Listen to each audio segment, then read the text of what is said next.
Hello there.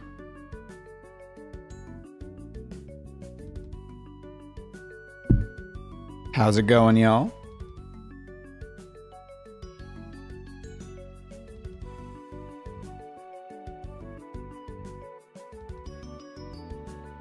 Alrighty. So this is going to be the developer playthrough of 1749. Essentially, switch my camera over. Oh, 1 second.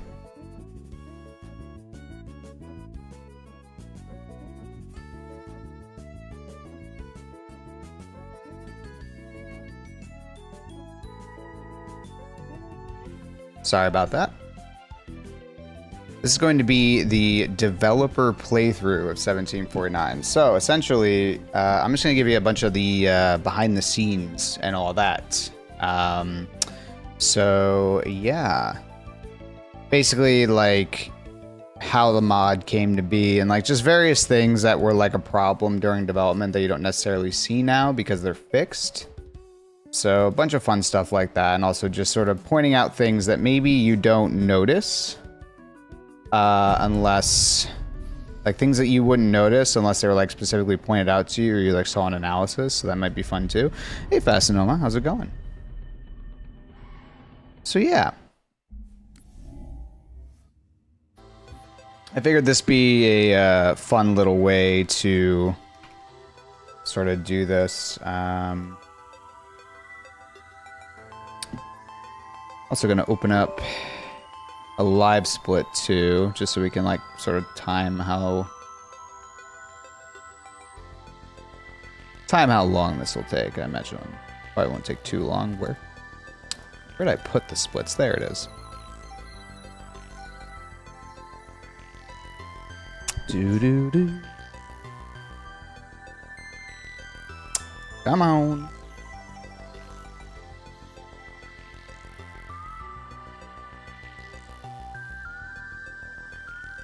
Actually, I'm not going to do the live split timer. Changed my mind.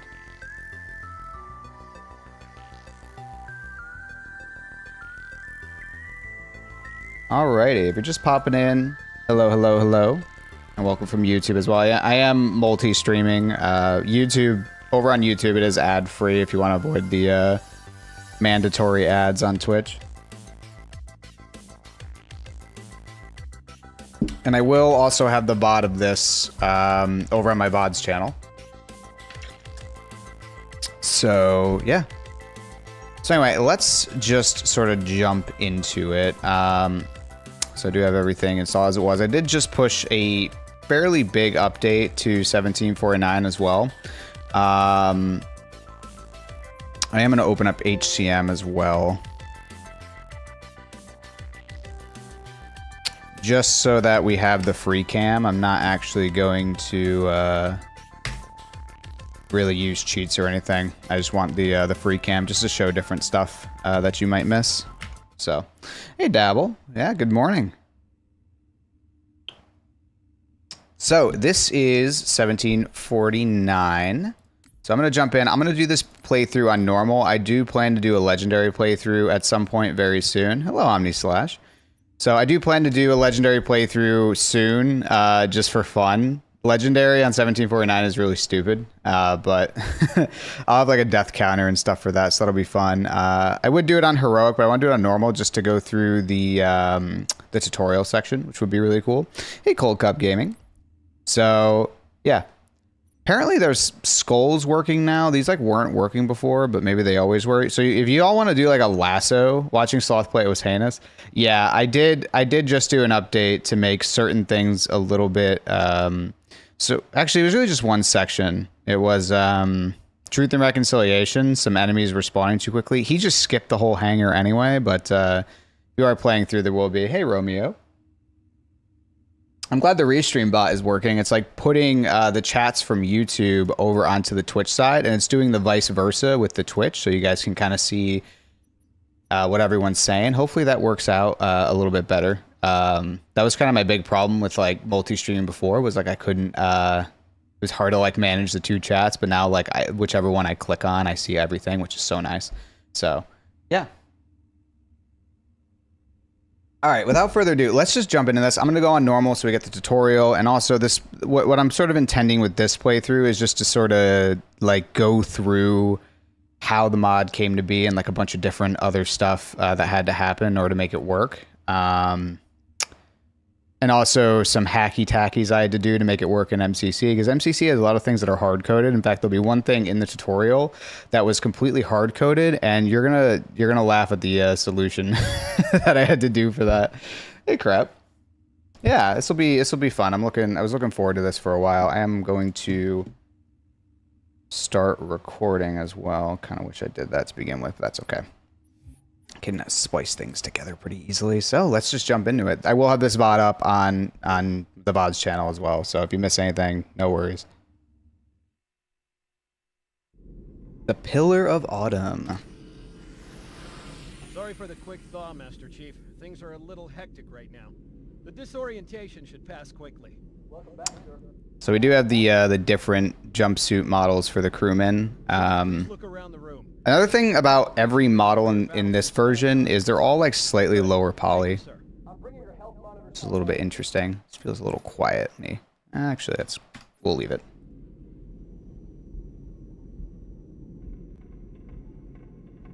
Vital signs look normal. No freezer burn. Okay, sir, go ahead and... One other thing you may not have noticed, unless like you look down, is the model in the cryotube is a white chief model instead of the green model. So if you never if you never noticed that, there's also no getting out animation, so it just fades to white. You also go right here in retail. You're actually right here. And yeah, you can just see it's the white model. It's the same one that's over here. If you like do this in retail, you'll see the white models here as well. It's just also in that one there. I know the ordnance techs usually take care of your targeting sensors, but we're short of time, Chief. What do you mean, does it change right as you get out? Flashing panels to target them. When you lock on, it'll change color. So these flashing lights are a little interesting as well. They're like slightly offset. One, they use a different like blinking animation, but if you look at them, they're like actually slightly offset. They're like all off center. It's a little bit weird. And they're also using like a different flashing color palette. It's a little interesting. Okay, that looks good. Hey, Chris. No, you are normal, Chief. So yeah, no, the model in here is just a static model. It doesn't actually change your real model. It's a little bit weird. So here's something interesting as well. So you probably just heard Sam say, I'm gonna try inverting your looking spin so you can see if you like it better that way. I am not actually inverted right now. I am looking up and down normally with the mouse. This was completely broken in 1749, so they did not have the ability to change your invert looking spin like in that build. So looking up and down doesn't actually change regardless of what Sam says. So you can look at that again. Look, vertical looking angle is now inverted, which is not. You can try it the other way. No matter what you do, it doesn't matter. It will always remain inverted. So, or uninverted, I mean. So it doesn't really matter what you do here. This wasn't yet finished in 1749, but what's really interesting is this developer message that's gonna come up. So the way that this works in the retail version of MCC is a big pop-up will come up and it'll say, basically tell you how to like change your controller settings, like pause, go to the settings and do all this stuff to change your looking spin. That's like hard coded in MCC. I could not for the life of me figure out how to change that. So naturally there is a big message to playtesters that comes up here that's pretty iconic in 1749. So I had to come up with a different solution to display it. So I'm going to let it play and then I will say what I had to do to make that work.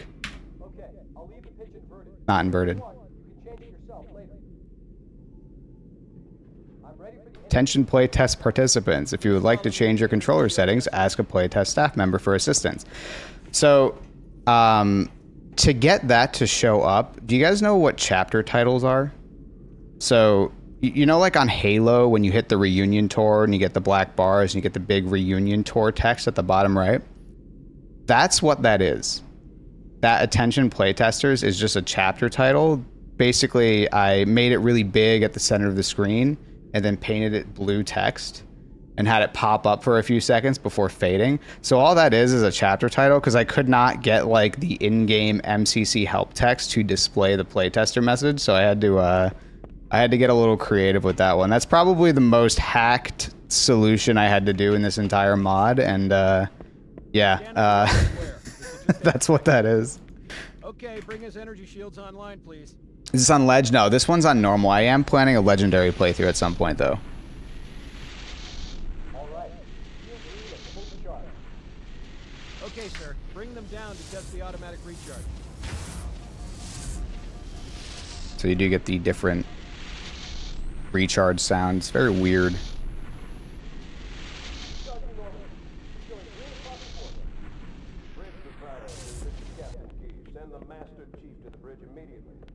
Captain, we'll have to skip the weapons diagnostics, and aye, sir. I love the like keys like interrupts him a little bit earlier. Okay, I'll leave the self-diagnostics running, please. Good idea. You'd better get to your evac group, Sam. Affirmative. I just have to reset the computer and I'm out of here. Oh, God. So something really interesting, if you never look up there, Security! the door will never explode until like a while, so it's like really delayed.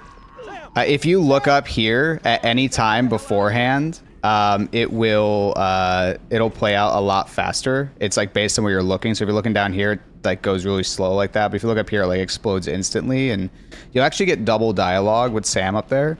The other interesting thing is the Elite has a needler in retail Pillar of Autumn.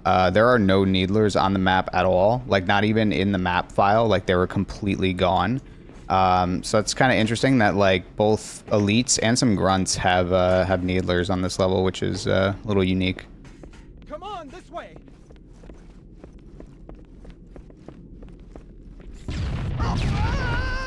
So one other thing that like you may not have like noticed playing this as well is the explosion sounds are frag grenade sounds. They had actual like custom explosion sounds when they originally like in the final game, but in this version they just used static frag grenade sounds.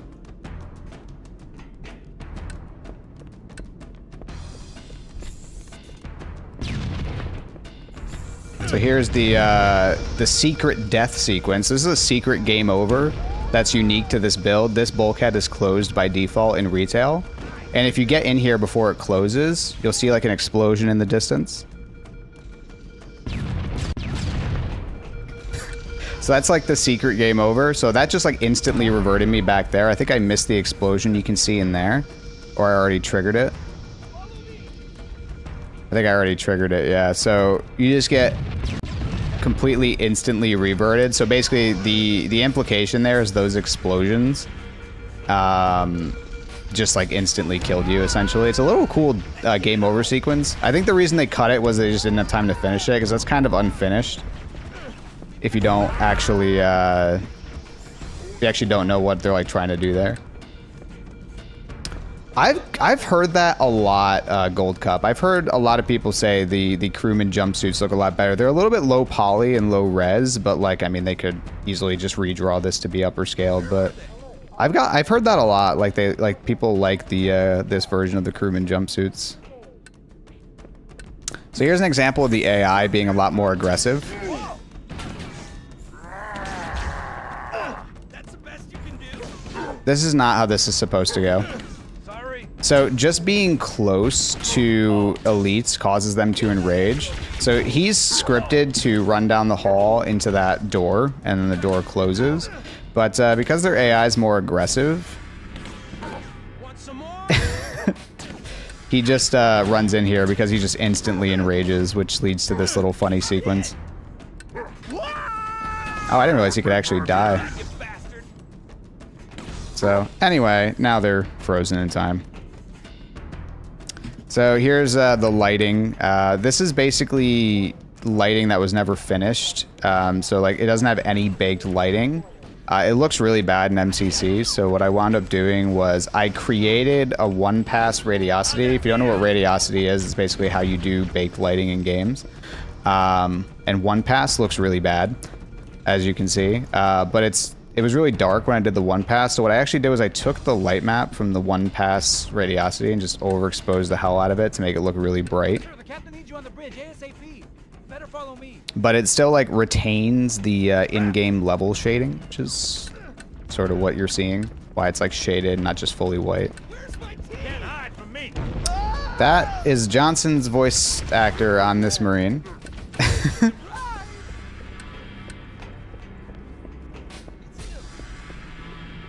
Captain Keyes is waiting for us, sir.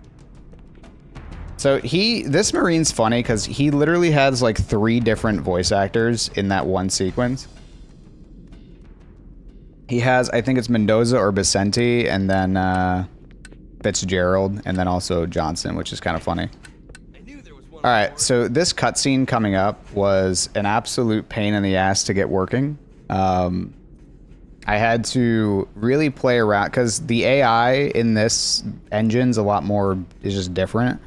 So it took a while to get them to like do their proper things. They would like be looking off in the distance or looking over there, like looking in the complete wrong direction most of the time. So it took a lot to actually get it to work properly. Captain Keyes. Good to see you, Master Chief. Things aren't going well. Cortana did her best, but we never really had a chance.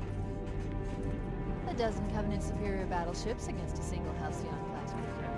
With those odds, I'm content with 3. Make that 4 kills. Sleep well? No thanks to your driving, yes.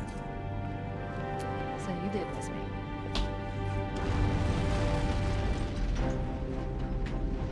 Report! Fire control for the main cannon is offline. Nothing of consequence hit us before the detonation. It must have been one of their boarding parties. I'd guess an antimatter charge.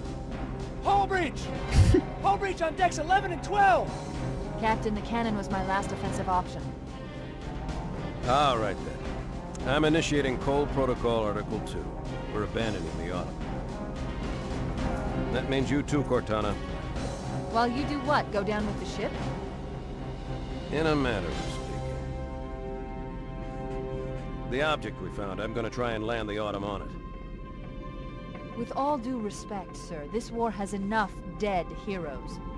I appreciate your concern, Cortana, but it's not up to me. The protocol is clear. Chief like glitches out Destruction there. or capture of a shipboard AI is absolutely unacceptable, and that means you're leaving ship. Lock in a selection of emergency landing zones, upload them to my neural lace, and then sort yourself for a heart transfer. Aye, aye, sir. Which is where you come in, Chief. Get Cortana off this ship. Keep her safe from the enemy. If they capture her, they'll learn everything. Force deployment, weapons research. Earth. I understand. Pacing is so bad in this cutscene. The Autumn will continue evasive maneuvers until you initiate a landing sequence. Not that you'll listen, but I'd suggest letting my subroutines handle the final approach. Excellent work, Cortana. Thank you. Are you ready?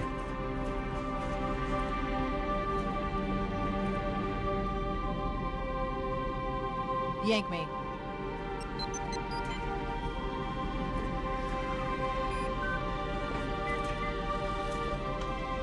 I'll see you on the surface.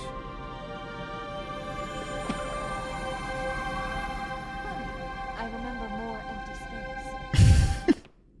And then it just ends. So, so Keyes does actually use the pipe in retail. This one right here to be exact. I think he like holds it and like does some stuff with it. But yeah, these are all cutscene objects. For some reason, in 1749, cutscene objects just like spawn in despite them not supposed to be. I had to manually spawn these in, by the way, these cutscene objects. So that's like I had to break the game to make it broken like 1749. So for some reason, just cutscene objects just like remain in the world for some reason, including like this is Cortana's like when she appears, that's like that effect. That's just in here as well. Oh, I know. Don't worry. I'm going to do it. Pearl white color and stuff. Yeah, so that's kind of what that is. And yeah, I never noticed that it had a different color, but that's interesting. I just kind of brought over the models wholesale in that sense. But yeah, no, Keys' pipe is like in his mouth the entire time during the cutscene as well. There is some things that I wasn't able to get working that I'm still kind of like, I'm hoping to get working at some point, which is when this guy said like there's a hull breach, he's supposed to turn his head, but he, for some reason, like models moving their heads in MCC does not seem to work correctly, and I'm not sure why. I'm still kind of working through that, so that is like one broken thing at the moment. That I'd like to fix at some point, but yeah, you actually don't get a pistol from Keys in this build. You actually get it over here. About time you showed up. What the? Right there.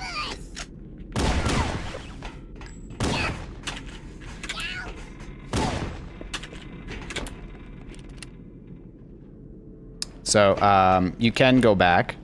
Yeah, honestly, I like that. It makes a lot more sense than what they end up doing.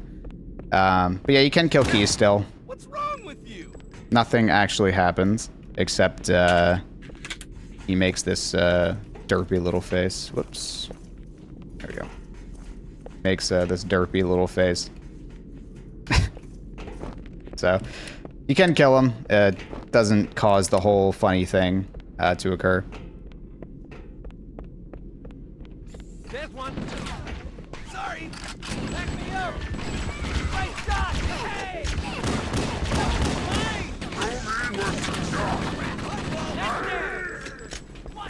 Careful. This feels slightly too loud, so I'm going to lower it slightly. You got me? I got a shot. Right, yeah, right, I forgot. CE is just a little bit louder. I'll do 65. I forgot CE's a little bit louder than the rest of the games for some reason.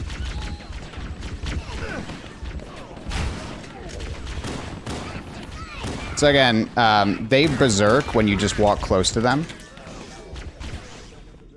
Like so.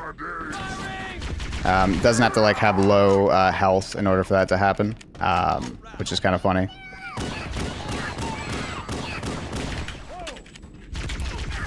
So, yep. So this is the only section in this level where I believe it is non-baked lighting. It should go back to normal.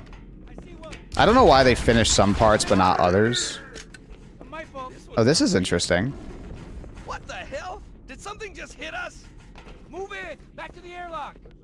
So here's a model of the Marines that didn't wind up getting used anywhere in the game. They're also not wearing their, they're also wearing their combat fatigues. I didn't realize that could happen. It's pretty interesting. There is no OS in these yet. There's not a lot of health ammo pickups like literally anywhere. Sorry. It's probably the Marines that came from the cafeteria to come and kill you, because you do get aggro if you kill them, too many of them, just via the normal in-game aggro. Most complicated level to bake? The most complicated level to do lighting for is Library. Library is the most complex level in terms of its geometry in general. And I mean, I ran full radiosity on this level just to test it, and it does, like, work. So I'm not really sure why they didn't do it. They were probably still working out the geometry and didn't want to do, like, it takes a while to run lighting. Yeah, that's more likely what Colgup said. I think it's just more they were trying to get it out to play testers and they didn't really have time to run the full thing. The cavalry is arrived.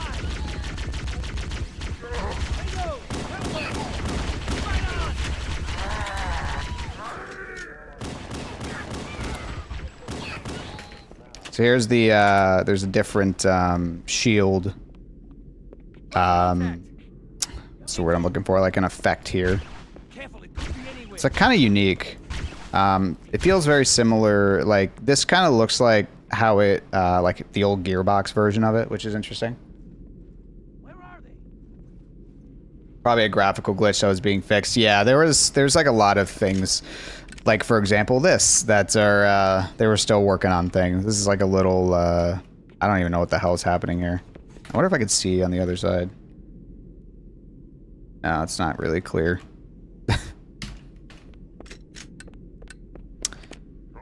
So over here is there's supposed to be like a couple crewmen fleeing Covenant. They sort of changed this. Just they changed that a bit after this build. It's just kind of like a standard encounter here. It's also very dark over there. I'm not really sure why. And no pistol ammo. They don't give you like any pistol. That would die seeing that in a ship product. Yeah. This was not meant to be seen by anyone except playtesters. This is not meant for public release. Nothing about this is supposed to be for public release. It was actually, this whole build was leaked back in 2020. And like you needed to soft mod an Xbox to play it and like load the files on it. So yeah, no, this is not, this was never meant, not even in a demo form for people to ever play. Am I excited for TNR? Yeah, no, the AI is super, like, weirdly responsive. They were still dialing in the AI. It's like this on like, the OG Xbox, too. They just, like... the reason why is the AI in this build can see, like, 140 degrees around themselves. So, like, their peripheral vision is insane. So they just see you instantly, and they also react instantly. Like, they don't have, like, a short while before they react to seeing you. They just react instantly. Am I excited for TNR? I'm not on Legendary right now. This is just kind of a playthrough to talk through like a bunch of the stuff about the build. So I think I'm just on normal right now. Maybe I'll upgrade to heroic if this winds up being too easy, but yeah. So here's a little unused area. I thought they were gonna I think there's like supposed to be some stuff over here based on some other geo that's like far in the distance, but they wound up cutting it. Did I build the maps with Tool or Invader? I used Tool to build the maps, but I used Invader to like extract and edit the tags and stuff. Warning, blast doors closing.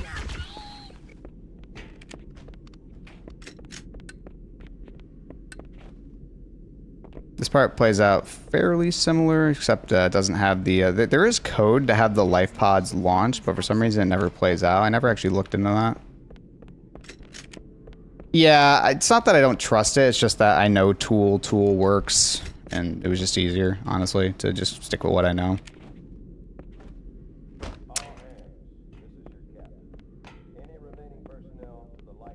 This is actually an unused dialogue line. The one where he's talking about abandoned ship. So here's kind of what I'm talking about. There's like a whole extra life pod thing here that's kind of jutting out, including right here. So they were going to have this be a lot longer originally. This was just kind of left over. There's also some stuff down here. It's a little interesting. This might be from a room down below, though. That might not necessarily be a extra area. The pistol hack, I'm not sure what you're referring to. Oh, you can go into either one of these doors. There's no nav point, but if you just walk up to it, either one will open. It's just kind of funny to not have that one open.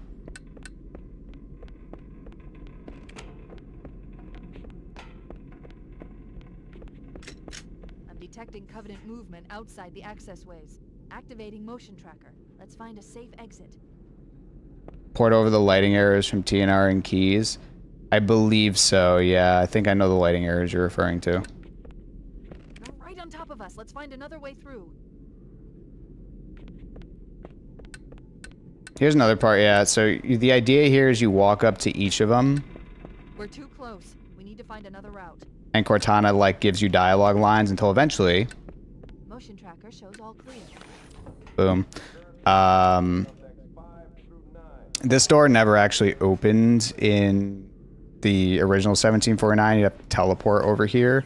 The reason why is this like whole script that like locks all these doors and like monitors when you like get close to them is it was a continuously running script. So Cortana would unlock this door, it would open a little bit, and then the script would repeat and it would instantly lock it again. So that's why it opened a little bit and then stop.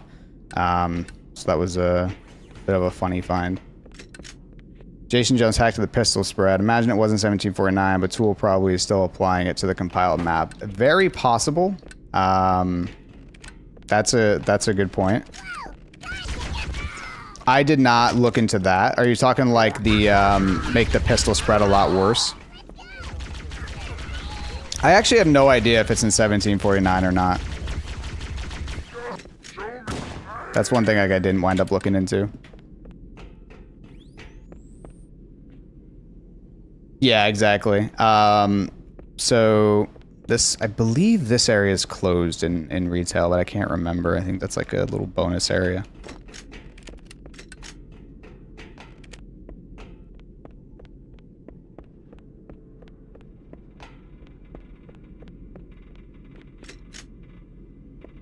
The pistol hack is that bug that somehow made it into the final build but didn't exist in 1749. Okay, interesting. That might actually be in here then.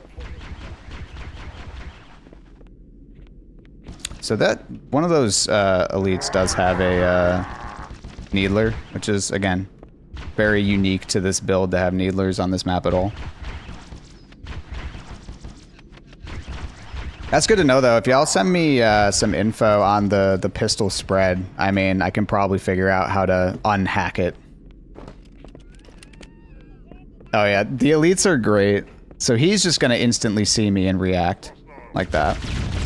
A little bit less so, actually, which was... I know on Legendary he is, like, insane.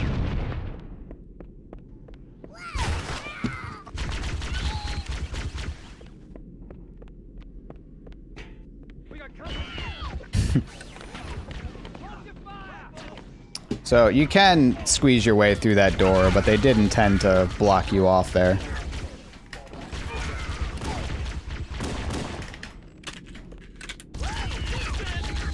Little example of, let's see if I can kill these guys. A little example of different marine models too.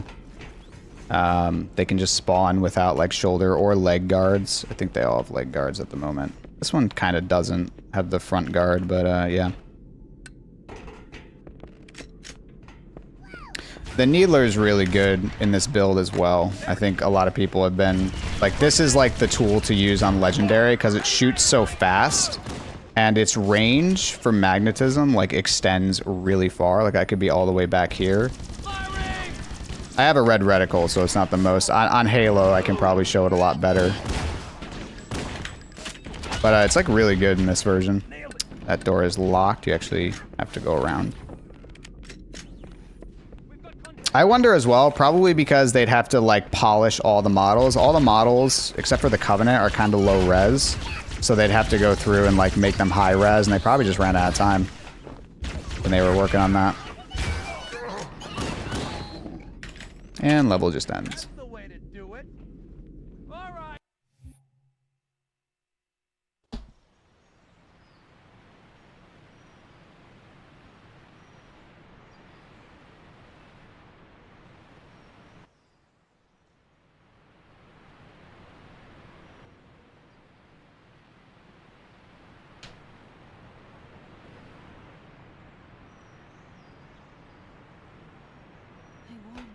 This wasn't a good idea. I should never have left the Pillar of Autumn. You're awake. Can you move? No Joe's cool-ass cinematic, yeah. There's a flag in the scenario tag that stops the tool applying it. Okay, that's good to know. I'll go back. I probably don't have that checked because it probably... If it didn't exist in 1749 when the tags were extracted, it was just nulled out. So I can probably... Yeah. So, did they remove the different armor possibilities for the sake of keeping VRAM usage down? It might be what Shanix is saying, probably for visual clarity. There's no difference between a Marine with less armor and a Marine with more armor from like an HP perspective. So they're probably like, just keep it all the same because they have the same health anyway. Maybe they intended at one point to like have different health, but it didn't wind up happening.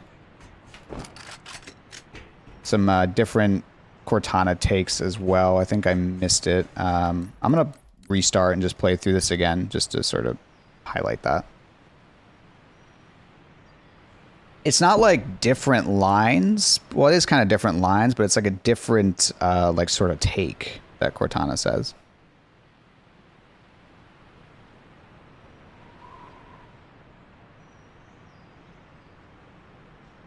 I warned the captain that this wasn't a good idea. I should never have left the Pillar of Autumn. You're awake. Can you move?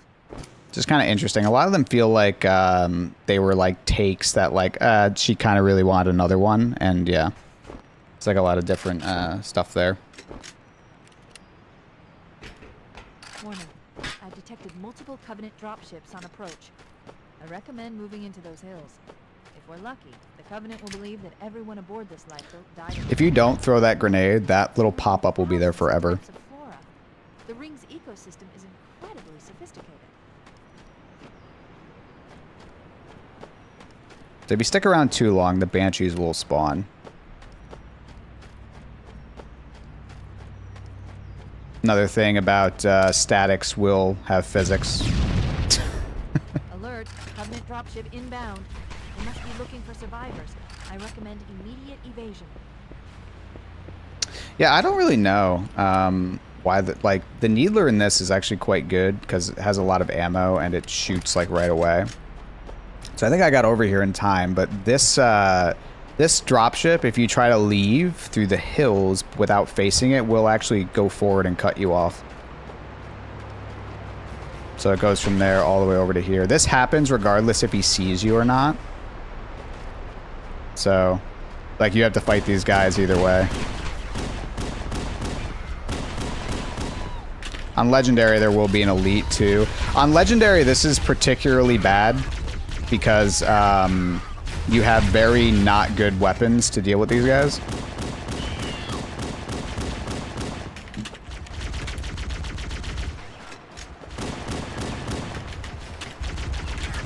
Some jackals will spawn behind you as well, which is interesting. I think they're different if you... there's like a whole nother different sequence. Like if you do the speedrun strat, there'll be a whole different encounter here, which is kind of interesting. That encounter is intended if you stay behind and kill all the enemies on that dropship and like stay over there and then walk over here, you'll actually get another encounter up here. Actually, I'm going to hang on to the needler. Yeah, it was ultimately cut. But this encounter right here doesn't spawn. If you stay back and you kill all the enemies on that dropship, you will get this encounter here, which isn't like you get more enemies to fight if you do that. Yeah, this needler's interesting as well because if you don't fully unload it and then you reload, its reload is like super glitchy. It's like really weird. And then if you fully empty it, it's different kind of glitchy, so it's like two different glitchy reloads. It's a little interesting. And then this plasma pistol is obviously... It starts really bright and then dims, and... I mean, this is obviously just not done yet.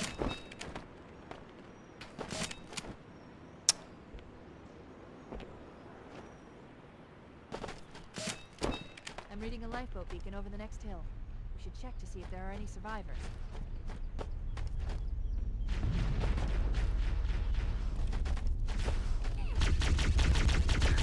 So here's an example of the needler being ridiculous. It is tracking all the way from over here. So you can just stay... So on Legendary, you can just stay really far back and do this, and they'll never be able to hit you, but the needler will hit them. It's absolutely ridiculous. I think that maybe it's the range is that good in retail. I don't remember. But the fact that it just shoots at max speed right away makes it really good.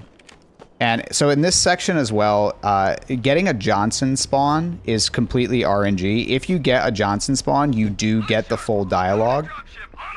I'll take that shotgun. I'm just gonna do this. So shotguns on Halo as well. But yeah, if you do get a Johnson spawn here, you will get the whole "it's a mess, sir" and that kind of thing, which is they made the Johnson spawn guaranteed in retail for that reason.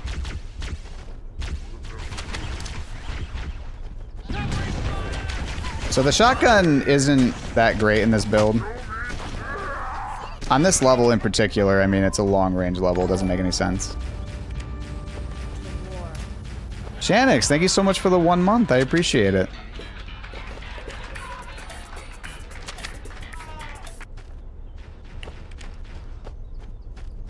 Thank you so much. Enjoy the emotes and the ad-free Twitch experience, because Twitch is really wants you to play ads.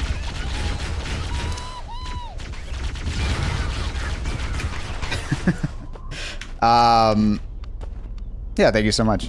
So one other thing that's kind of funny about these is, and I had to hack this in manually because this was actually fixed, was when the drop ships come in. Where is it? There it is.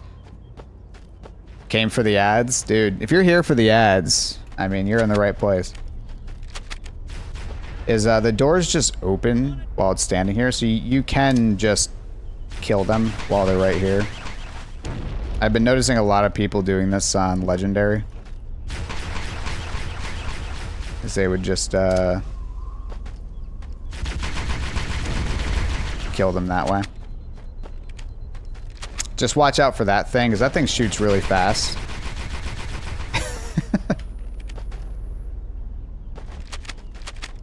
Cover fire. The Banshees are pilotable in this version.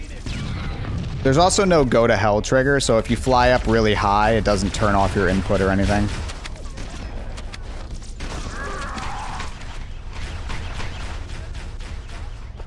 All right.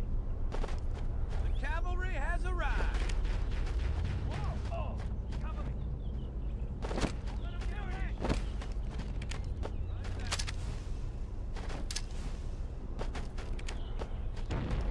it. Drop skip also works in this as well. If you kill those two ships fast enough, this ship will delete. That same bug exists here, which makes sense. I mean, that wouldn't have been something they would find during playtesting, I imagine.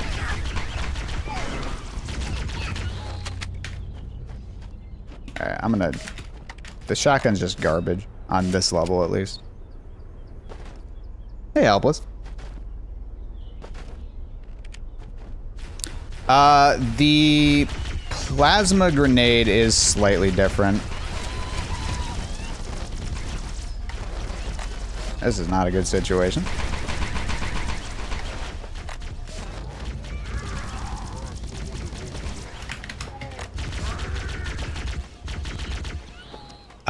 In that there's the electric sparks and the weird, like, opacity effect on the lighting. I think I know what they were trying to do with the opacity effect. It just kind of shows up really wrong. You can get dialogue here, by the way. So there's no dialogue this time. It's if you have the right Marine, you will get like the full dialogue here with Foehammer coming in.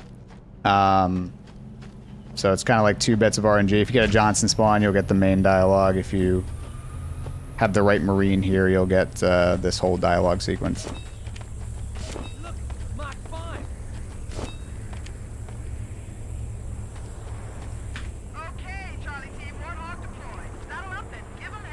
Shotgun shoots 2 less pellets. Yep.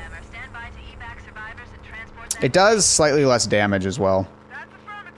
So it's like kind of twofold.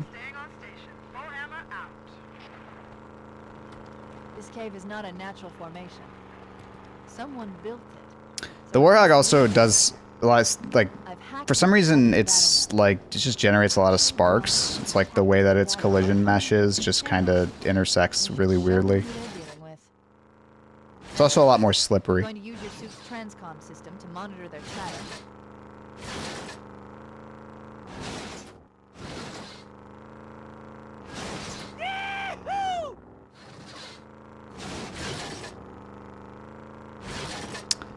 Yeah, it's, yeah.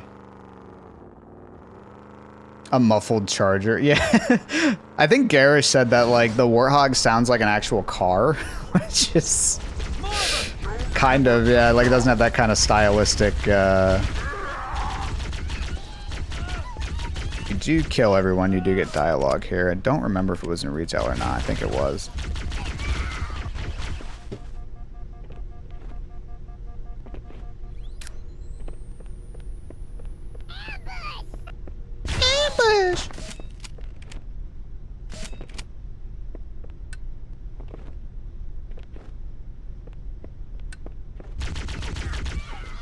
I'm not sure either if you can skip the first area and still have the level work. By the way, I actually don't know. I never actually tried that.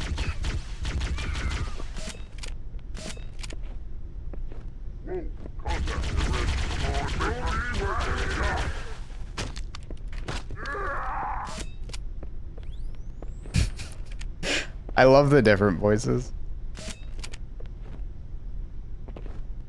I didn't see very many people notice this either. Many of these buttons don't have string entries, so press E to touch device, need a string entry here.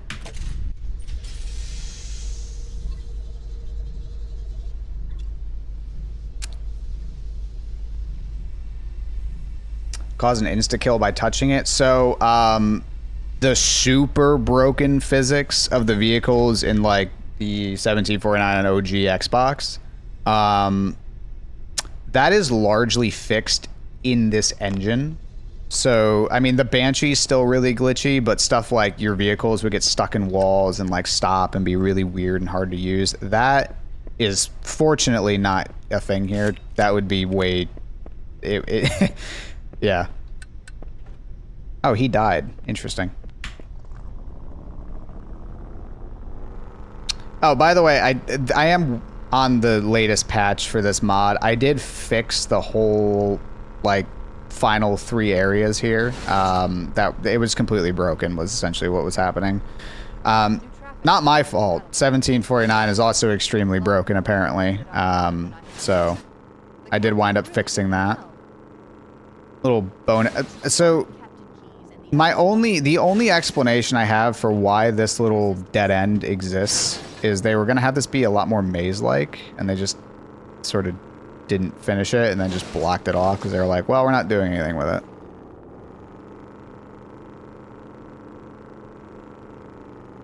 There's another one right there. It's just another dead end as well, which is... and non-baked lighting.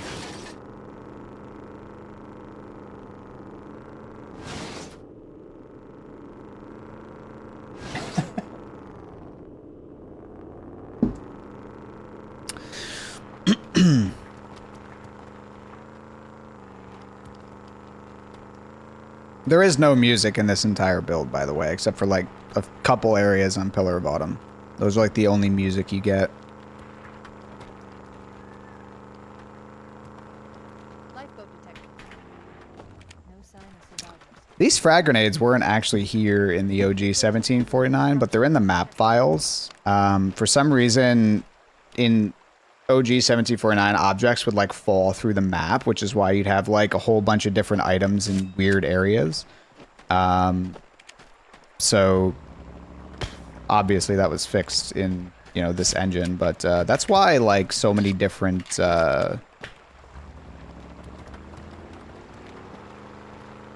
yeah.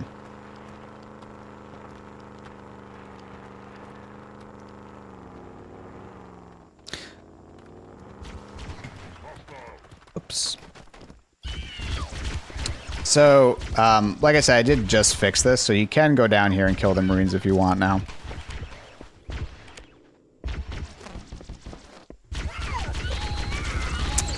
There is an unused dialogue sequence here if you do this. Echo 419 to Cortana. This is Fohammer. Cortana, do you read? We weren't able to save any Marines, Echo 419. Stay on station until we call in. Damn. Acknowledge, Cortana. Fohammer out. So that's like a different take they used. You do get dialogue there in retail, it's just a completely different take.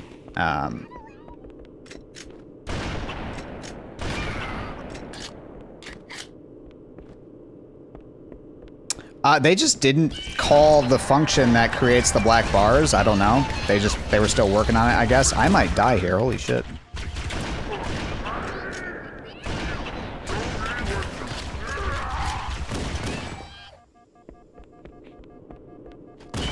Alrighty, if you are on Twitch, an ad is going to play in like 5 minutes. Not my fault. Twitch just kind of forces your hand on this, so... Twitch Turbo, sub to the channel, or, you know, find a way to add block plus the ads or something.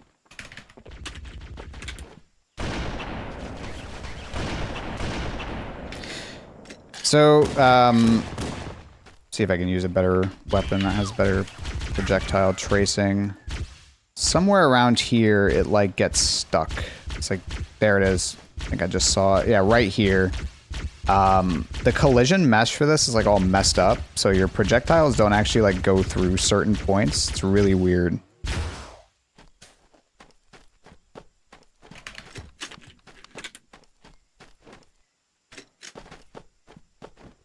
Music would still be in work. Yeah, I imagine that like music's probably like one of the last things that gets put in, so that's why like they were waiting on that.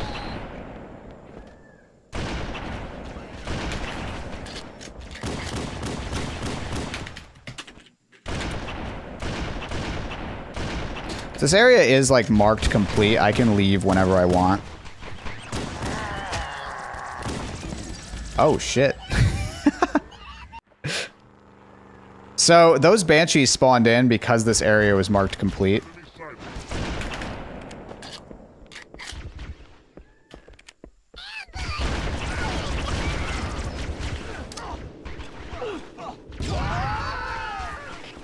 Roger that. So I'm just gonna kill him and leave. Echo 419 to Cortana. This is Foehammer. Cortana, do you read? We weren't able to save any Marines, Echo 419. I'm just gonna leave. Stay on station until we call it. Oh, Acknowledge, Cortana.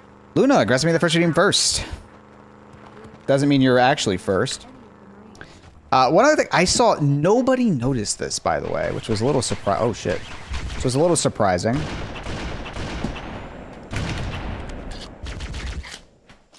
Damn, dude, the sniper does work on these things.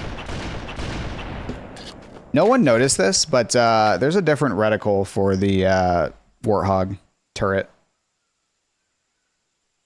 It's very subtly different to the original, to the one that was in the final game. Very subtly different. I saw like no one notice it. And here's like all the really stupid, glitchy... I don't know what the fuck they were thinking with this. This was like...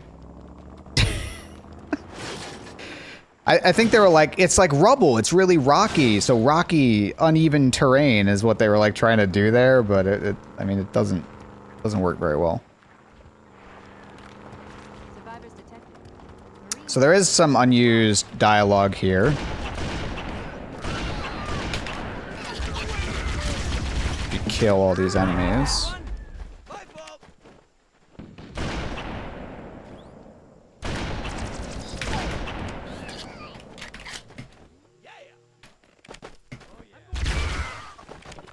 I think I got it. Do you see him? Stand by, Marines. There it goes. I've called Echo 419 for evac. We should dust off shortly. Keep your voice down.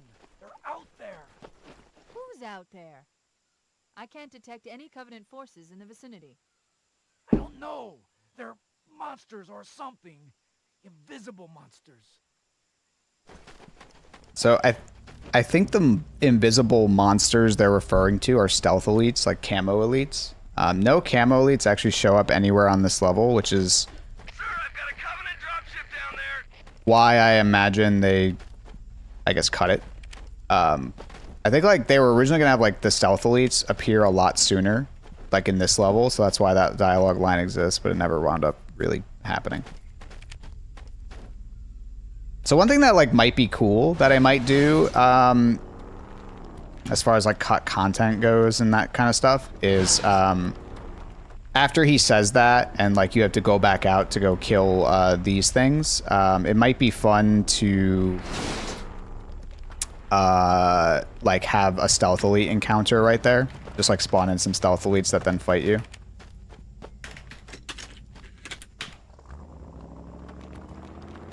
As like their introduction instead of in Silent Cartographer. So I do want these guys to be in combat because I don't want aggro, but I do want to kill them.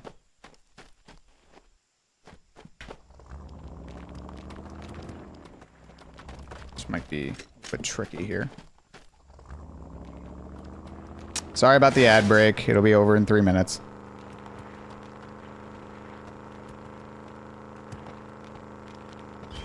Okay, looks like they're going in. This is good. I want them to fight. Oh, that's not good.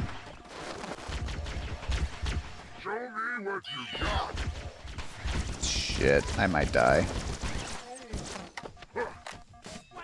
Okay, I'm good. I just want these guys in combat. Okay, don't kill me. Oh, shit. Okay, that's okay. This is fine. So I'm just gonna kill them right away.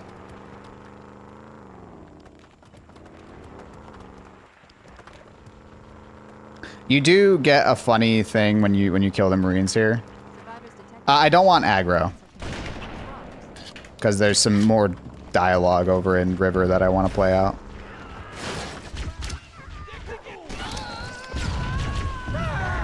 You still get aggro points if you nade them out of combat, which is more than enough to give you aggro.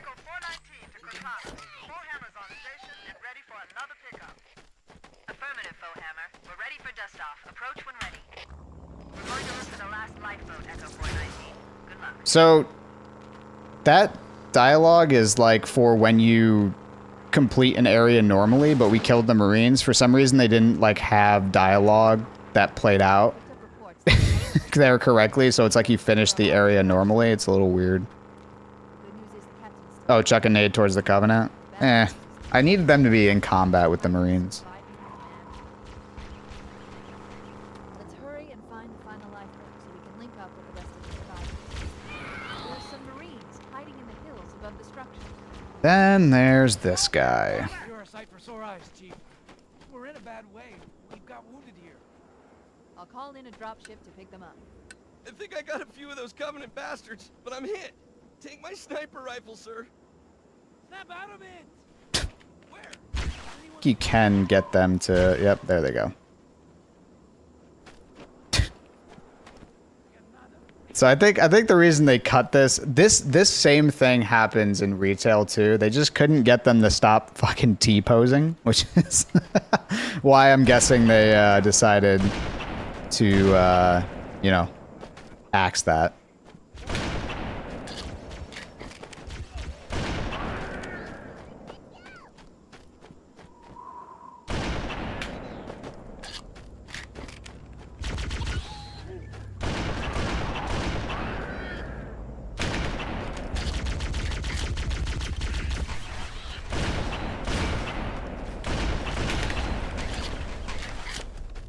I don't know if he always does. Hi, welcome back from the ad. You didn't miss much. In fact, TNR is kind of the big thing anyway.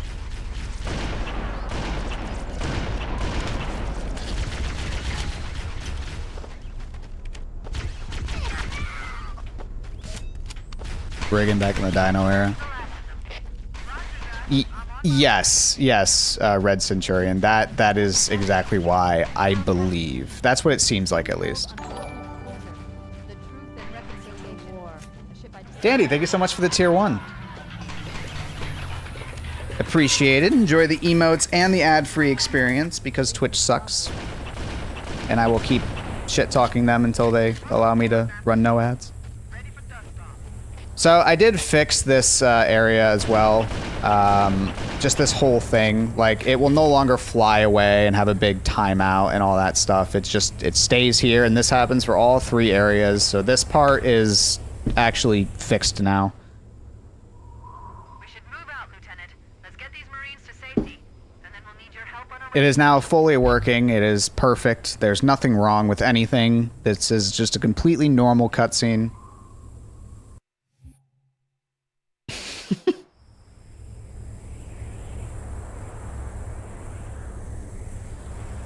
I feel you, Dandy. Trust me, I don't want to do it.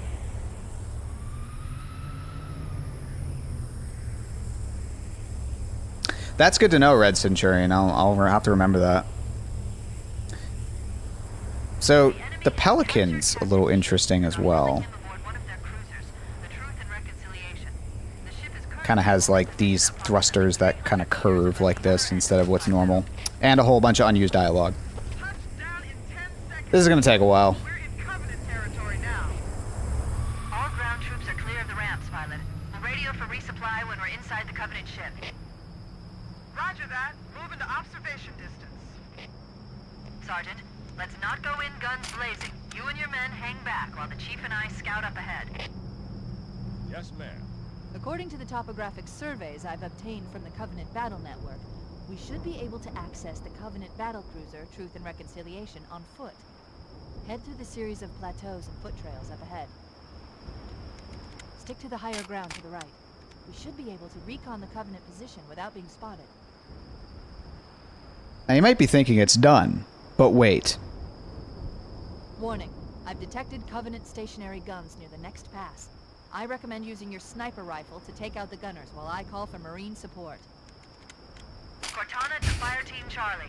This is Cortana. Do you read? Fire Team Charlie, read you 555. Go ahead. Get ready to move in to support us, Sergeant. The Master Chief is going to covertly take out as many of the Covenant as he can. Don't open fire until you hear the enemy return fire on us. That should let us keep the element of surprise. Dude, it's so long. I like it too, but it's just so long. Like, oh my god. Also, no night vision sound effect either. And now it's time for probably the funniest shit. Watching people play through this and hearing their first reaction to this next section was always funny. The second you walk in,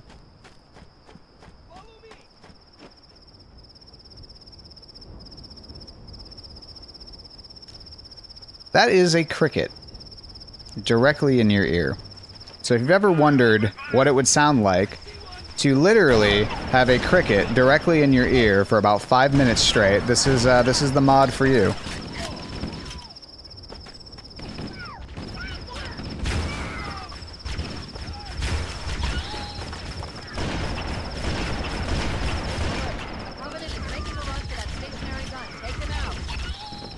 I thought about fixing this. Because I've had to play through this level and all the other levels a lot to test it, and it got annoying pretty quick. There is a version of the mod without the crickets, by the way, because they were driving me crazy.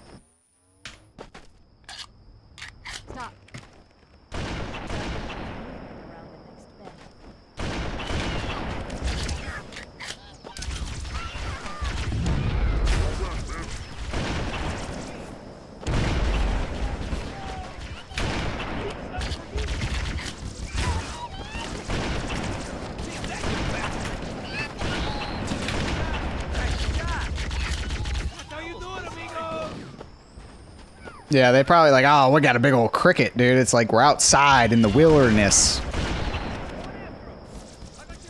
This is how the wilderness sounds. I'm gonna kill these guys. And then I was watching Garish play through this, and there's like no health packs on this mission. I think there's 2 health packs on this mission. One is in the secret, like the one of the brigs, not the one that Keys is in, but the other one. And the other one is right here, which Garish missed this one. Would have been very useful for him.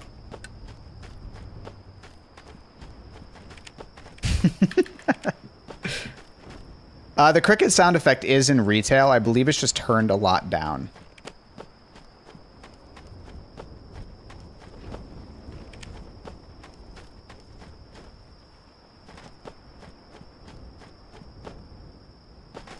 Cricket planted by the Covenant as psychological warfare, yeah. That's back.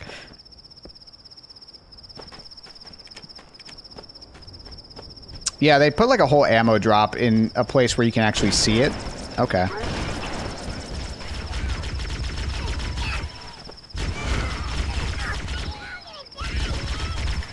So there is something else here that a lot of people miss because they just do the speedrun strat of run away.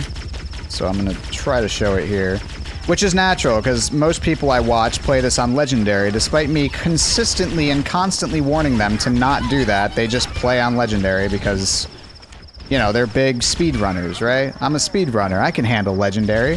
That shit humbles you really quick.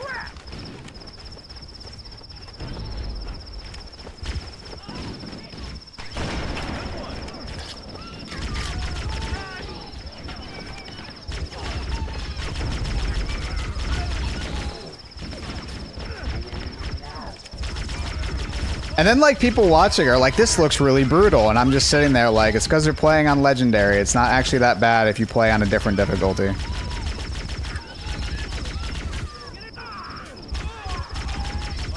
Marines are getting their ass kicked, it sounds like. So I just want to kill enough of these guys to show this part. I think I killed enough of them. Maybe not. Got to kill all of them? Nope, I hear it coming in. And it's not just the crickets, there's actually something coming in. Where is it? There it is. So here it comes. This little dropship is coming over to drop off a squad of enemies. So he's gonna sit down, he's gonna drop them off, and then he's gonna fly away.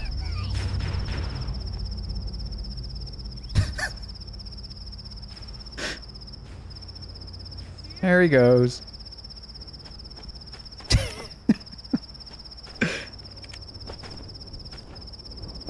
They did their best. Imagine, look, you're coming in, you're like, man, working for the Covenant sucks. You sit down, you just see the freaking demon right there. I'd be out too. For some reason, a chapter title plays here. I don't know why. It's not really a good place for it because you're kind of in combat. You can see these guys spawn in as well.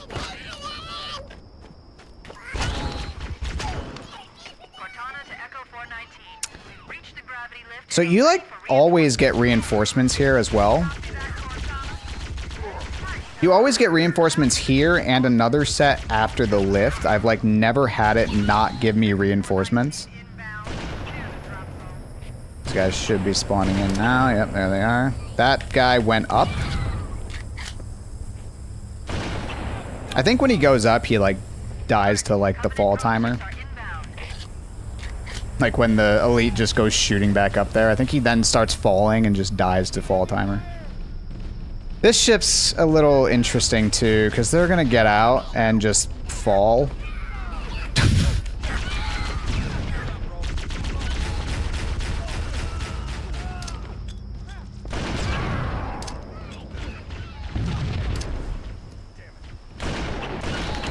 There's also a lot less enemies on this lift on normal, I've noticed. I think you get the full complement on Legendary. And I think on Legendary, you only get 4 waves, but they're like full waves. Whereas the other difficulties just reduce the amount of enemies on each wave. So that little black bars there was, I think I mentioned this in the video too, it was, that's actually a placeholder cutscene. So they were going to have a cutscene play with the elites, like, or the elites, excuse me, the hunters coming down in like a super cinematic way, is what I'm guessing. They were going to have a cutscene that was going to be like, whoa, introduction of these new enemies, but they wound up just not making it. There's an enemy hiding, by the way. If ever this happens, you're like, will the level progress? It's because there's an enemy hiding somewhere. Just gotta find him.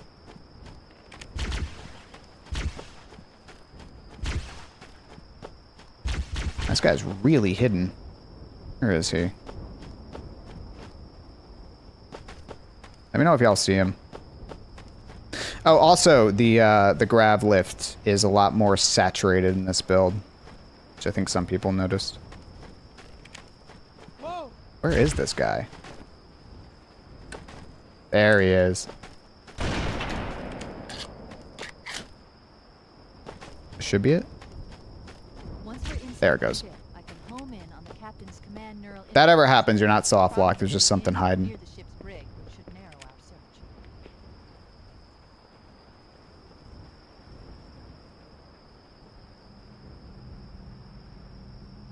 Had to recreate it yourself. Nice. What mod do you like? What mod did you make with all this stuff? Out of curiosity.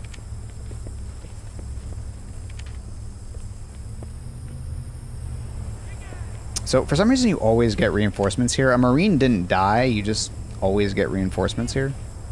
It's just kind of fun.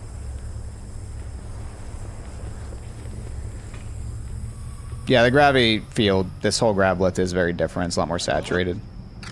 Project Spark, gotcha.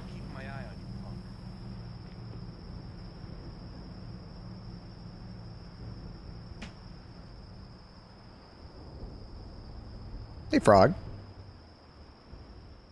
Hey, Scruffy. Where's the box? There it is. Alright. So, there is a invisible thing here. There's supposed to be. On the Xbox version, that thing falls through the floor. That's why it's not there. But it's supposed to be there, I promise.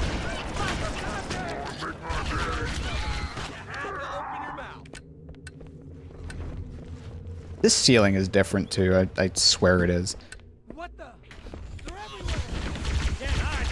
Project Spark. I think I've... Holy shit.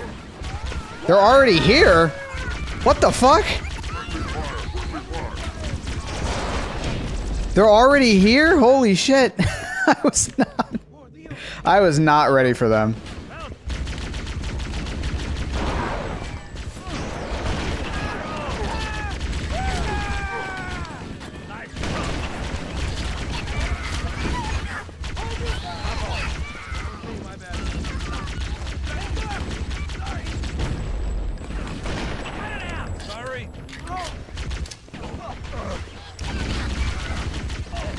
So in the final game, they, you know, waited until you killed everything before spawning in the hunters because it's a little ridiculous otherwise.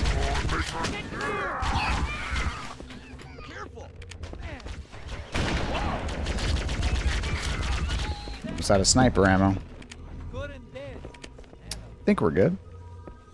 Area secure, sir. We better keep moving. How about that door? Sure, give me 1 second. Let's do it! They're even uglier when they're dead.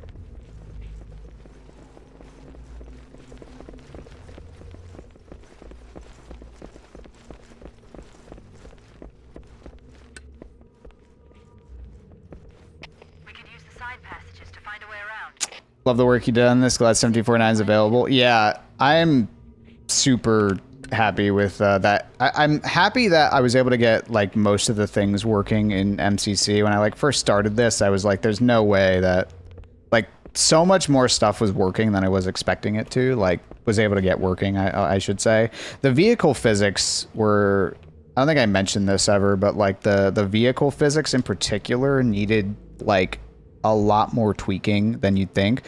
For example, the Ghost had zeros in all of its friction values. So the second the Ghost would like touch the floor, it would glitch out and like despawn in game. So in the game, it'd probably be like an exception or something, like you can't have zero friction because probably a divide by zero. And it would completely despawn the Ghost. In the mod tools, it would actually crash the mod tools. So like stuff like that, there was a bunch of issues, mostly with the vehicles. It was yeah. It was quite the tank, the Scorpion tank. I'll explain that when we get to AOTCR, but the Scorpion tank in particular was pretty interesting as well. Yeah, I can imagine, especially with all of just the really old stuff. I mean, this was a nightmare in of itself. I can't imagine going back even further.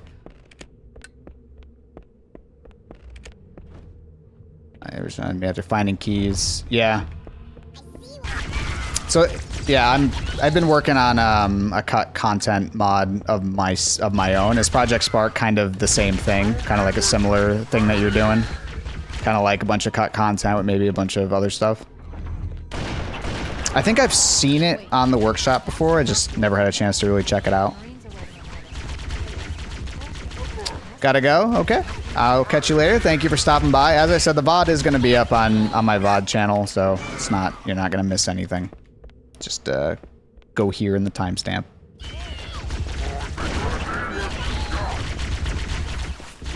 Holy shit.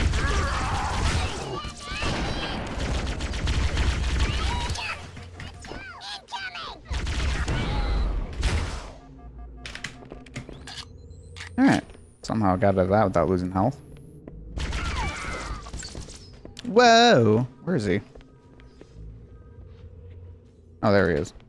Didn't even see him. Much cut content as possible. Nice.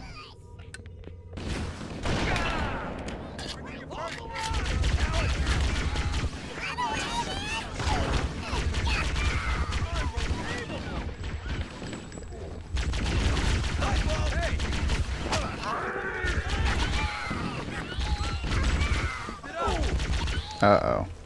I don't know if I can go on. I am, funnily enough. All right, everybody stay cool. Yell if you see anything.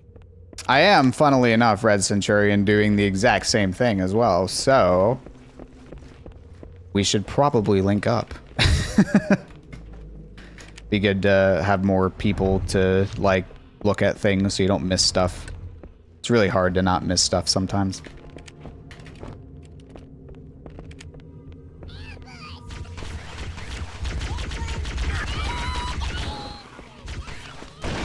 So this this upcoming section in the original 1749, if you tried to progress it, it would cause like 1 FPS things to happen. Something about like the lighting breaks and the original Xbox just can't handle it, so it drops down to like 1 FPS. Fortunately, that doesn't happen here. Like everything plays out normally. So you actually can play through this whole section, which you couldn't really before.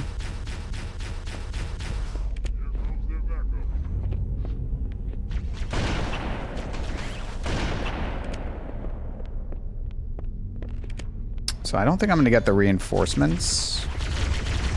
I could probably, if I revert, maybe? Nah, it's too late. Maybe not, actually, if I don't go in there. Nope, it went away. Damn, okay. That's okay. If you kill all your allies before going in there, you do get a Pelican coming in that one of the Marines in that Pelican has a shotgun.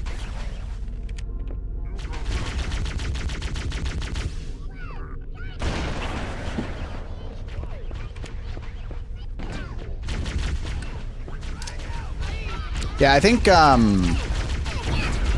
debug spam text that put it to 1 FPS, probably.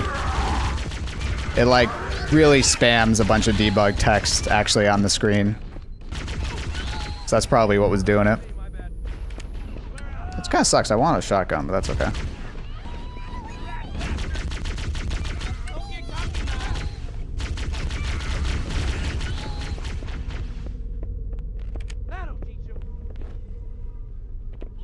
Sweet. Okay, cool. Yeah, it might be good to probably have like a combined mod or something at some point on the workshop, just like both of us on it. I feel like that'd be really cool.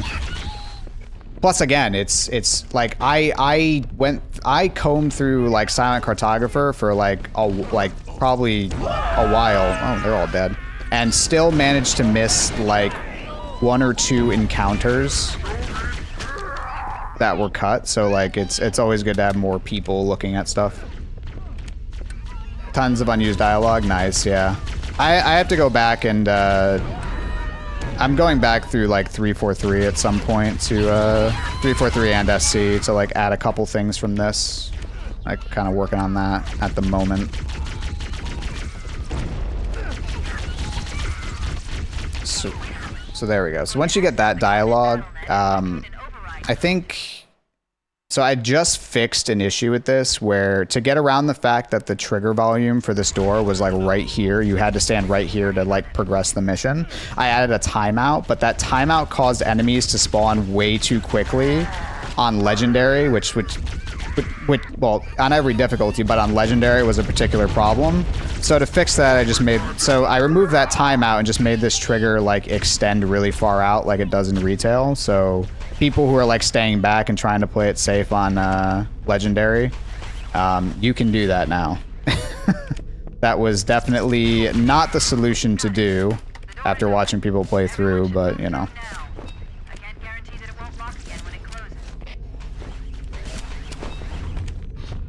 Yeah, no, I mean, the flamethrower is definitely very not done. I didn't fix anything. That was intentional, but I imagine it wouldn't be too hard to fix it if you use the actual working flamethrower as a reference. So that was, I kind of glossed over that a little bit because I was sort of autopiloting, but this door was, you probably noticed it was locked and you couldn't actually go through it. So how this door works is you walk up to it, it's locked, you can't go through it, but there's enemies on the other side. So the enemies are supposed to run forward and open the door, and once they do, it remains open. I don't know why they did it that way. It's a little confusing, which is why I mean, it confused the hell out of me when I first played, so I imagine it would, yeah. So here's a stealth elite encounter. I can't remember if that's on retail as well. There's a lot of things I just can't remember about, like, the original game that's just kind of here. I don't think stealth elites show up until SC, but I might be wrong.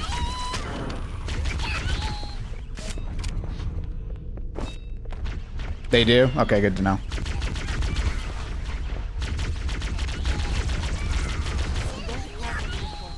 So this part's a little glitchy.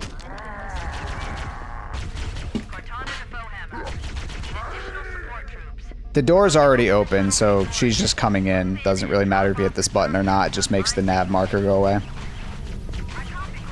This dialogue also plays twice.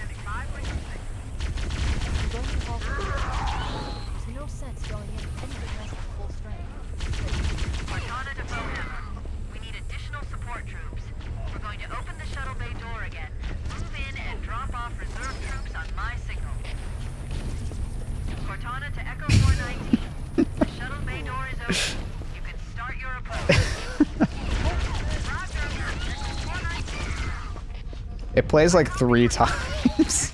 It's still going.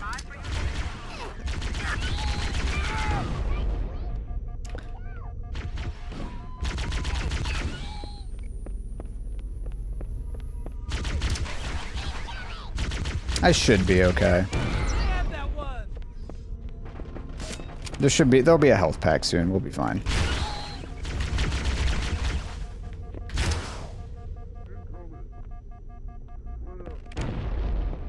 Which weapon had the biggest change? Probably the shotgun or the needler. They handle very differently. The plasma rifle has a change to its model as well, but it's not quite as pronounced. I'll probably put the flamethrower up there too, mostly because it's a completely different model and has a completely unique HUD element, which is also pretty cool. Which I'll show when we get there. Dude, these freaking grunts, man.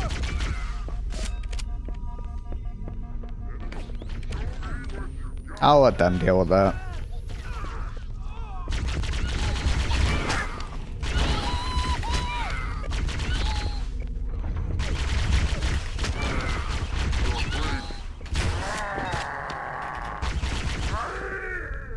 All right.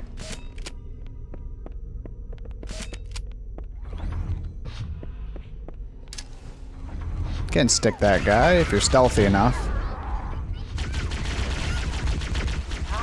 Interestingly, that door is just open, so you can just completely skip this room if you want to by just running through that open door. But these enemies, you will have to fight these enemies on your way back, is the only caveat there. And when you're fighting the enemies on your way back, you have Keys with you, and Keys is a bit of an idiot in this build. All, like, the increased AI aggression applies to him as well. So it's, yeah. Yeah, absolutely. Trust me, this was more like... this was more of like a passion project for me as well, because it was actually Helpless who originally showed me this build on the original Xbox, and he like sent me the maps and was like, could we port this? And I'm like, you know, maybe I could if I, you know, really put my head to it. And yeah. I do have a custom build of Invader as well. There's like a few things that I needed to change to get the tags to extract properly, specifically like the difficulty. So there's only 3 difficulties in the OG 1749, which is normal, heroic, and legendary. and the tags, basically all the byte offsets were wrong because of that when it came to the global difficulty stuff. So I had to change that to make it work. There were a bunch of null tag references that was causing issues. There was some work like behind the scenes to get these to extract properly. If anyone like needs that build, I still have it on my GitHub, I think. I think I still have to push the latest set of changes though.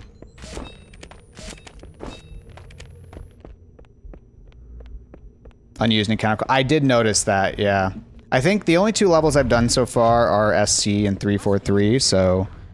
But, yeah, no, I'd love to combine and, you know...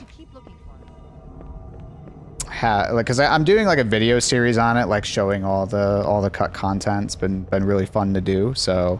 I'm happy you're here and like, you know, the...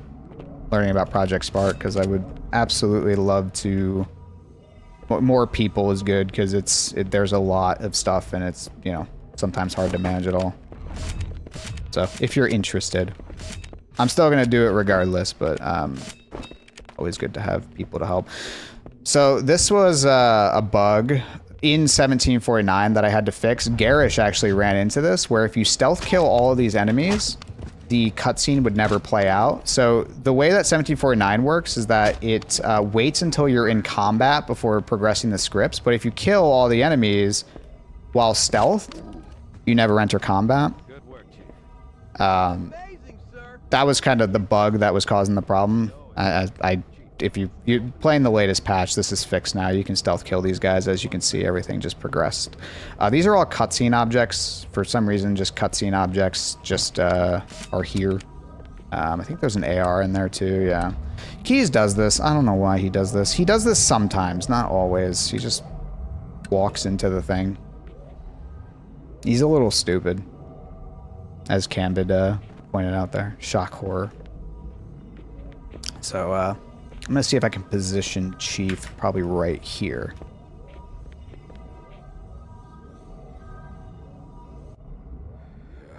Coming here was reckless. You two know better than this. Thanks.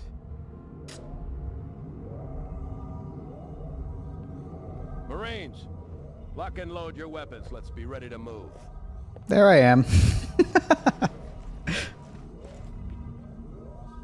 While the Covenant had us locked up in here, I overheard the guards talking about this ring world. They call it Halo.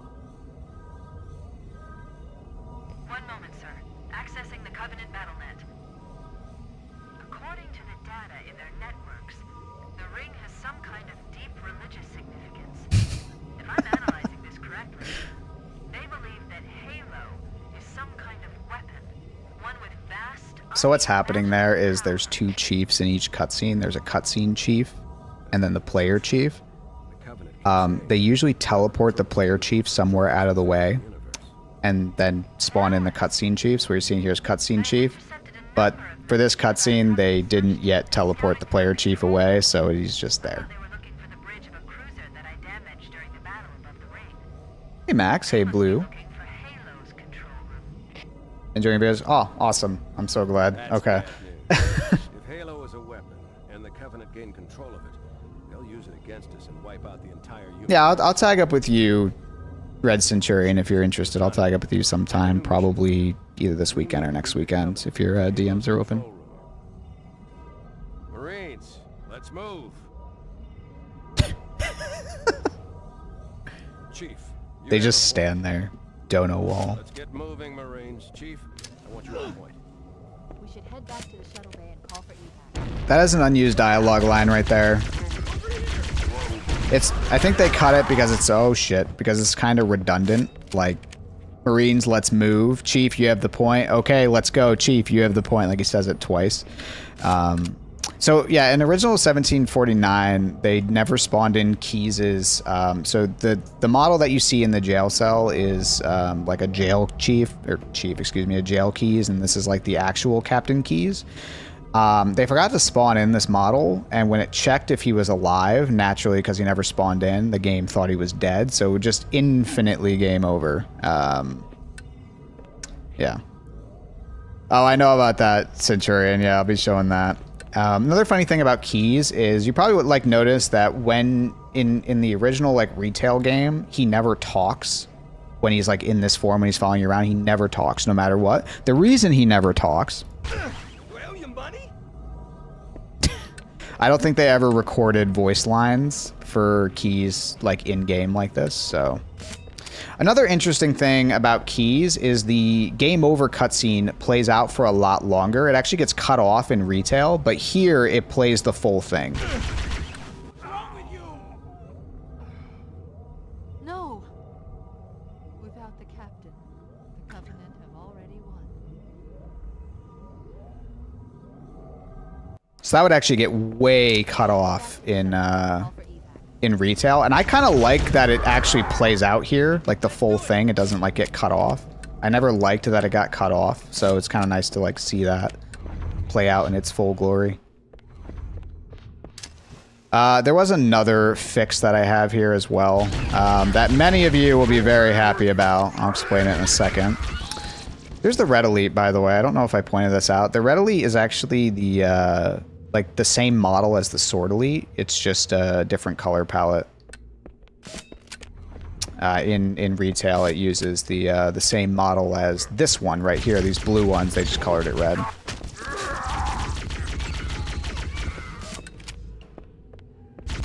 Also, I don't know if I pointed this out either. The grunts are a lot shinier. It's probably hard to see in the dark. You can kind of see it a little bit. But the grunts are a lot shinier in this version as well.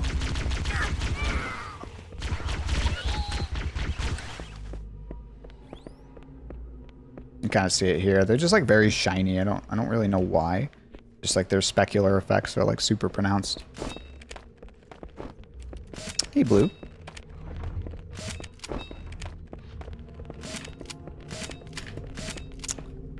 Oh yeah, this door is red, but it's not actually locked. It's a little funny. The second you walk in here, though, that door is now locked. You can't go back through it. Okay, Keys is coming through it. That's why. But once he's through and it closes, you actually can't get back out. Oh, yeah.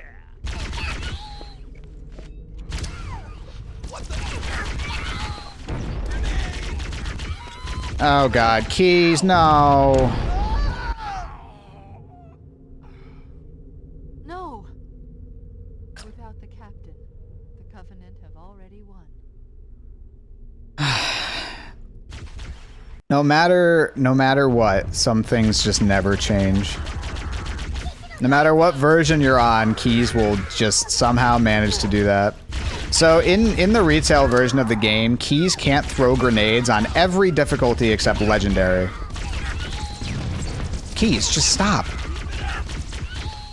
In this version, he can throw grenades on every difficulty, but yeah. Which is kind of a problem. I wish they just turned off grenades on every difficulty, even on retail, but they want legendary speedrunners to suffer. The sword is not, you're not able to pick it up, but it doesn't despawn like in retail, which is kind of interesting. Alright, so here's where the bug fix is. I'm actually going to freeze Keys' AI for a second.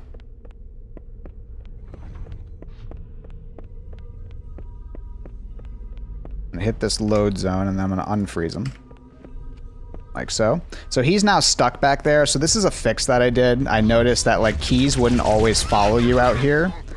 So y'all will be very happy on the latest version that this is no longer the case. Once you kill all the enemies, Keys will teleport. We made it. Cortana to Echo 419. We have the captain and need extraction on the double. Negative, Cortana. I've been engaged by Covenant air patrols, and I'm having a tough time shaking them. You'll be better off finding your own ride. Sorry. Acknowledged, Foehammer. Cortana out. Air support is cut off, Captain. We need to hold here until she can move in. Stow the belly aching, soldier. Remember, you're a leatherneck. Cortana, if you and the Chief can get us into one of those Covenant dropships, I can fly us out of here. Yes, Captain.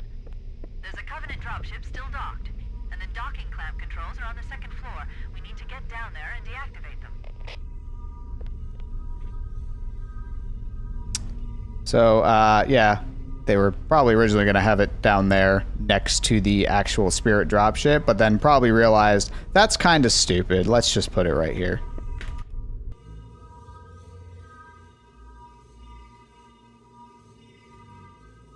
That's it.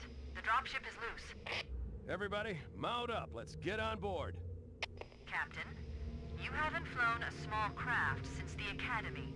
Do I look like a cadet? Okay, let's see. Switching out control should be... Uh-oh, they might kill me. Ah, here we go. Okay, well, hold on to your butts, people. Get us out of here, Keys.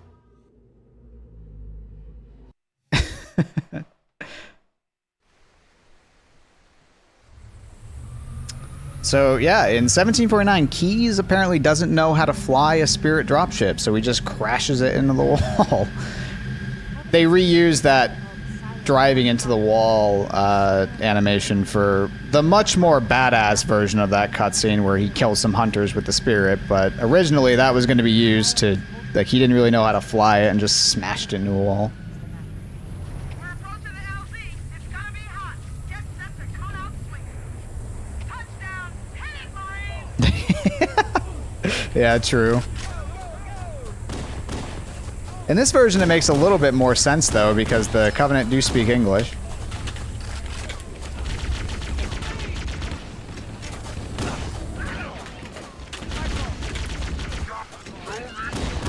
Show me! You see, the Marines are already managing to kill themselves.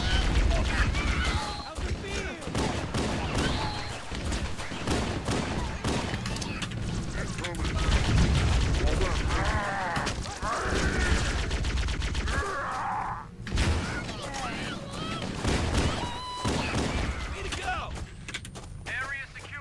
All hostiles have been eliminated. Affirmative. Echo 419 inbound. Somebody order a warthog.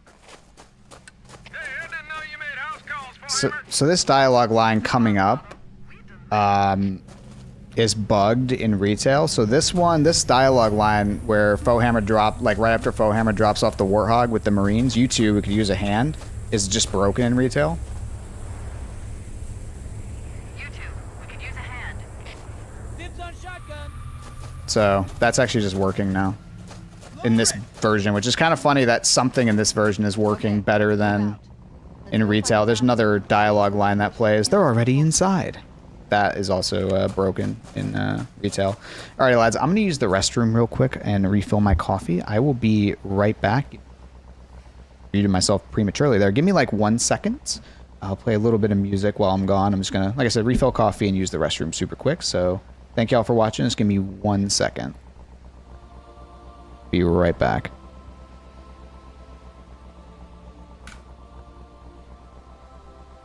Be a nice little camera scene there.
Alrighty. I am back. Alright, Red Centurion. Take it easy. Thank you for stopping by. Alright, so...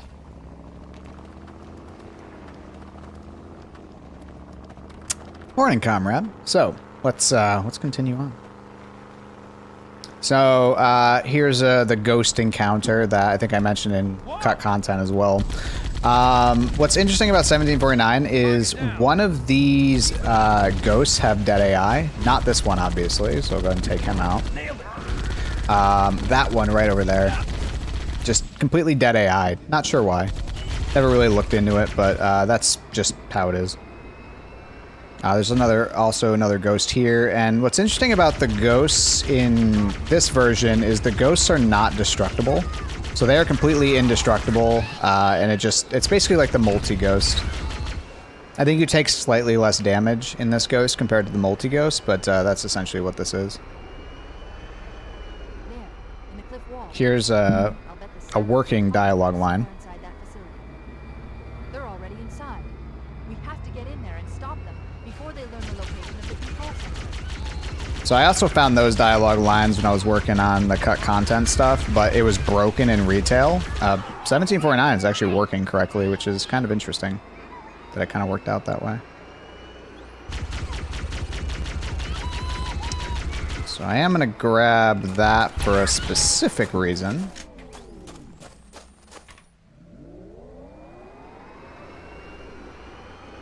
Which I will show here in a second.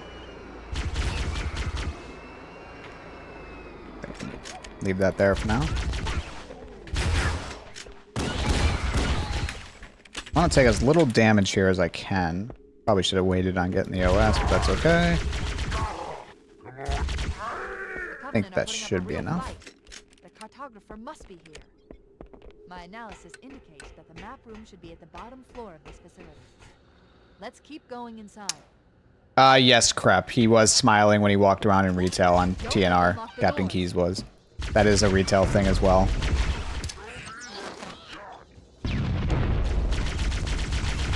Dude. It's crazy. Trying to take very little damage here. There we go. Alright, so when you come down here, you probably notice there's no dialogue lines playing. Like the whole, they've locked the door and all of that. That's because you need to kill this elite as well to get it. This isn't actually a thing in retail. You don't need to do this. But in this version, you do. Try to get him here. He is acting very funny.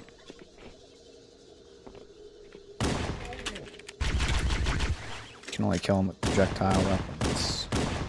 Hopefully I can get him here. Got him.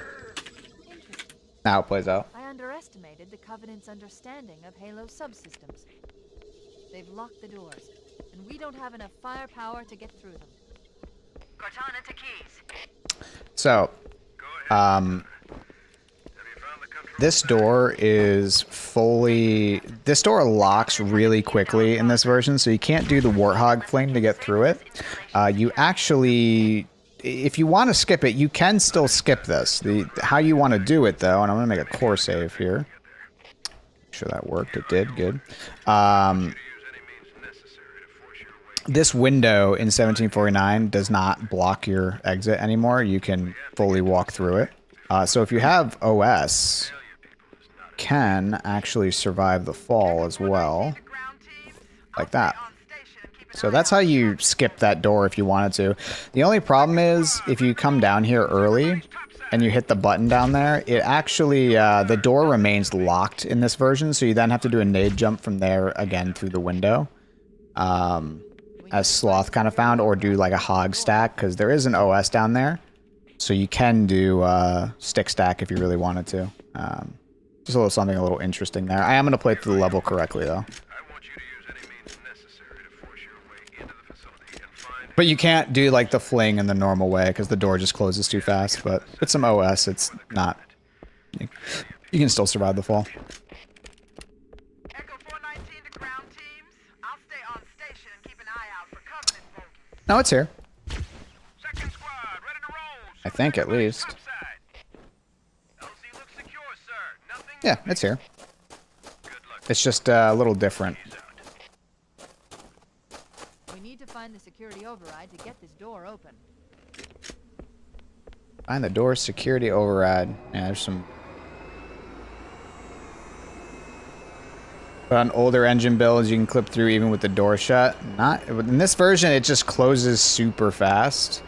Or you're talking, okay, you're talking about teleporting past. Yes, you could just find a way to teleport past it with something like that, yeah, if you really wanted to. But I'm saying you can't clip through like in the way most people would. You can always find a way to teleport in this game. That much is not hard.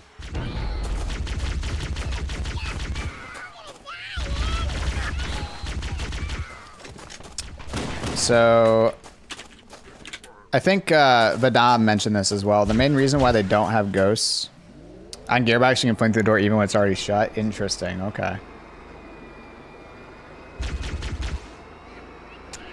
So this is probably why they didn't really want you to have, like, why they removed the ghosts in the end was, I mean, dude, this elite is okay, dude. This guy is really doing this. Oh my god, dude. The ghost in this version is super accurate as well. You can probably tell, but there's very little like error scaling. Like it shoots straight for the most part. It's actually really good.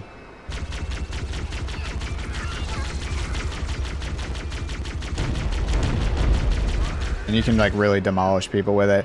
But this is probably the main reason why they got rid of the ghosts for this level, was it kind of broke it a little bit. They also had banshees and stuff, and I think the main reason they sort of opted against having all the vehicles for this was to sort of save the big vehicle, like, you know, climax for Assault in the Control Room, and have that be like the all-out, apply what you've learned level. Here's like the big battlefield, get to the control room and all that, before the game sort of shifts rather dramatically in tone when like the flood come in. Ow. So I always like imagine like Assault on the Control Room is like the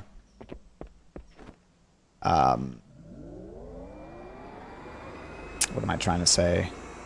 The like finale of the Covenant half of the game, whereas, you know, it's the level right before you kind of hit what I'm calling the flood half of the game, right? Because like the game feels very different once the flood are introduced. Like it's just a completely different game at that point. Like everything devolves into pure chaos. Like when you're fighting the Covenant, there's like rules, it feels like. There's like everyone's in cover, there's gunplay, it's like a whole thing. But once the flood are introduced, they just completely throw the rulebook out the window. Just, you know, they swarm you, they just charge at you head first without any care in the world, right? They completely break everything that the game kind of taught you up to that point. So I always like to think of like the flood half as a different game from the Covenant half. It's just sort of like why I like this game so much, honestly, is because like you kind of like that dynamic feels so well fleshed out. And like I haven't ever experienced a game do it quite as well as this one has, of just like establishing rules and then throwing them out in the window, throwing them completely out the window with like a whole, with like a twist that just, you know, like I don't know how else to explain it. It's like why I've always liked this one. It's because like it just feels like a completely different game. Yeah, like 2 games in one. The best level. Use the hollow panel to shut down the security system. So this cutscene's a little weird. Good. That should open the door that leads into the main shaft.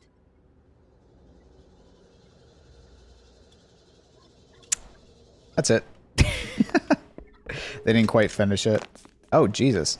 Just teleported me. Interesting.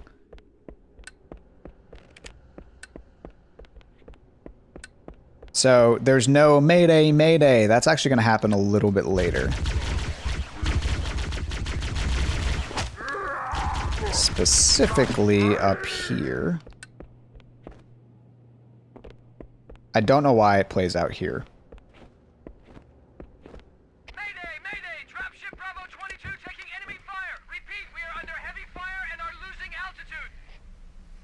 Let's move down the beach. Keep an It's eye like out for so any cargo janky the way it plays out here. So I am going to do one specific thing real quick. This will be for later.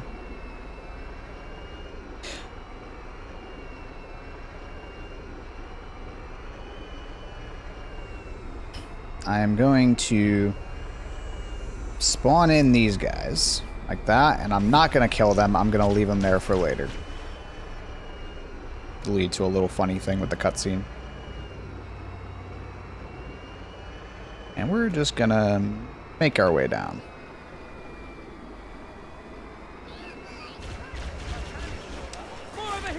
So here's the different rocket launcher ammo. So this is actually rocket launcher ammo right here that you can pick up like that. It's like little rocket launcher ammo. A little interesting. I always liked it. Something else that's funny about 1749 as well is there's something in the tags for the rocket launcher. They were going to have you move slower while the rocket launcher was aiming down sight. So while you're like aiming down sight with it or reloading your rocket launcher, you would move 25% slower. That never wound up working correctly in the 1749 engine, and in MCC it also doesn't work correctly, but in the opposite way. So in MCC, if you have that set, you just move 25% slower with the rocket launcher out all the time, as opposed to just when you're aiming or reloading, which is, yeah. An ad is going to play in like a minute again. I don't care if you want to use whatever ad block you want to use. It's not for me. It's because Twitch forces me to.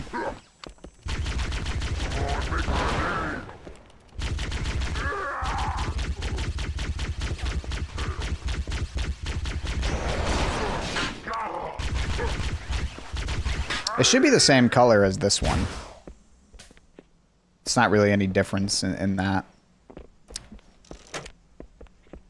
Alright, ad is going to play. I'm not going to go inside the facility until after the ad plays. Instead, I'm just going to show some stuff over here, so you're not really going to miss anything.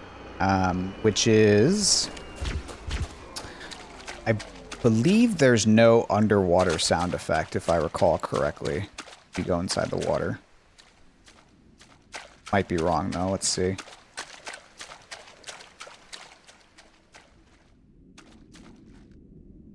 No, there is. I think I hear it. Okay, there is. I thought there wasn't. It's interesting.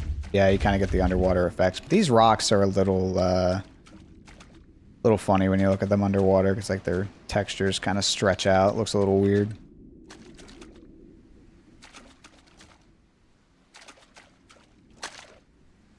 Yeah, it's probably just like a weird angle with like the lighting. Like the outdoor lighting plays so much of a factor as well. This is the fog lighting, as it's called. It's not really fog, but it's like the atmospheric stuff.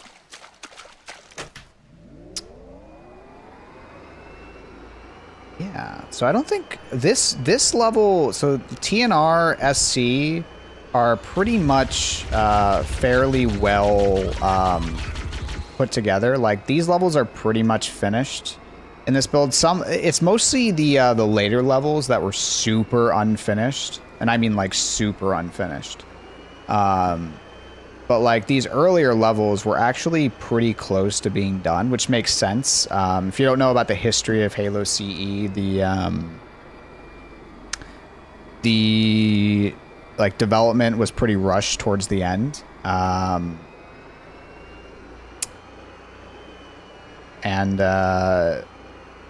Yeah, so like the later levels, and you can even see this like in the scripts themselves, like they were so much less experimentative in the later levels, as far as like this level had so much that was commented out, and like could really tell they were like experimenting with different ideas and like sort of bringing them forward with playtesting. But like the later levels, they kind of didn't really have that.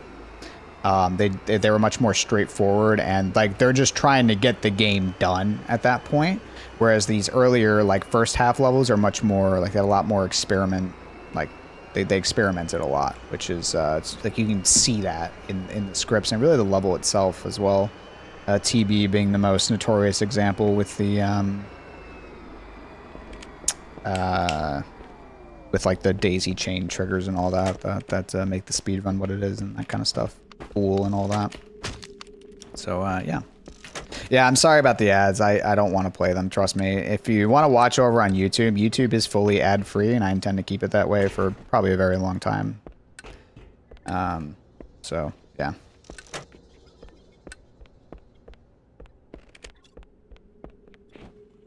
So the door is unlocked now, it just kind of opens. They never cleaned up the bodies here, though, which is kind of interesting. And this gold elite, or rather this kind of like brownish elite, he won't actually spawn on the return either. They didn't yet implement that part either. Which is always fun. I feel like your flashlight lasts longer too, but that might just be me misremembering how long it actually takes. I don't really use the flashlight very often, so yeah. The Silent Cartographer was their developer playtest level, so I think it was just the island, right? They didn't really do the interiors or anything. They were just like had the island as a little sandbox to like test out weapons. I imagine the original like Silent Cartographer island playtest level looked nothing like it looks now. Like there's no shot they modeled this entire interior and like all the different stuff on the outside, right? It was probably just they put some hills and stuff to like test friction going up hills is probably what they really did. And then eventually they just took it and like built out this whole interior and built out the island. So it was like an actual level and all that. So welcome back from the ad. We will continue moving forward, just kind of chatting a little bit. So this cutscene is in the build as well.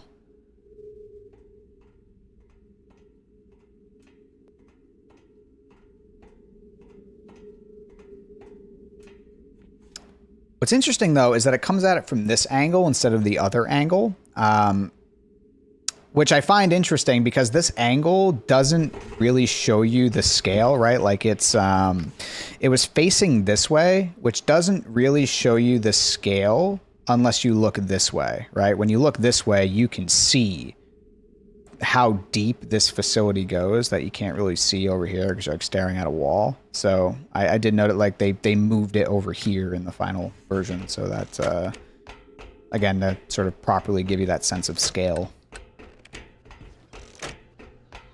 For some reason there's a invisible and active camouflage here. I'm not sure why. I can see some grunts T-posing here. Try someone your own size.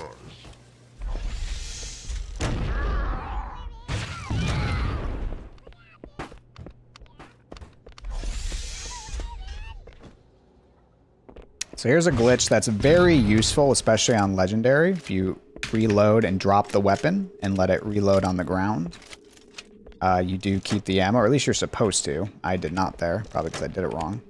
But let's see if I can do it correctly this time. I think you're only supposed to hit reload once, which is where I messed that up. Let's try that again. Where'd the pistol go? There it is. We can do this.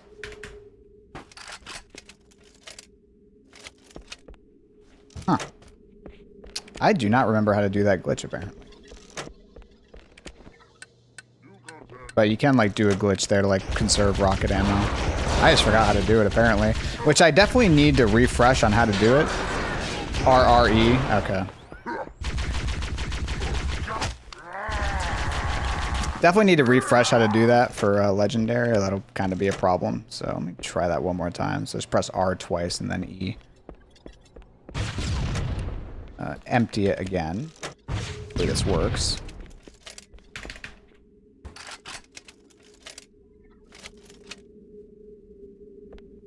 Okay, there we go. So I shot 2 rockets and then let it reload on the ground, and you end up keeping your ammo. I probably was picking it up too quickly, honestly. I think you really need to let it play out. Yeah, I think you really need to let it out, like let the whole animation play out before you can pick it up, is my guess.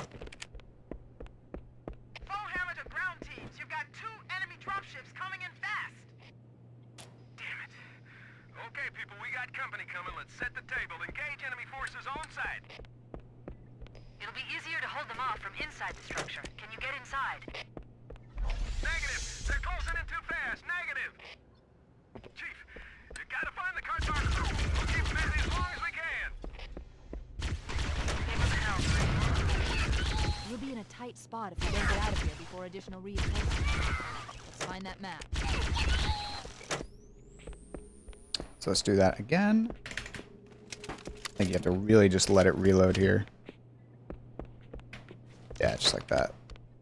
Kind of have to do R, then R plus E at the same time for it to work. Yeah, I think that's like what you have to do for lasso, right?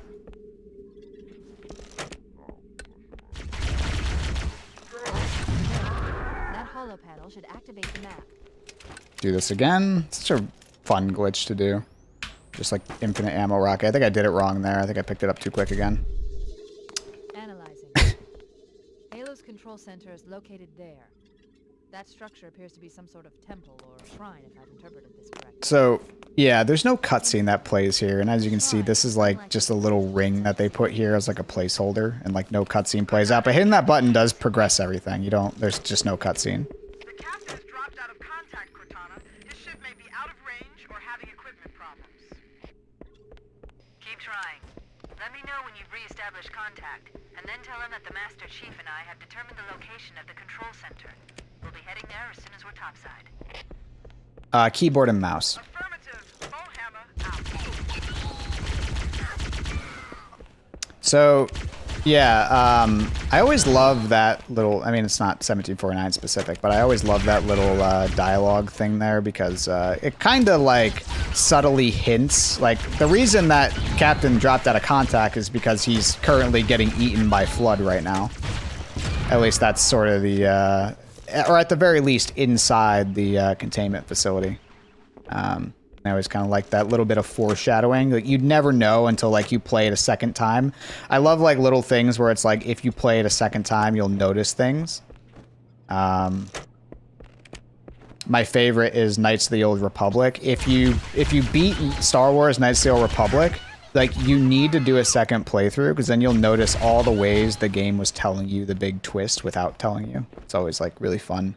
I always love like when games kind of foreshadow really subtly, so you only like see it on your second playthrough.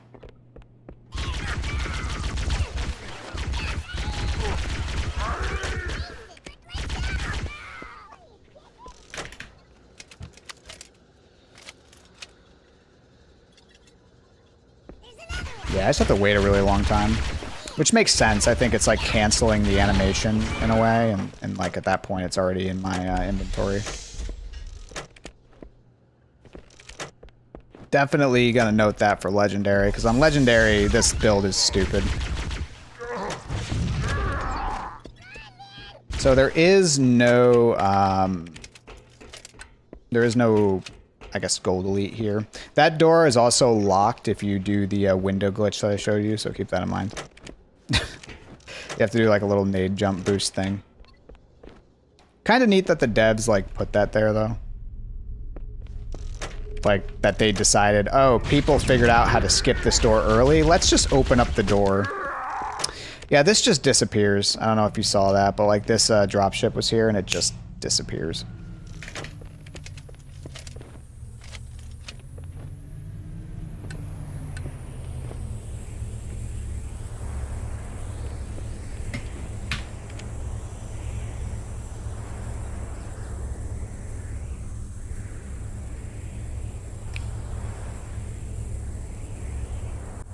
So here's the reason I let those jackals alive.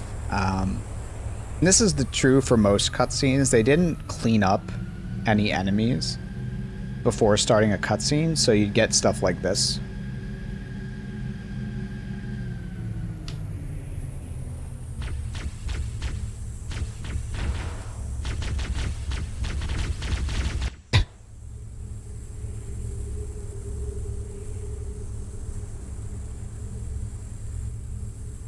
Cutscene is also so much more ominous without without music or any dialogue.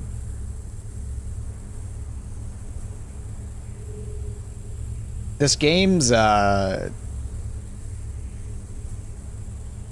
like ambient sounds is like honestly a little creepy. So the loading screen was pretty quick, but yes, this is called Fortress World in the 1749 build.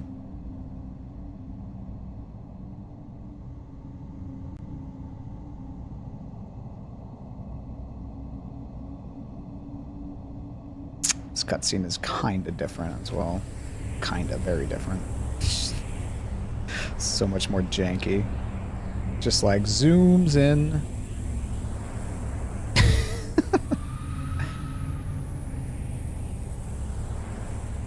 And you start off looking this way, which is interesting.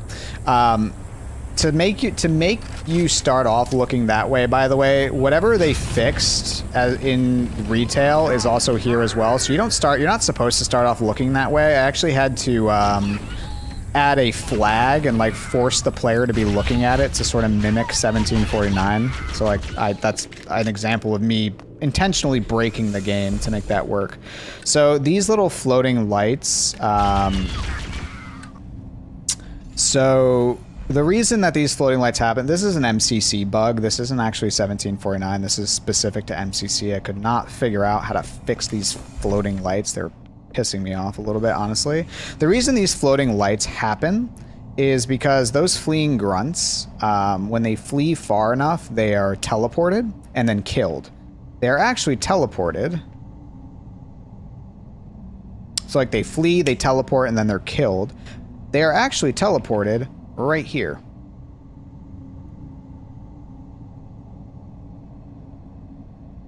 Yeah, it's like a weird interpolation bug. If I bring a Banshee down here, they won't be flickering like this anymore. I think it's because they're so far away, they're like out of the cluster, is my guess. So I can actually make that weird lighting effect go away by flying a Banshee down there. Which, there's Banshees here, by the way. Just kind of interesting. That bug there, I don't know what's going on with that. There's a lot of things that like I wasn't really sure what was going on, but yeah, that lighting bug I could not figure out how to fix, unfortunately. I don't know why there's Banshees in this section. It's kind of interesting that there is, though, because it makes the Siege of Madrigal Easter egg make a lot more sense. If there's Banshees here, you just take a Banshee to the secret Easter egg spot, but I'm guessing they removed the Banshees after kind of that. So yeah, here's where all the grunts were teleported to, and once you come down here, it actually fixes that light bug. Speed hack my way up here. Hey Eric, thank you so much for the 3-month-arinos. Where the hell am I? There I am. Maybe, I don't know. I don't really know why you'd want Banshees down here, because then you can just go down to the bottom and you can, like, it kind of ruins the illusion that that's kind of goes all the way back to Silent Cartographer, because like there's a bottom and there's no way to get out, so it's kind of interesting. But yeah, all the floating lights are gone, so as Gambit said, probably a weird interpolation bug. Something else that's interesting about this build, you can blow up the Banshees while no one's in it.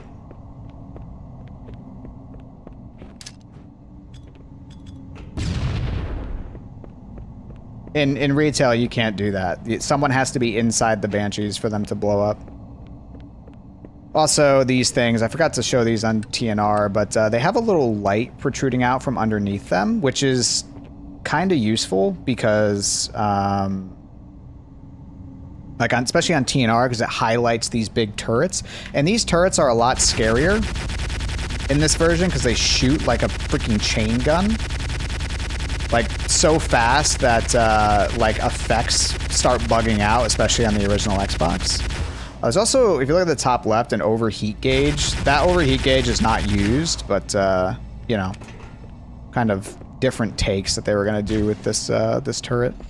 Anyway, this is another example of just non-baked lighting that I had to sort of hack together to kind of mimic 1749 a little better. Otherwise, it would look like really bad. So this is using the game's like fog shading for interiors, which helps. Trust me, if I didn't do this, you would get a headache, because just kind of looking at pure white the whole time it just strains the eyes. But having something like this really helps, and also mimics 1749 just a little bit better as far as like dynamic lighting goes. I'm gonna die. So I'm gonna revert because I don't get any health packs on this mission. I kind of don't want to play this mission at 1 red the whole time. As a note for people playing on Legendary, if you go down to 1 red, sometimes it's better to just treat that as a death rather than play the entire level with 1 red. I noticed a lot of people just were like, oh, I lived, I can continue at 1 red, and it's like, you're gonna have a really bad time. I think, yeah.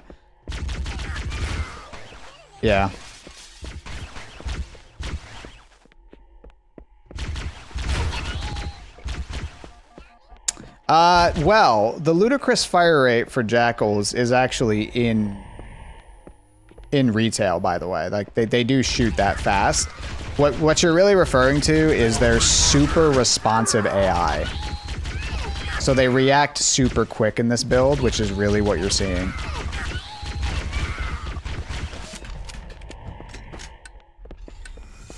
So this is where there should be no more baked lighting. Also, hey, Growl. Just like that. Banshee grab is impossible on this build, and I will demonstrate that here.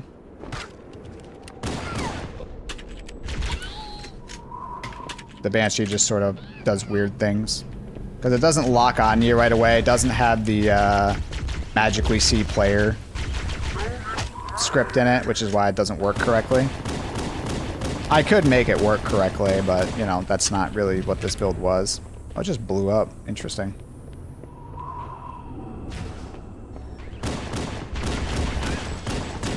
I wonder if that's something specific to, like, normal. Like, the Banshee... Like, they blow up the Banshee so you don't have to fight it on normal.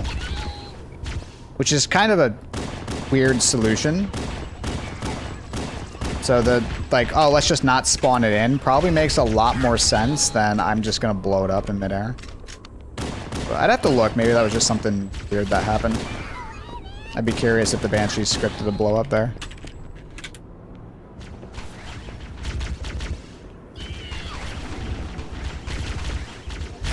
Oh, are you trying to, like, say that CE's Legendary is not balanced? It's the most balanced in the franchise, if that's what you're getting at. Oh, you're good. Really? Wow, this guy's freaking got freaking hops, man. Holy shit. If you're trying to, like, imply that Retail's Legendary is just as bad as 1749's, it's not even close. So, Legendary in CE is the most balanced Legendary in the whole franchise by far. And I don't think that's a hot take to say. But if you've not played this build on Legendary, I would encourage you to try it and you'll see exactly what I mean by it's ridiculous.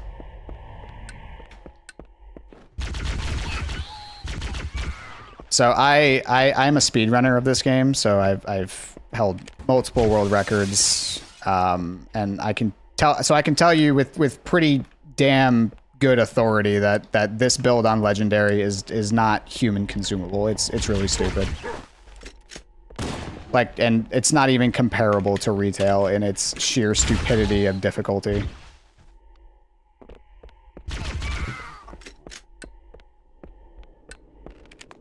Hey, buddy.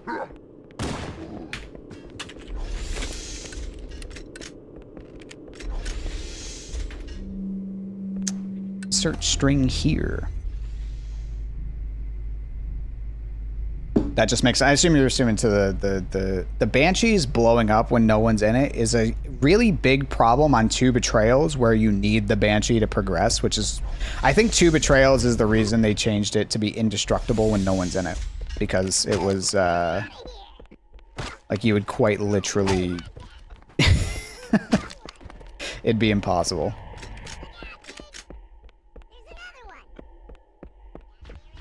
Yeah, so they already see me just because the super responsive AI. They haven't quite dialed it in yet. Yeah. By the way, I did add a whole bunch of different quality of life to 2 Betrayals to make it really hard to soft lock yourself. I'll kind of show that when I get there. But this update does, like, if you accidentally blow up your Banshee, I made it so they'll respawn. So you won't get soft locked anymore. I'm sure you can still find a way to soft lock yourself, but at that point you're trying to soft lock, and I don't really care.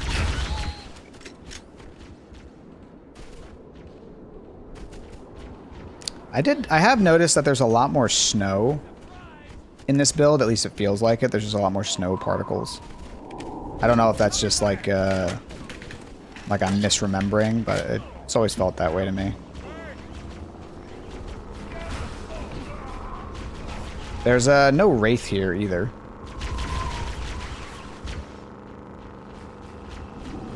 Oh, I did notice this as well. There's like a big shadow here. I don't know if that's just because of the big shadow from the fact that there's like a big cliff there, but it feels like there used to be a rock there that they end up taking out, but maybe it's just the shadow from the cliff. Also, they are doming me.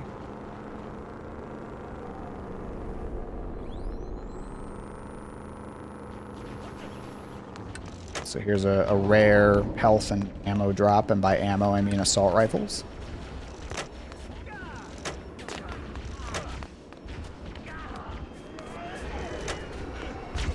So here's the NASCAR tank.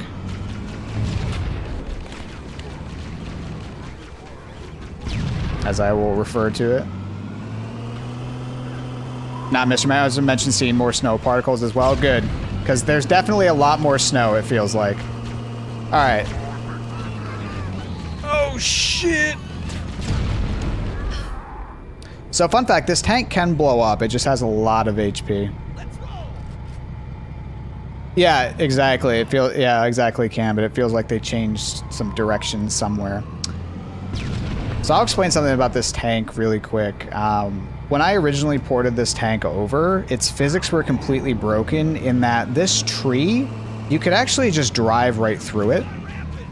Not completely, you'd like finagle yourself through it. You couldn't splatter any enemies either. So any enemies you see walking around, you couldn't splatter it, you just go right through them. So I had to really mess around with the physics on this to get this to work. It was a bit of a pain in the ass. Also, the turret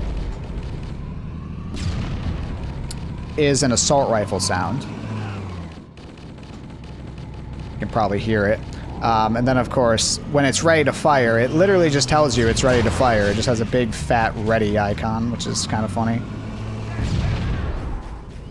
So the Banshee got stuck in the floor there. That is about as close as I could get it to original 1749. So this section always was really cool. I like that there's like a couple drop ships that come in to like drop off some ghosts and some other stuff. It's always really cool to me. I kind of like how they did this a little bit better. The only thing I wish that it did was it also dropped off a Wraith right here, kind of like it did in the retail version, so you get the really cool, like, you know, tank beats Wraith, tank beats tank line or whatever. Instead, I believe it drops the Wraiths off up there, if I recall correctly. Yeah, but no, yeah, but he's kind of got dead AI. He doesn't really do anything. Hey, Swastik. And Drunk Frodo, hello. So fun fact about the hunters in this build, they are extremely resistant to explosives. So if you try to shoot them with a rocket launcher or the tank, it does very little damage. So it's better to just splatter them with the tank.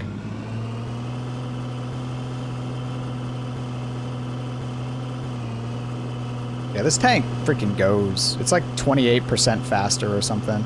I like how fast it is. A lot of people have mentioned that, like they like how fast the tank is. I don't know how good it would be from a balance perspective, but it is kind of nice. So like I said, the tank the tank is a destroyable vehicle in this build. There's no destroyed variant, so it just kind of dies and you can't drive it anymore. So that's why I'm not taking any damage. I am taking damage. It's just the tank has ridiculously high HP, and I'm pretty sure only explosives can damage it too. So it's just kind of like a really OP vehicle in this build. It's like a proper tank.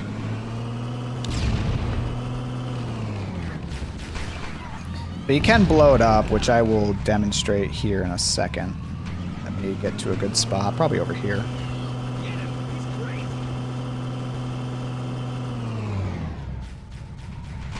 Yeah, it is like a NASCAR tank.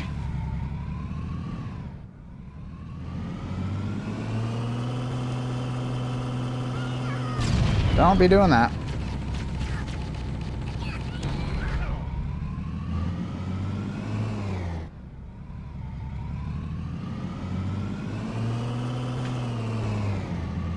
I think I have a sniper, so I can take him out at the very least. Alright, I am going to make a core save, make sure that worked. Cool. So, I'll demonstrate... Where the hell? I cannot see a thing. Is it right there? Yeah, so there's the tank. I'm going to shoot it. You'll see it blow up. You saw it just blow up right there. So it doesn't have a destroyed variant, but I can't get in it anymore. This tank is actually just destroyed. So it is destructible. Which is kind of interesting.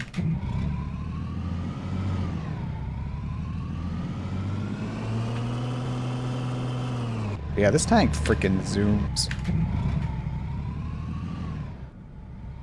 There's a bonus spawn here when you open up the door.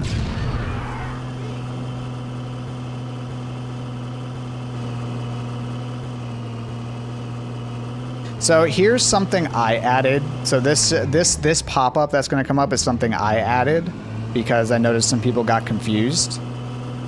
There's actually no enemies in this section. You didn't skip a trigger. Just to like say, hey, if you see no enemies in this section, just keep going. There's not supposed to be. This was just an unfinished portion of the level, so there's just nothing here.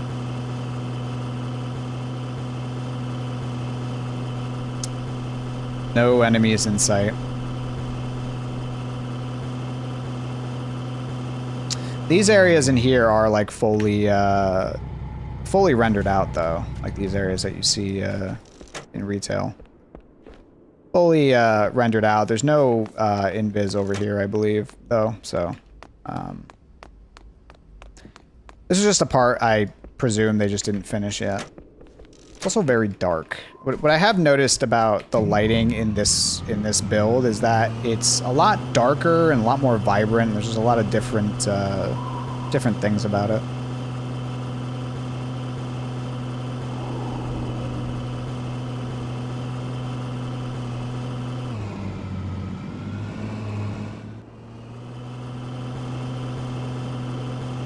Kind of wish I picked up a ghost, but that's okay. We'll just zoom the tank over here. There's no ammo things either. We'll just leave the scorpion there. There should be something over here, I believe. Is there usually this much snow particles? No, there's like a lot extra snow particles on this level. And on TB, it's kind of interesting. They definitely toned it down in retail. A lot of people have been noticing it. I've noticed it. I never looked into it directly. But anecdotally, it does seem like there's a lot more snow. So something else that's cool about 1749, these tanks, or these wraiths, are drivable by default in this build. And you can't even like tilt up the nose and all that. It's very bad though. Like, good luck using this to kill anything. It's like near impossible. So... I did put the Wraith in multi too for fun, and many people have noticed how bad it is, and it's kind of funny to me.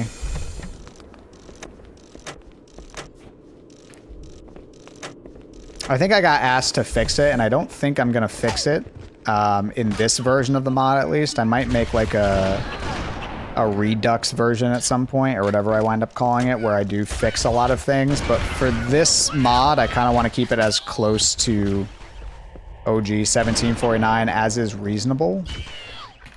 If there's something that like soft locks, I'll fix it. But if it's like, this gun is really bad in 1749, it's just going to stay bad because that's just kind of how it was, kind of deal.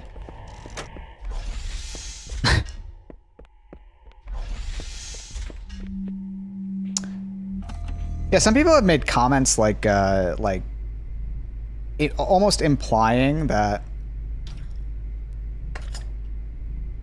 I just like copy and pasted things and didn't fix anything. Like the Wraith is just the multi-Wraith. That is not the multi-Wraith. I do want to note things there.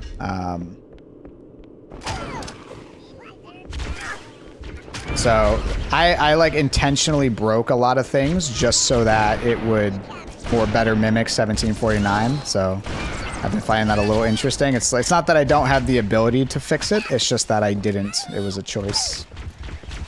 Yeah, exactly. It's like I wanted to kind of preserve this build in a way.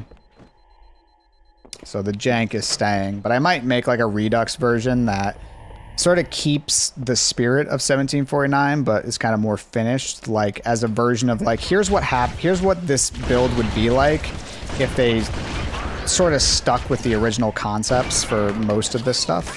I feel like that might be a fun thing. Dude, I'm getting my... Grunts are not afraid.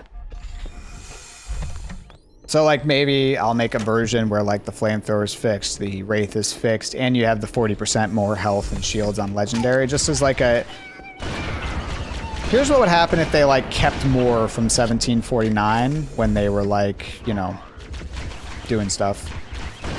So these elites are, I believe, supposed to be grunts in retail, which is kind of interesting. Does Banshee Grab work? Banshee Grab does not work. You, excuse me, probably have to find a different lineup to make it work, but it doesn't like work in the traditional sense here. I'm sure you could find one, but I mean, the Banshee is going to act really unpredictable because it doesn't like latch onto you like in retail. So it's a little weird.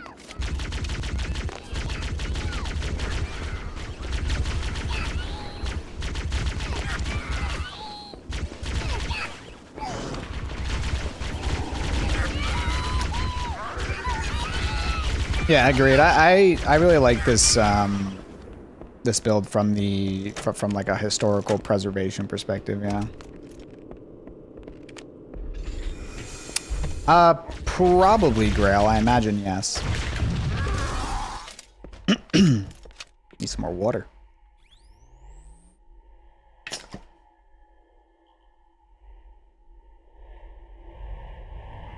There were a lot of details I didn't look into, mostly because,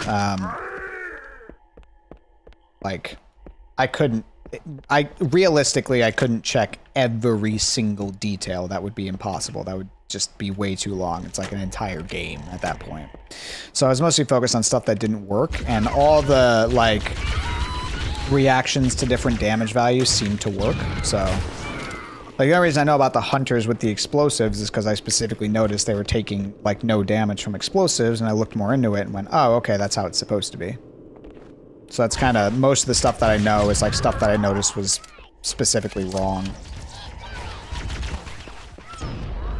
A lot of stuff like damage values and reactions to certain things are all, like, pretty much stable.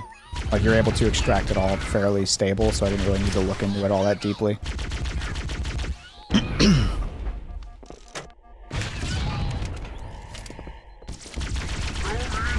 That should cause them to fear.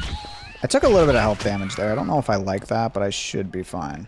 Are there Bigfoot sightings? There are no Bigfoot sightings at all. It's a little sad. So that was actually like, that whole initial swamp portion is completely unfinished.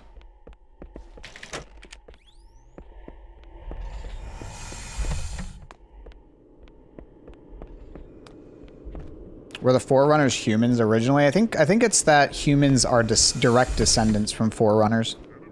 I believe that's what it is. The lore. Alright, I'm gonna cheat a little bit here.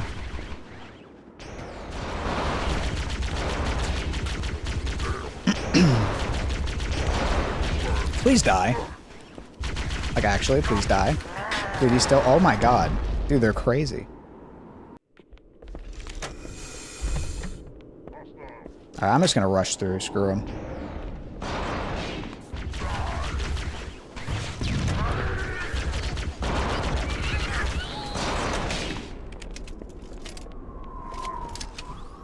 Will I get him? Almost.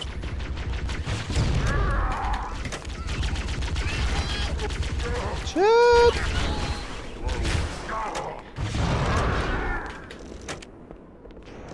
I don't think I showed this yet.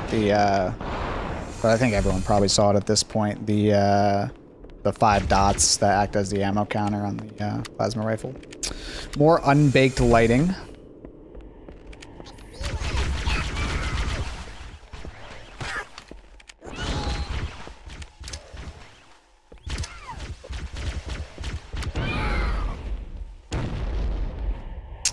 It's the exit.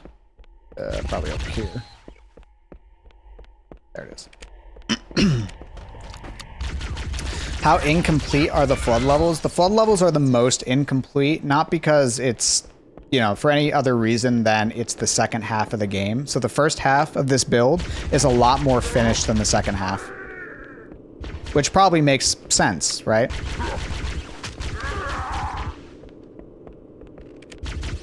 Like they were working on the levels sequentially is what it seemed like. And I think what I, like, as I mentioned earlier, the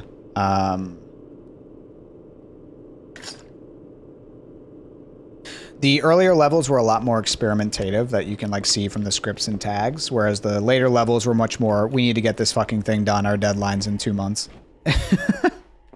Which is how I imagine directly how it happened. So this room's a little different as well. There were originally a bunch of Marines. A bunch of Marine bodies, implying that the, you know, the hunters killed them. But they didn't yet kind of fully flesh out this room yet. Or the lighting. It's very unbaked lighting, but... This room in retail also features the song known as the Lost Muse, which is... the reason it's called the Lost Muse is the song that would play in this section with, like, as you're approaching the hunters with all the dead Marines. When they released the official soundtrack for CE, they forgot to put that song in. So that song is not on, like, on Spotify. If you listen to the Halo CE soundtrack, that song is not actually on here. So it's kind of titled The Lost Muse in that sense. It's also my favorite song in the game, which kind of sucks that it wasn't included. Yeah, The Lost Muse is honestly great. I really love that. It also sucks because some like audio things. When you mix songs for games, you mix it a lot more flat, so it doesn't overpower what's happening on the screen. You want to be more in the background, so you mix it more flat and kind of in the back, if that makes sense. When you take a song that was made for a game and then mix it for Spotify, you want to mix it to be a lot more full and like grand. So the fact that the song was missing, we never got that version of the song that was actually fully mixed and, you know, had that grand feel to it like the other songs do.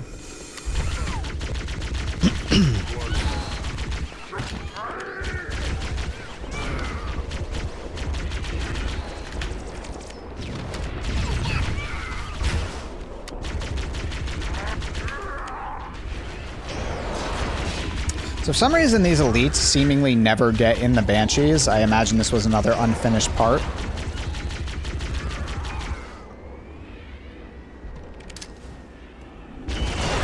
These hunters are also only supposed to spawn in on Legendary. But in this build, they spawn in all the time.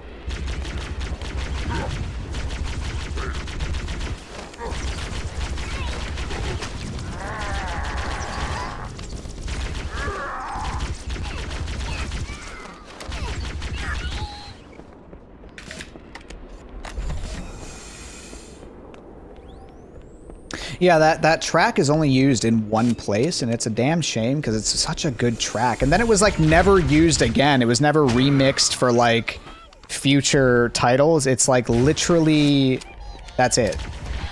Whoops. Yeah, and this would be one of, I think, like 2 places where Walk in the Woods plays, but like here is where like Walk in the Woods is like the full thing. Like you get like all the different kind of notes to it, and it's like kind of the frontal music piece here. The others, it kind of just like enhances a little bit for like atmosphere. And what's great is that most people skip this room because they just get in the Banshee and fly directly to the control center.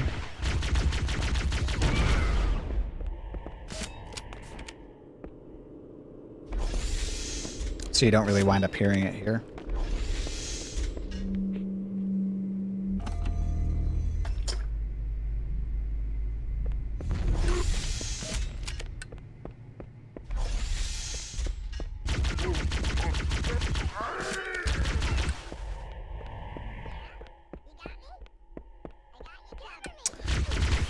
Yeah, that makes sense. It's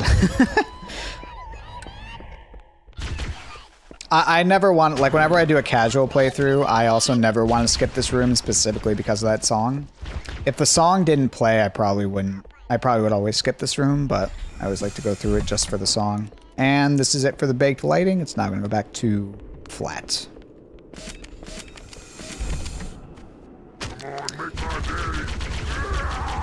So there's an example of you cannot sneak up on the enemies in this build. They quite literally have 140 degrees of vision in their peripherals. It's kind of crazy. Let's see if he kills me. Hoping not.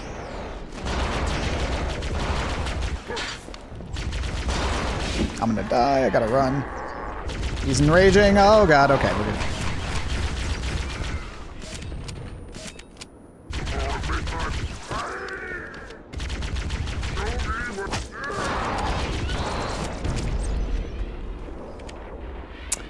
There's like no dialogue on this level at all.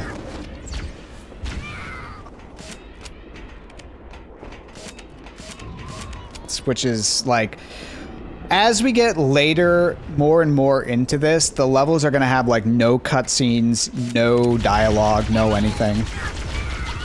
It's really the earlier levels, again, where this build is more finished. The more you get into it, which most people noticed as they were playing through, the more that you get into it, the less finished it feels, which, again, it makes sense. Yeah, the plasma pistol's always been excuse me, always been S tier.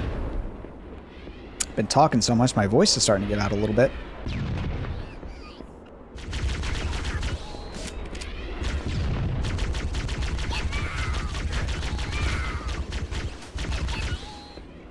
Oh god. Right, I forgot. These hunters spawn a lot quicker here. Forgot about that. They usually don't spawn until you go up the ramp.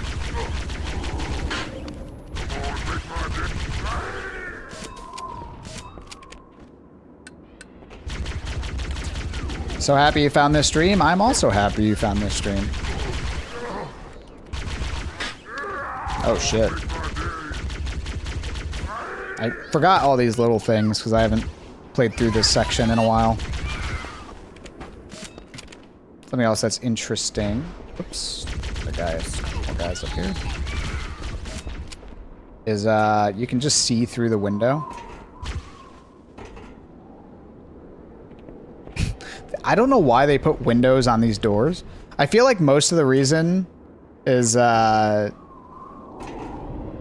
they removed the windows was they ended up making this AI brain dead in this section, so they like don't want you to see through the window, or they're just like the window's kind of stupid, which is probably correct.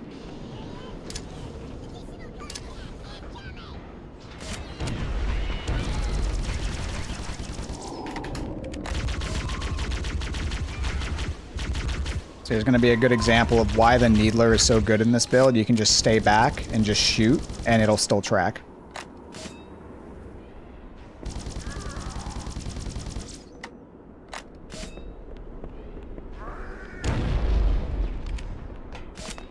You also get 240 ammo, so you can just fire away without worrying about it. So if you're playing through this on ledge, which when I play through this on ledge, this Needler is going to be my best friend, because it's so good from a distance. It's what you want to use.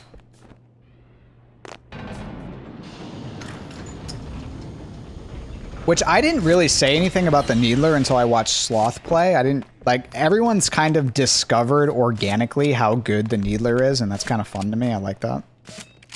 So this cutscene is extremely janky. Before I go into the cutscene, I'm first going to, like, show this, which is very unique to this build. It's like this little purple thing going around, and it's like kind of got a static effect on it for the ring, which is kind of cool. It's also like this little thing kind of shows you where the ring is in relation to the big gas giant. And yeah, like neat little static effect. They definitely toned this way down. It actually does like go through this little wall here, and you kind of see it like clip through, which is kind of looked a little janky. Here's another cutscene object that most people didn't notice. This is the thing that Chief takes out of the back of his head that has Cortana in it, the little chip. It's just floating here because it's a cutscene object, and then there's no actual terminal or anything like that. So this cutscene is very jank. I'll just let you enjoy.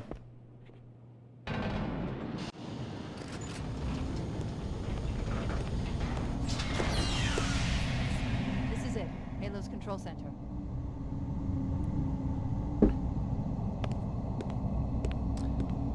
It's pretty much the actual build rack. At least it's basically like a direct port.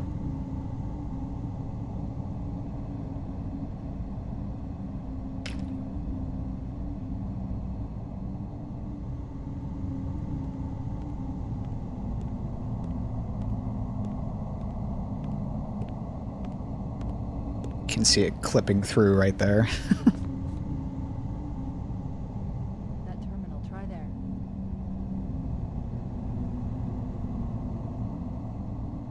You all right? Never been better. You can't imagine the wealth of information. The knowledge, so much, so fast. It's glorious. So, what sort of weapon is it? What are you talking about? Let's stay focused. Halo, how do we use it against the Covenant? This ring isn't a cudgel, you barbarian. It's something else. Something much more important. The Covenant were right. This ring, it's Forerunner. Give me a second to access. Yes, the Forerunner built this place, what they called a fortress world, in order to... Wait. No, that can't be. Oh, those Covenant fools. They must have known. There must have been signs. Slow down. You're losing me. The Covenant found something. Buried in this ring. Something horrible. And now, they're afraid.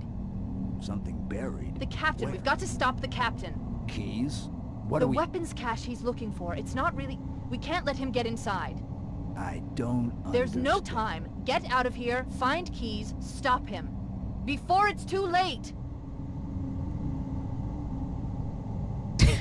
So janky. And then we're immediately into this.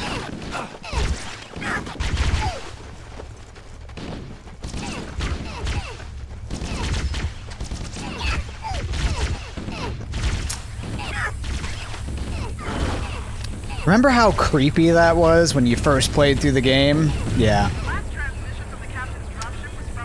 Alright, I've got a lot to talk about. Let me kill all these guys first. First thing I'm going to show is the flamethrower. It's right here. It's got completely unique HUD elements. You can see it at the top left. What's really cool about it is enemies run around screaming when you kill them with it, and then they fall and die. Jackals do it too.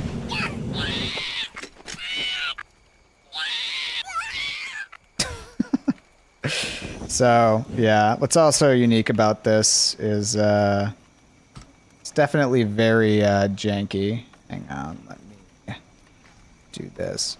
You can kind of see like it, like you saw it a little bit. It like kind of pushed out from the top of it rather than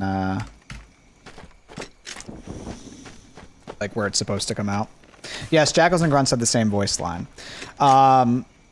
So also regarding the cutscene we just watched, the assault in the control room one, I'm imagining the reason the camera angles are like that is Cortana was originally going to be a lot smaller, and then they kind of like made her like super big, like they did, like zoom, I am, you know, in the control center, but they didn't adjust the camera angles yet to sort of meet that it was super big.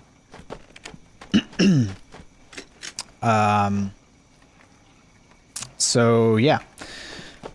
That's why I imagine the camera angles were so janky. And then there's the Marines. I think the intention was the Marines were supposed to be fleeing with the Covenant, and you're like, whoa, both the Covenant and the Marines are fleeing with something, but then they, you know, didn't quite finish that yet. And then, of course, you know, like, the whole vibe of this mission is really off at the moment, right? Like, it's supposed to be, like, this slow-paced, tension-building mission, but you don't wind up really getting any of that in this build. So it's weird. It's kind of like the amount of work they had to do to get this mission dialed in for like retail, where we had probably like one of the greatest twists ever in gaming, and like how long it probably took them, how many iterations. So yeah. This entire swamp portion is unfinished, by the way. There's no Bigfoot sightings. There's no anything. No explosions and, like, creepy Bigfoot sightings. You don't see any of that. It's just not present in this build. Also, no baked lighting, so everything's super bright. There is not a single room that has finished lighting in this level. It's all going to be like full bright like this. They were still working on this level at the time.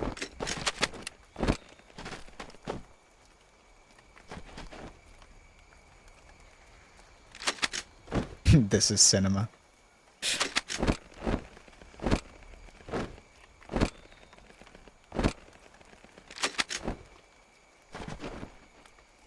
So yeah, there's no Bigfoot sightings or anything, no explosions here. It's fully unused. Oh, one thing I forgot to mention, when the Pelican is landing, you'll notice some floating ARs are shooting at the Pelican as you're sitting in it. I had to modify those ARs to shoot blanks, so they shoot bullets that do no damage, because originally when I ported this over, when those ARs were shooting at the Pelican, you get super bright red lights because you're like taking damage. So those are like super special ARs that do absolutely no damage, fun fact.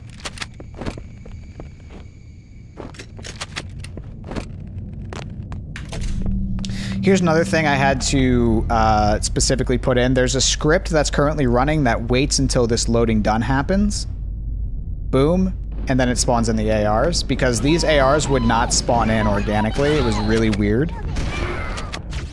It was like super broken in this section, so I had to like sort of put together a hack to make it broken like 1749. There's like a lot of little things like that in this build that I had to do.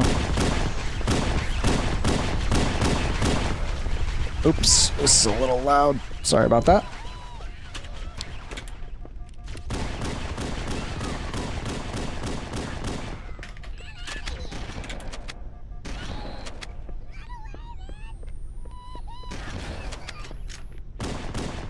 Any mod checks in chat can get rid of the problem.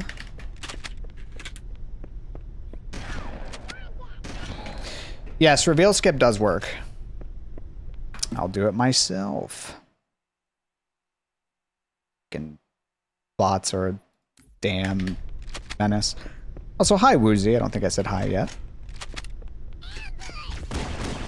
So another thing, so the way that I did the lighting unfortunately has some artifacts. This is one such artifact. This isn't supposed to look like this. Unfortunately, it's, you know, it's something I want to fix. I eventually want to fix all those little artifact things. I just sort of haven't yet, because it's hard to do. It's hard to explain why it's so hard to fix, but I just need to tinker at it to get that artifacting to stop.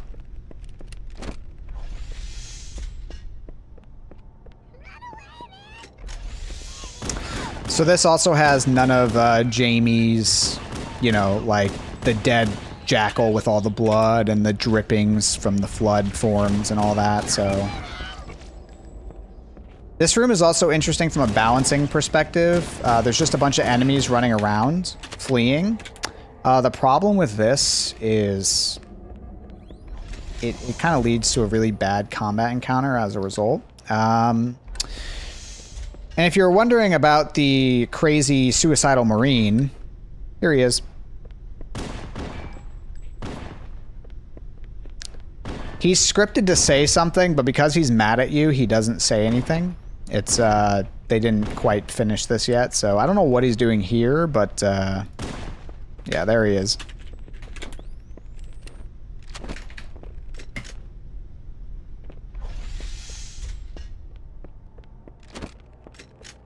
Instead, in this room, they had a bunch of enemies. I'm going to leave these enemies alive for a very specific reason.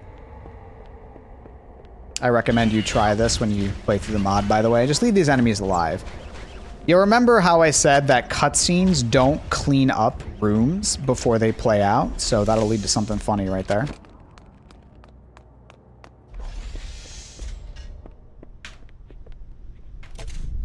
Yeah, the shotgun's melee, Ruby mentioned that this shotgun's melee likely predates when, so Jamie mandated that every melee happens within 3 frames. And the shotgun, like, this must have predated that sort of mandate. So the shotgun melee is really slow, as opposed to, it has to be within 3 frames, so they sped it up.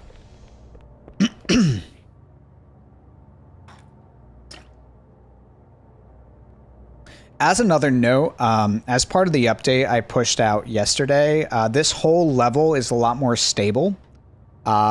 Scripts should progress a lot more quicker now, like a lot more naturally. There were a lot of different like sleep untils that were causing the game to lock up at certain parts, and you very easily skip certain progression triggers as a result. So when you play through this level now, it should be a lot more stable and work a lot better. But anyway, this cutscene is... I'll just let you enjoy.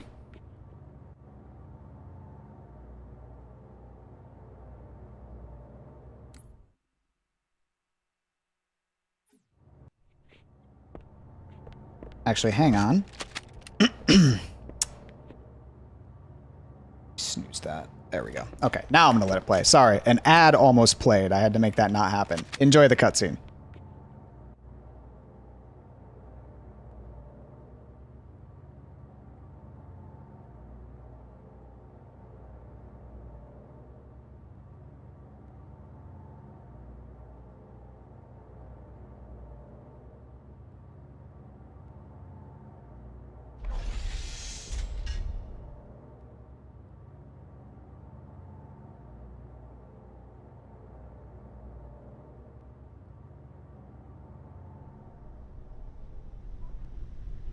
Yes, the lack of music and different sounds really does ruin it. I agree. Turn it up a little bit. So right here, Chief's head is supposed to be looking around, but I could not get it to work, unfortunately, in this engine. I'm still trying to. But that's why it just sort of stands there like that.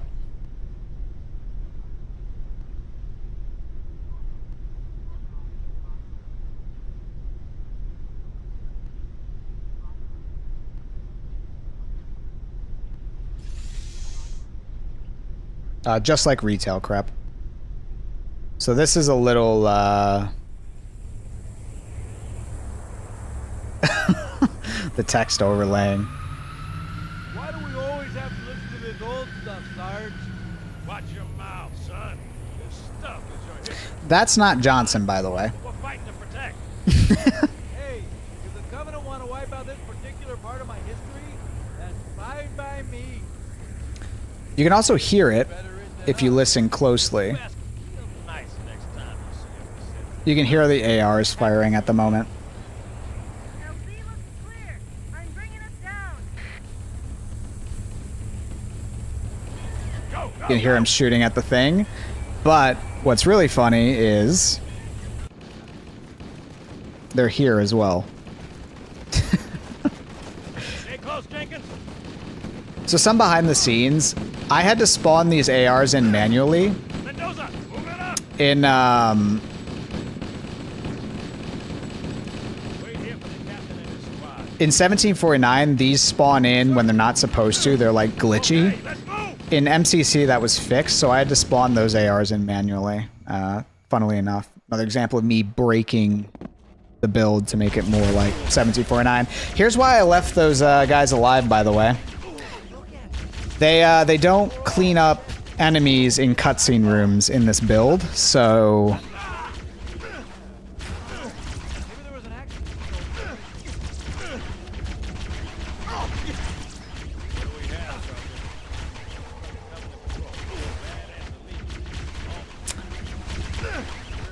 Really helps the mood. Now we just met. Yeah, you're just kind of dead. Oh no, the cameraman dies helpless. That's why the camera like goes to the ground like that. It's because he died.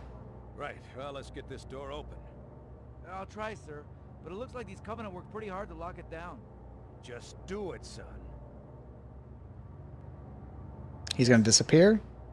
Probably saw it right there. So Joe Staten talked about that a little bit. He would always turn the camera away when they would have to like spawn in new stuff, so things would just materialize in midair.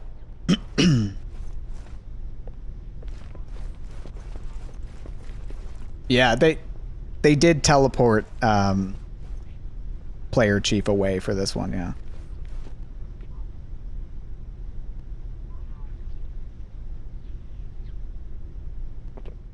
Got a bad feeling about this.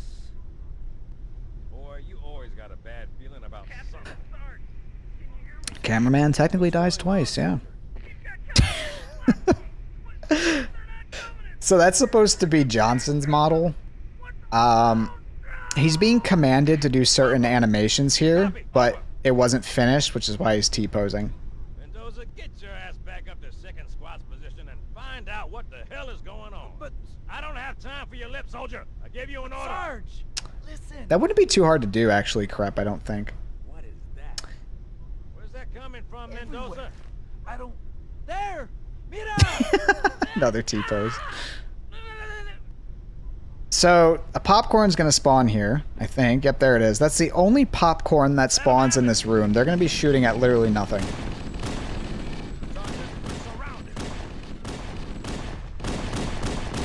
Damn it, Jenkins! Fire your weapon! He's just going to disappear. Wait for it. Oop.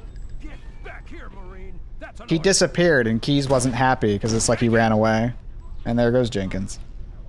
But then he's... Nope. Okay, never mind. He kind of like went up like that. Rip Bozo indeed.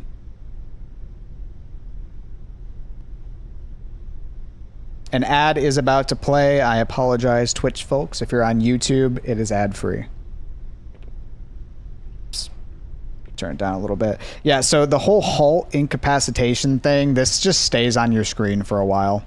So I did redo this room for the mod because it was really difficult to progress things. So now a big pop-up will show up. Look at the locked doors to make them open. I specifically added that just to guide players because people would get really confused here. I also had to fix up the scripts because this level would, or this particular section would lock up a lot and you couldn't really progress. And there were like a bunch of different like requirements that didn't really need to exist. So I added that to like guide you. Look at these locked doors to make them open. So you do that, and you want to do that for all the locked ones in this room except for the door you came in on. So you're going to notice if you played through this mod before this, you're going to notice that this whole section is going to progress a lot smoother. You can probably already see that it is starting to progress a lot smoother. There were a lot of things I did to clean up this room to make it work a lot better. So these doors are just going to open a lot faster now. Things are going to progress a lot nicer. And one thing you probably, like, even after killing everything, like the level would still lock up and all that. This level is not going to lock up anymore. In fact, you're going to see the black bars a lot faster. And this door will now, once you look at this final door, it'll now just open like that. So this section has been fixed up dramatically because I noticed so many people were getting stuck in this section because honestly the scripting was super janky. The main reason for it was these flood in this center portion. They'd make the game not safe to save. And that was causing a lot of problems because of the way that they scripted the level. So just had to fix up a lot of that. This level is going to play out relatively the same. One thing from the cut content mod is that door getting broken down kind of happens, though it's a little unfinished. The other thing that's important, do not ever drop down.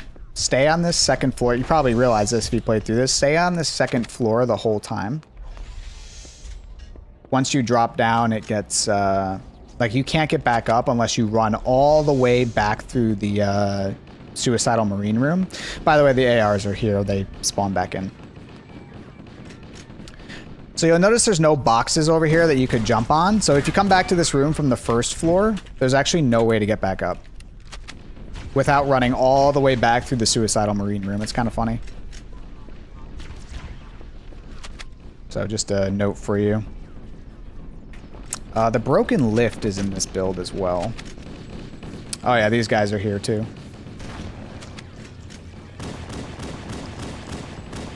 I did have to manually spawn in all of these ARs, by the way, because they just appear in 1749 for literally no reason, so I had to, you know, do the thing to make them spawn in.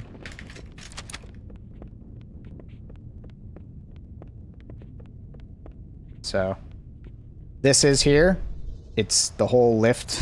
Usually it's like broken in half, but there it just falls down. The portaling is messed up a little bit here, so if you actually stand here, you can kind of see the things fade in and out of existence.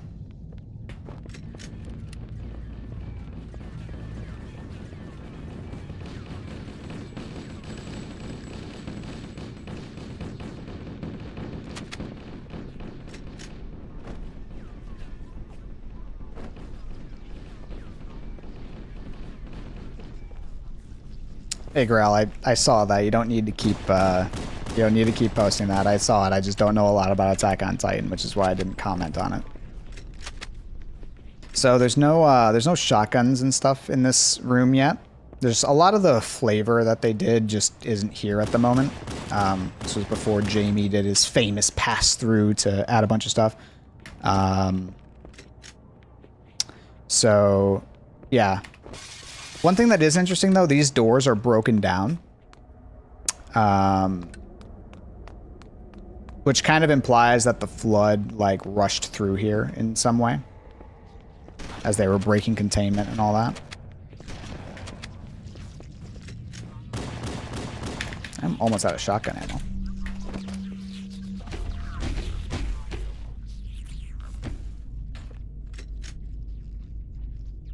Yeah, the doors are broken the wrong way, which is why I imagine they sort of changed it.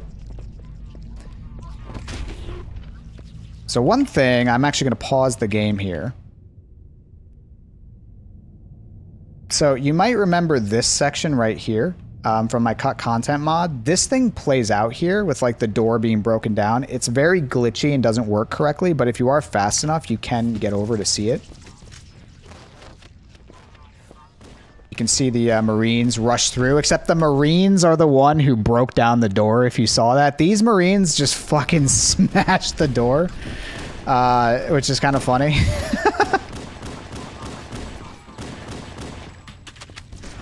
Dude, they are fucking powerful, dude.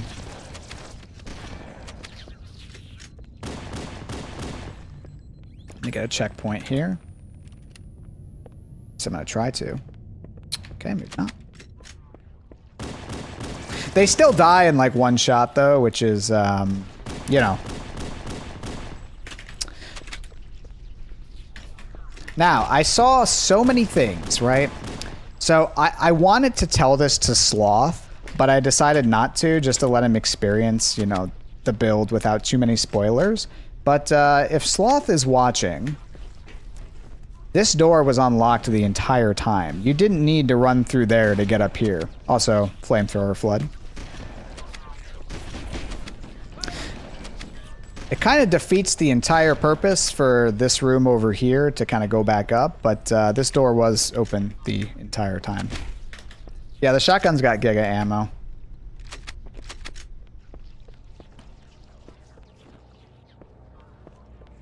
So this whole room you can just skip. Even without doing camo Jumo, you can just skip this room. It doesn't matter. Hey, Grave.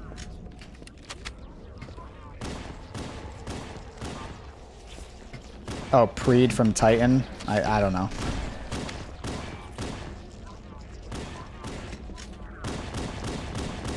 I definitely wanted that pistol ammo.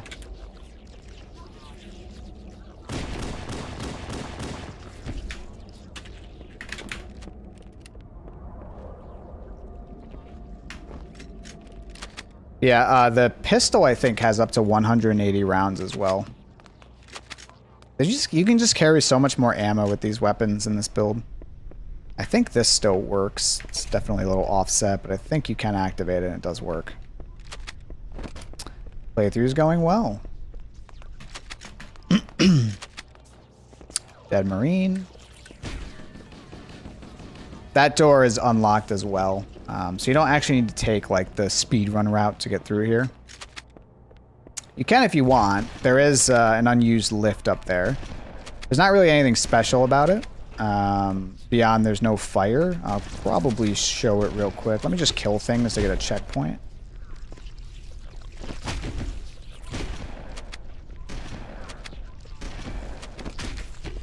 Oh, 240 spare rounds? Okay. I think you're right. I don't know where I got 180 from.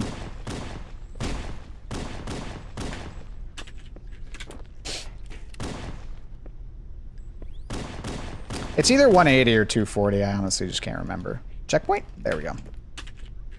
So now that we have a checkpoint,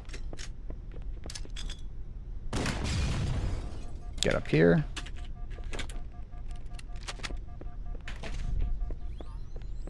So this should be the unused lift, which here it is.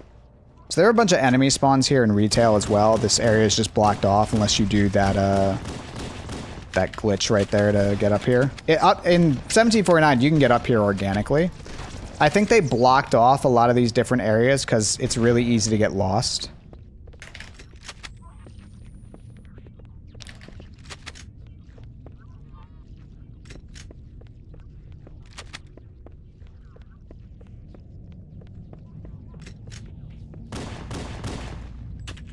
So this is like a... Normally they added some fire here in the retail version, but it's just kind of not present here. I think if I kill these guys, I'll get a checkpoint.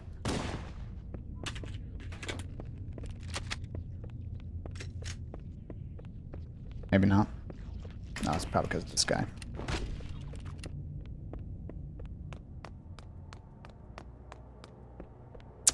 Maybe not.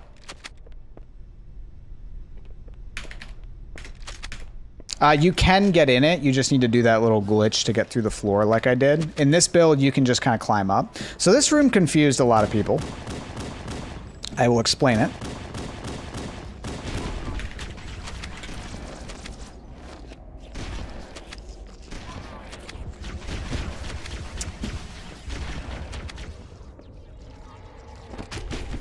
$240 spare rounds, it is 240.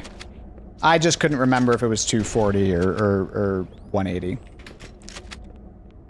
So if it's probably 240, I think you're right. So this room confused a lot of people. There's no the whole like last stand with the jackals and the marines doesn't actually exist here. Instead, there's this little broken part that you have to jump up, and that's how you actually get up to the second floor. Just be at this little part. This confused so many people. It was kind of funny, but that's how you actually get up and get through here.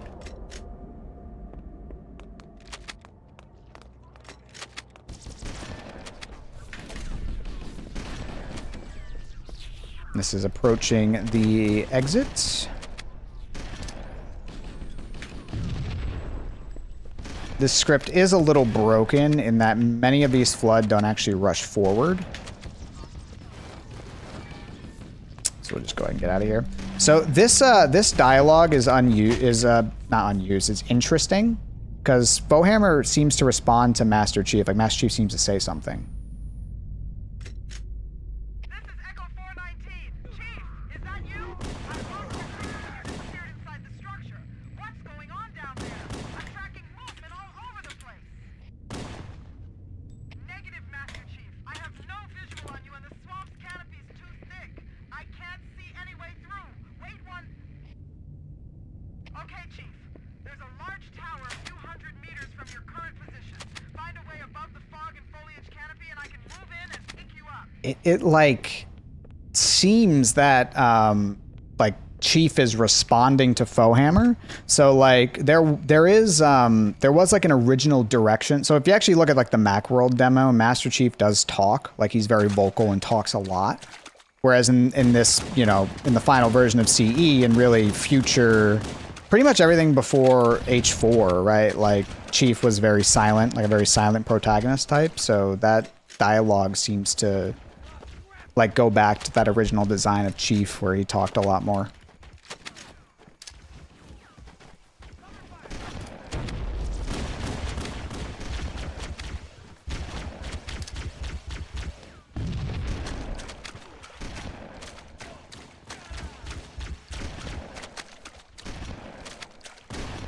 Here's the tower.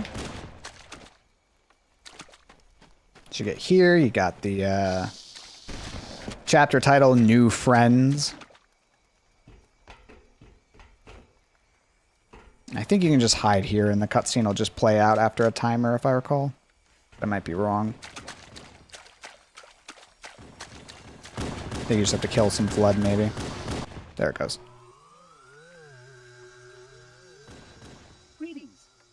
command monitor of Installation 04.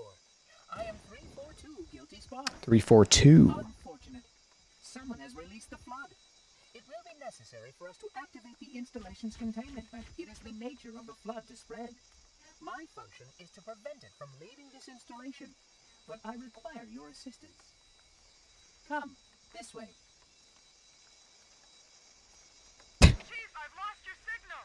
Where'd you go? Chief! Chief! Yep, there are.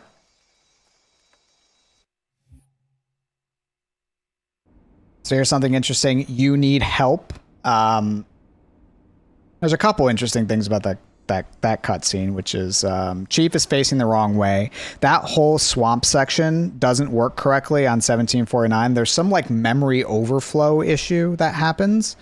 So like that whole final swamp section is completely broken in 1749, and you don't really get that cutscene to play out correctly and all that stuff. Then of course 342, which is Marty actually mentioned this, and I think the dev commentary, or maybe the Speedrunner React, I don't remember which one, where they gave the voice actor for Monder the wrong script, or rather there was a typo in the script where it was 342 Guilty Spark instead of 343. So he actually had to splice together 2 different takes to get 343. And then, of course, the you need help at the bottom right is not like you need help because this level is bad. They actually never... excuse me, properly finished the chapter descriptions on this level. So that's actually just the default chapter title. It's like you need help and then bullet points on how to like set the chapter titles like as instructions for developers. So the you need help is just directly reading from the tutorial, and that's why it shows up there. It's a little interesting tidbit. I'm going to use the restroom super quick. I will be right back. Give me 1 second.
Yeah, I agree. The voice splitting almost makes it sound more robotic, which is fitting. So they kind of lucked out that that's where it kind of had a problem, because it's already like a robot type character, so it's okay if it sounds a little robotic. Like that whole, like if you're gonna have a typo in your script, that's kind of the character you want that with. So non-bake lighting. Also, yeah, they were still figuring out what to do with Spark. His effects are very, very interesting. Just a big ball of light. They like from different angles. It's like directional. It's kind of weird. And then of course there's all the lightning happening to him. So yeah, definitely still working out what to do with him.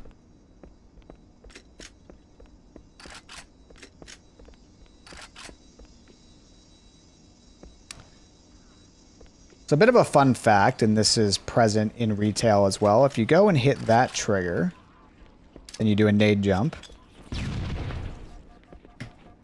Like that, and you walk all the way around. This, you can do this in retail as well, which makes life a lot better, trust me. This whole section here is like notorious for being super difficult because it just spawns in so many flood. But it's actually not a problem if you do this method, or you do the flood bump. If you're on legendary or heroic, the flood bump does work. You do get the guarantee reviver here.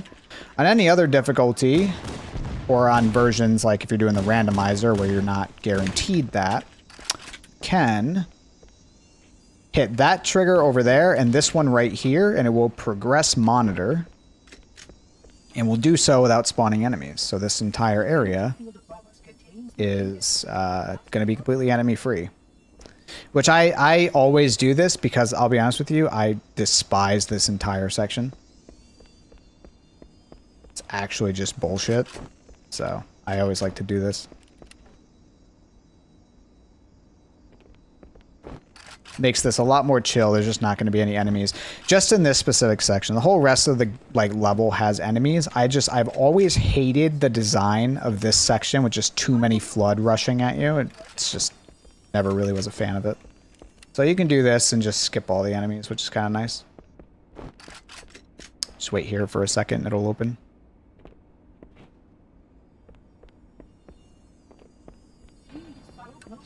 Like so.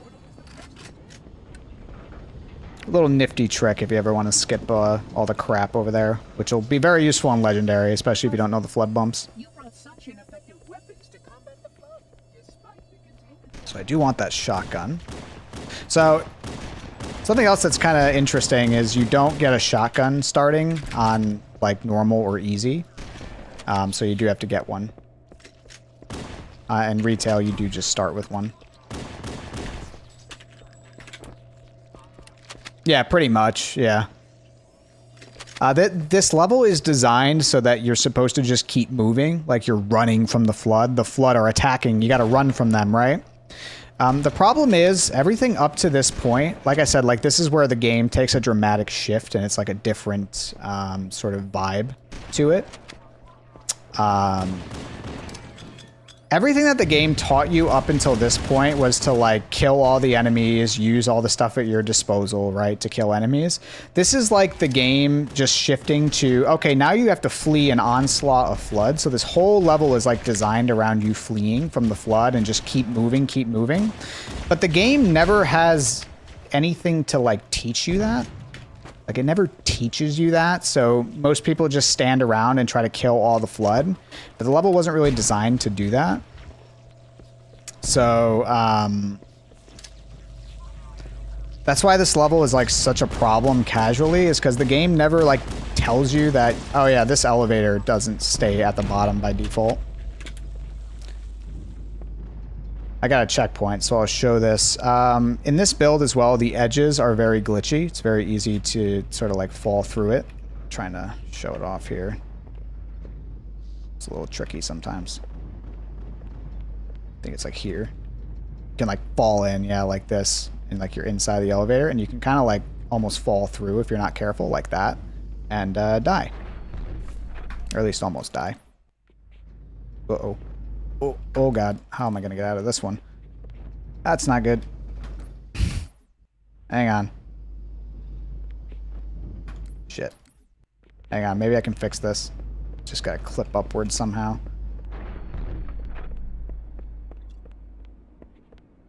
There we go.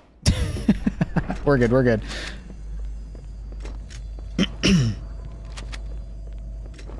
Yeah, I'll bet you can too. So, yeah, the game never really teaches you that. And then this level also breaks its own design. Because if the design was to be that you're supposed to, like... Oh, there's a med kit down there. Nice. If the design of this level was to be, like, you have to always keep moving, putting these locked doors here is like giving conflicting information to the player. Because now the player thinks you have to kill all the flood in the area or kill enough flood in order to progress the mission. So, like, the level is designed around you constantly fleeing from the flood. but then there's like sections like this where it's like giving you conflicting information. No, you have to kill all the flood in order to progress. The reality is this is just a timer, but you don't know that as the player. So this level has like always been an enigma to me for that reason. Like, I feel like if the game had properly informed you that you need to keep running, and then it was designed better around you running away from the flood, which I think was the original design, if like you listen to some of the dev commentary, I feel like this level would have been a lot better, or at least better received than it ultimately was. Also, the Sentinel sounds are a lot more whooshy. So you can go that way if you want, but you don't actually need to. It's actually both faster and safer to just go around this way. So you can kind of just leave all those flood alone.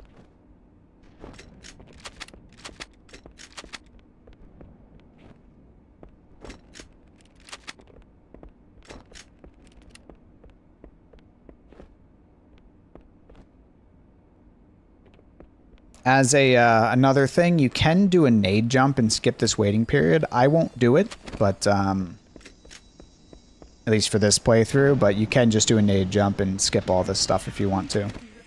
You also don't need to wait. I'll just wait because it's not that long, and might get some bonus stuff. You can see all the flood over there that we skipped. I think one of them has a flamethrower, or at least is supposed to have a flamethrower, which is kind of interesting.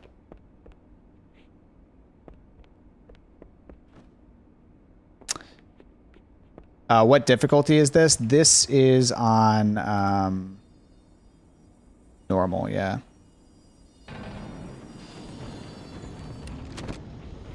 I'm just doing a playthrough on normal just to sort of like talk through the mod. I didn't want to like have a super hard playthrough yet. I am going to do a playthrough on legendary just for fun, just to kind of show that how ridiculous it is. There's a med kit here if anyone would ever need it. There is also a flamethrower flood. The flamethrower is really not good in this build, so I don't really intend to use it, but it's kind of cool seeing flamethrowers just organically. For fun, yeah, exactly. Oh, another thing. The carrier damage glitch is not in this build.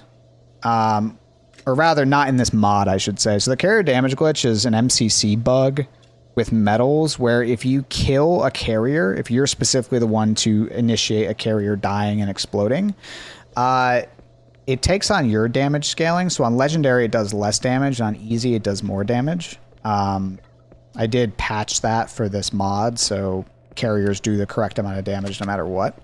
But that is an interesting thing as well. If you didn't know that about MCC. If you specifically kill a carrier rather than letting it blow up normally, it would do less damage to you, and the vice versa on easy. It's all because of metals. There's a nice blog post by Scales called "Curious Case of the Carrier," if you're ever curious about that. It's kind of funny. It also explains, so I explained it in the video, but that blog post also explains how you have more health and shields on legendary.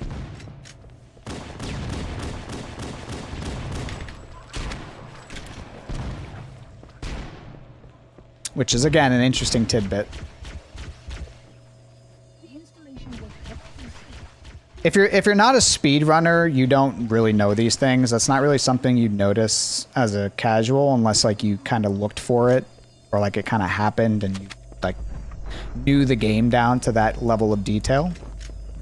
But obviously speedrunners are going to know everything about the game.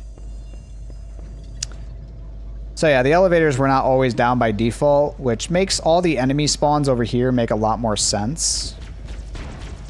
Because you're like trying to wait for the elevator to come down, but there's enemies swarming. What causes the shotgun glitch? No one really knows for certain, at least that I'm aware of. But it seems to be if you shoot your shot, if you kill a flood on the same tick that he shoots his shotgun, for some reason it does like max damage to you. Like all the pellets hit you at once instead of like, you know, it has like max accuracy in a way you can think of it. Is that how I've always understood it? But I don't think anyone really knows for certain.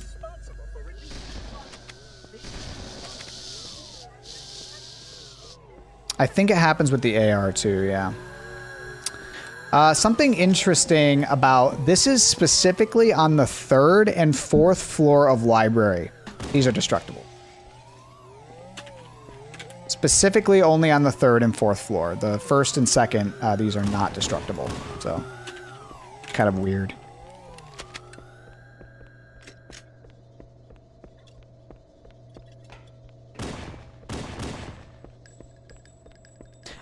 Dark door bump is near impossible on this build because of the super reactive AI. They just react and start moving towards you and kind of mess up the setup. So dark door isn't really a thing you can do. I'll kind of demonstrate it. Like what happens if you try to do it.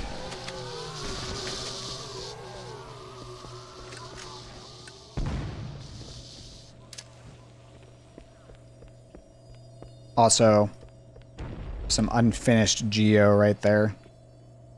Just, yeah, there's a couple places like this on a library where it's just like missing a triangle. But here's why you can't do the dark door bump. They just like instantly react. See how he's moving towards? So you can't really do the setup that you'd normally do with revivers. There is a health pack over here though. Interestingly, there's a lot of different like health and shield pickups. There's not really ammo pickups, but there's like a lot of like health pickups on library.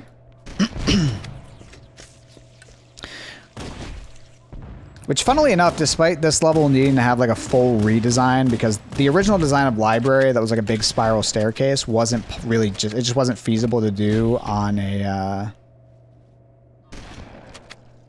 was not feasible to do on an OG Xbox. So they had to like completely redesign this level, and despite that, it's probably one of the more finished levels in this build, which is interesting, given the amount of problems there were.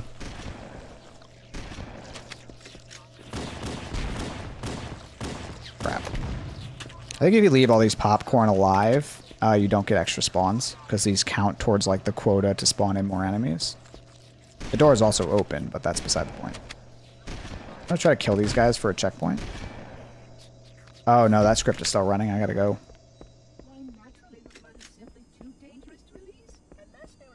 Okay, we're good there, I think. Oh shit, we're not good. That was close. So this stuff is here. If you run around here, you do get these extra spawns, which is kind of neat that they thought ahead here. But this is still present, where if you jump really to the right, you end up skipping all these spawns. The trigger doesn't extend out all the way, so you can just skip all the spawns here. Yeah, I'm not used... I forgot that I guess in this build, the rocket launcher flood can spawn on the right side there. Usually only spawns on the left side. No ammo, nades, and... no nades and health pack there either on this build. I think light bump still works. I can try for it.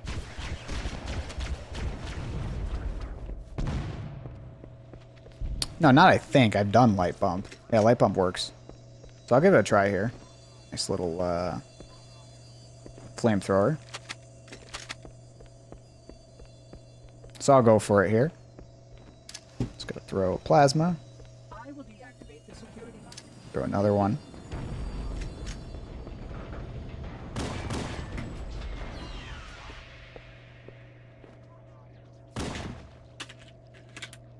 So, get in the spot. So, get that checkpoint. I like completely forgot the lineup, I think, though. I think it was here. Nope. Oops.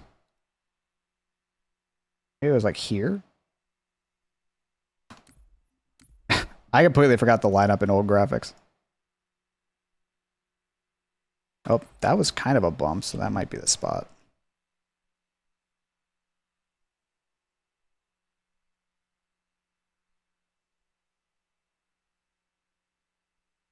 Could have sworn it was like right there, wasn't it? Let's see if I can't get it.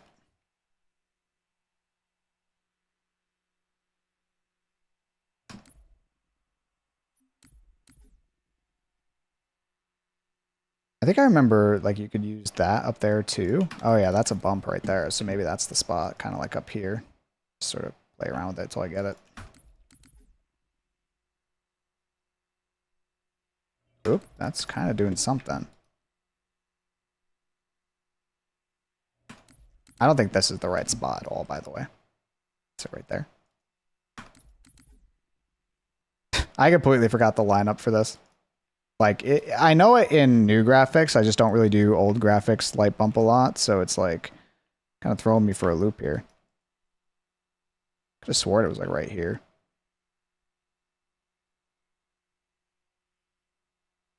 I'm not going to spend too much time on this. Alright, we're just going to wait out the timer then.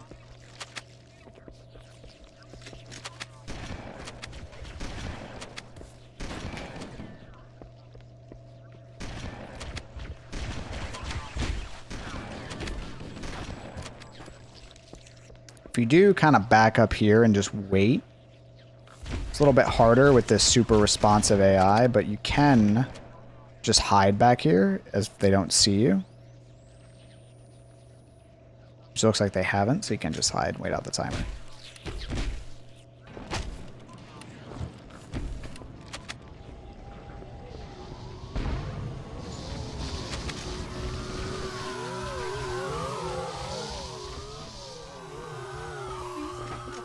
Happy Sunday, Gabet. Hope you're doing well. Hope the new house is treating you well. Oh, shit. Almost forgot.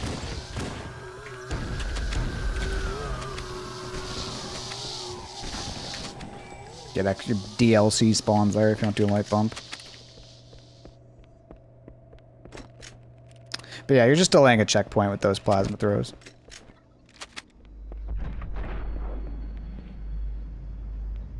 Yeah, monitoring dig site has been fun. It's cool to see kind of what's coming out there. I haven't really been able to dig into it too much, but it's cool to see.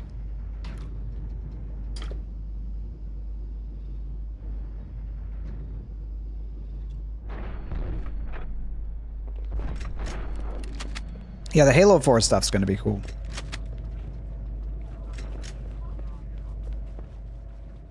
Oh, no worries. Have fun. I don't know how the housing market is where you are, but where I am, I mean, houses sell like hotcakes, so might sell pretty quick.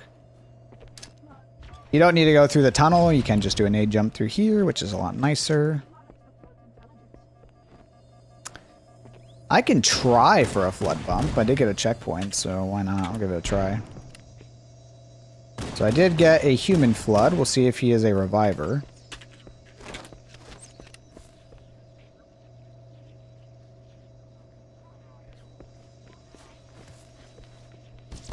Was nice, so I can just bump through this door.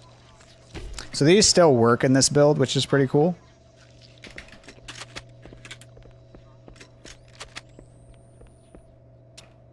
DLC medkit still down there. Am I gonna add more content to your cut content mod? I am.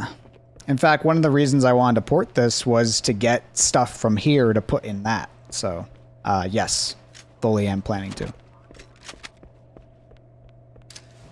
In fact, looks like they left, but the person who works on Project Spark was also here as well. Oh yeah, this door is broken.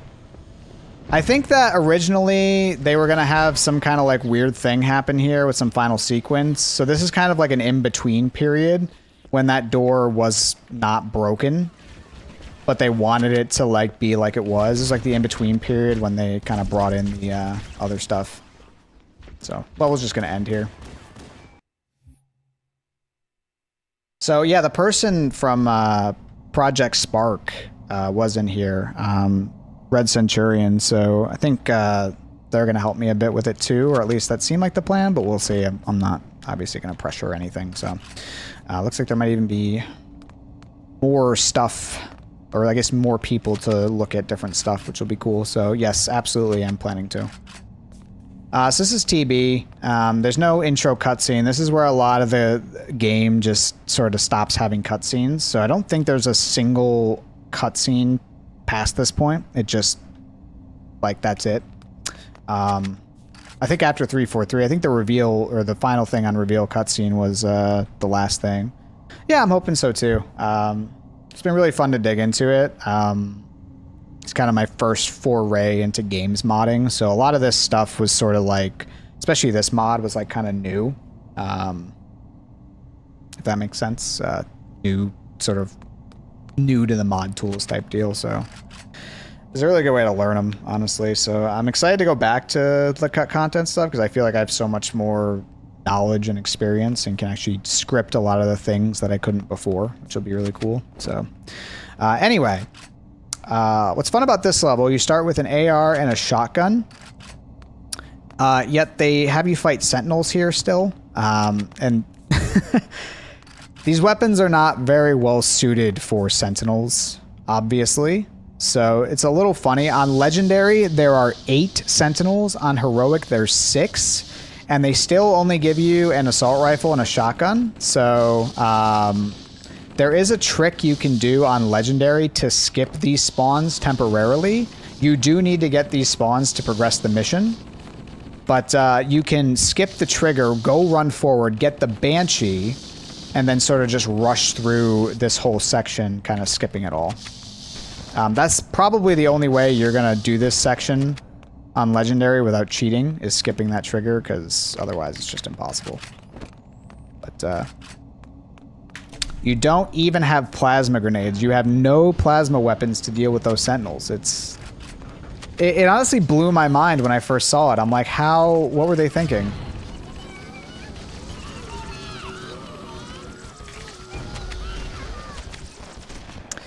But the only thing I can think is that maybe, again, a lot of this was going to be an in-between period when they were still kind of experimenting with stuff, right? So a lot of the stuff is just kind of unfinished because, you know, they're still working through it. And this was like, I think, one of the last levels they finished. So this level being one of the last levels is naturally, you know, it's going to be the most unfinished. As you can see, yeah, I think TB is probably the most broken of all the levels in this mod. Or this build, I should say, not even this mod. Yeah, Restream added a way to do that, which is really nice.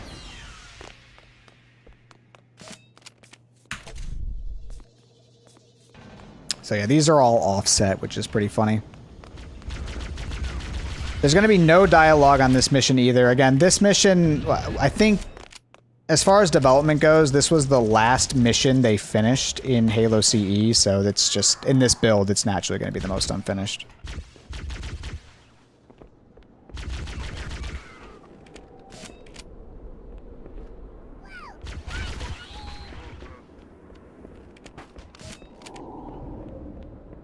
So there's no dialogue here either, but it does give you the nav marker. There is some debug text saying, go get the 3 pulse generators and all that stuff. There is no weapons up here, so this kind of is just a stairway to nowhere.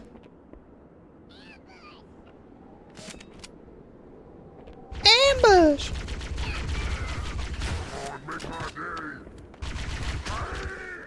One thing that Sloth noticed as well is there's no stagger back animation when you melee the elites. They just sort of don't react to your melee, as they just didn't have that in yet, so... A lot of like little things like that. Here's something that people like almost never notice as well. So I will point it out here. There is a little battle happening up here. So there's some elites fighting some carriers coming from both ends. Hopefully I don't take too much damage there, but that should be okay. So you kind of see him like battling it out up here. On Legendary, these elites, like, almost always die as well, but on normal, they tend to... Oh, no, they're scripted to die. Interesting. I didn't realize that. So the elites up here are, like, fully scripted to die to the popcorn flood and, like, get eaten. I didn't realize they were scripted for that to happen, so... Yeah. A little bit of an interesting thing there. A lot of people don't notice it, but it's like happening right up there.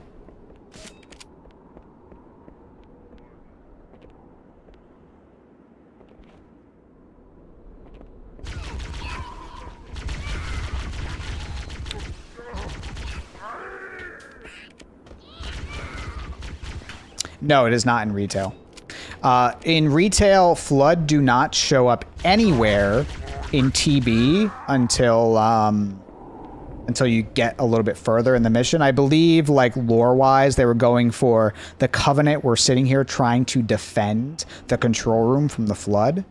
So there were no Flood in this section because the Covenant were, like, desperately trying to fight them off. And as you get further in the level, which is going away from the control room, you see that the Flood are, like, attacking.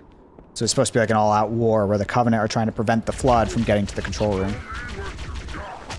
I believe that's sort of the main lore reason. At least, you know, that's what it seems to be implied. You wouldn't really know unless you ask, like, somebody on the dev team.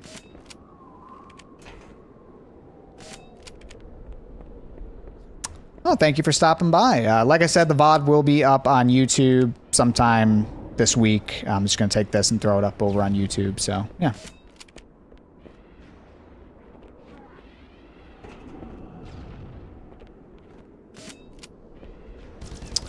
I don't know if there's any increases to enemy accuracy in, like, in between this build versus others. Unless you're talking about, like, versus other games, but...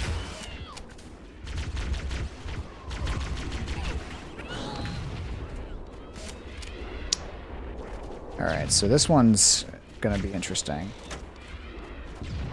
So he can get stuck in there. He doesn't seem to do it very often on this build, but in like the original 1749, he would like almost always get stuck there. It's kind of funny that he doesn't seem to on this. Probably just the physics. I'm gonna try to kill this guy. There we go. So I did make a change here very recently based on some stuff that I noticed from some peeps playing it. So I'll show that off here in a second. Just kill these enemies first. Or rocket ammo, probably.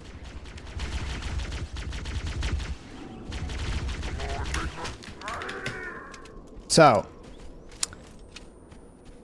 you know, in 1749, right? So, Banshees can blow up with no one being in it. This is the only Banshee that you get to get up there. So, I added a bit of quality of life here. Just because I noticed that some people got soft locked here. It's very easy to get soft locked in this level by accidentally destroying your Banshee. So I added a little quality of life.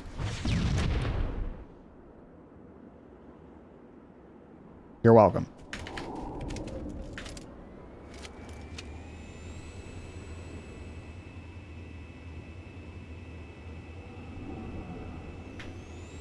That is not in 1749, by the way. That is something I specifically added. You're welcome. Trust me, you don't want to get... I figured who the hell is going to restart the mission to avoid the soft lock, so... No.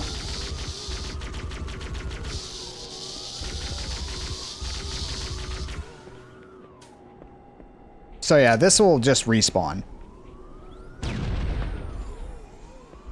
It'll respawn back down there, is where it respawns. So you might be thinking, what the hell am I going to do? I only have one Banshee to get back down. I added more Banshees as well. I made it a lot harder to soft lock this level now. I figured probably no one's going to care if I add a few extra Banshees, but everyone's going to care if you have to restart the mission in order to finish this level. So I made it a little harder to soft lock is all.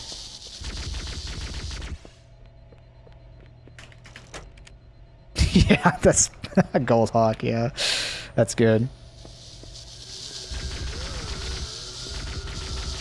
Yeah, I noticed that when all that stuff was happening, so I added a lot of quality of life here. So this screen effect happens for a very long time compared to retail. Like, it's still going, it's still blue. And then you can see... Like, this effect is unique, like, kind of it leaking out like that. Usually it's, like, shaking in retail, but they also, like, added this little effect here that I kind of like. That's, like, popping out from the thing. Not faithful to the bad port, true. So, another thing I did as well...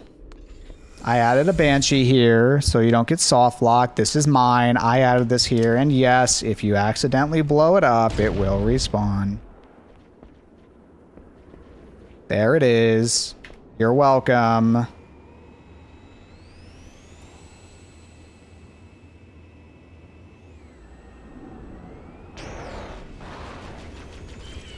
Head through that door.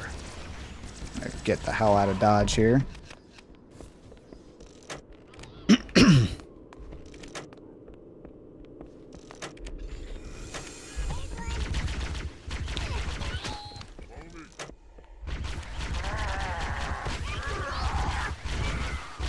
So this room is absolutely ridiculous on Legendary.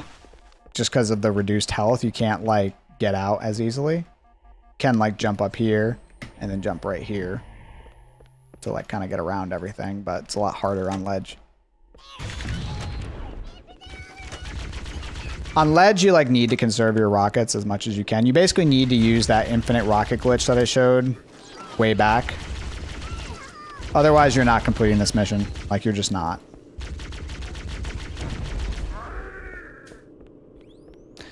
You're not getting a single first aid kit on this mission either. That is a good point.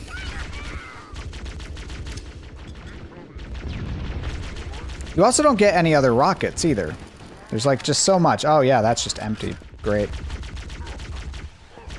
This mission is, yeah, it's just ridiculous. There's enemies everywhere. They give you no ammo, no health pickups, no rockets. It's really not great.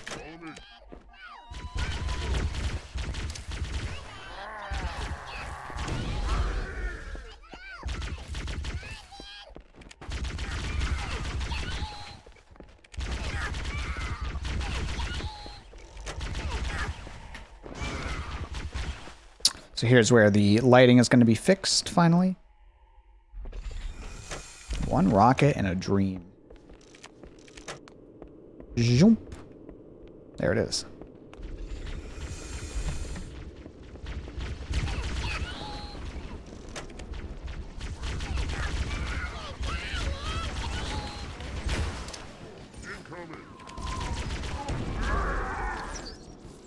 Nice.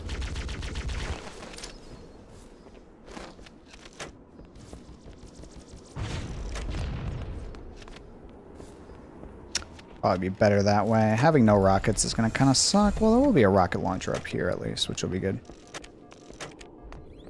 That is intentional, Grail, yes. They are indeed. Their color palette is different in this build compared to retail. So Hell Room on this build has caused a lot of people a lot of grief because of the more aggressive AI. So they see you right away, and like on Legendary, most of these guys have shotguns, which is definitely a huge problem. So I've noticed a lot of people having trouble with this room on Legendary. See like all the different shotguns. You can imagine on Ledge, with the reduced health and shields, this is quite the problem.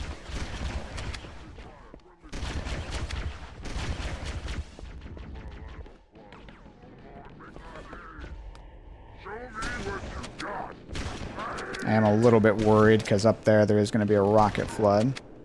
There he is. I got him. There we go.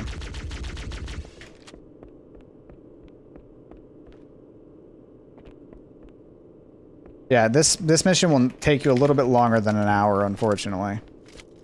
Is there a plasma pistol somewhere? That would be nice. Yeah, we'll stick with the shotgun and rockets. Might be fine. Let's do that. Another couple flamethrower flood there.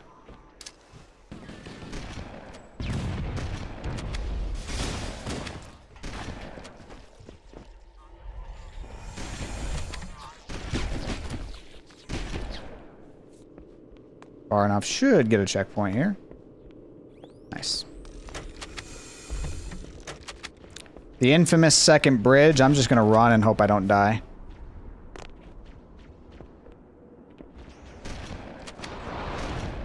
Oh, wow, they're helping me clear things out, but now they're latched onto me. So that might not be good. There's no, like, these bridges aren't quite finished, so, like, there's not as many triggers that, like, spawn in a bunch of extra flood there, so it's a lot easier to run through that, especially on Legendary. Not that you'll want to run through that on Legendary, but... So there's no, like, little flavor. I'm gonna fucking die. It's crazy. I'm just gonna back up. No, like, little flavor of, like, the flood eating the dead guys and all that.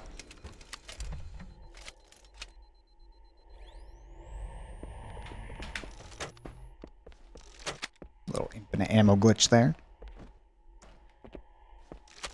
Yeah, I know, and he just doesn't shoot. It takes forever. Yeah, this room also has significantly less enemies beyond those 3 elites right there. But that's supposed to be like the flood eating people and all that. I think the main intention...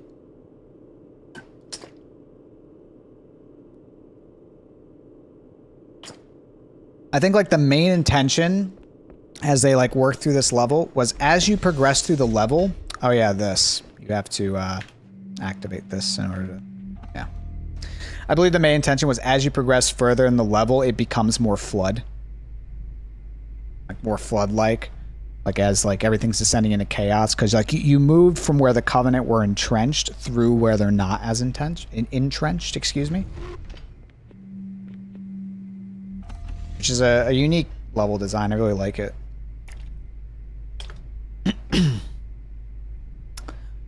Here's probably one of the weirdest things in this build. There's flood everywhere. Everyone's fighting for their life, but this grunt's just taking a nap.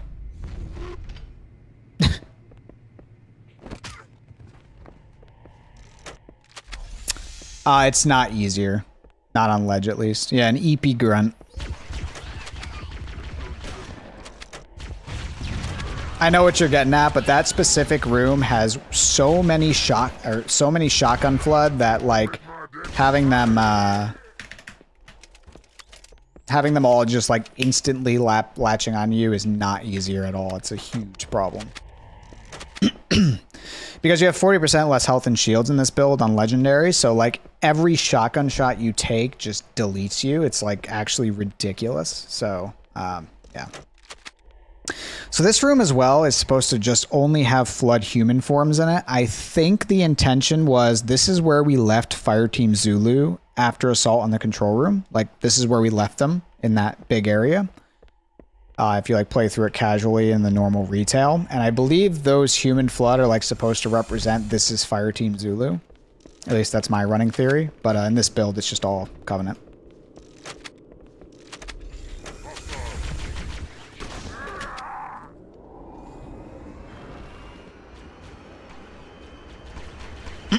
Yes, the shotgun is worse as well. You can go and get in that Wraith if you want to.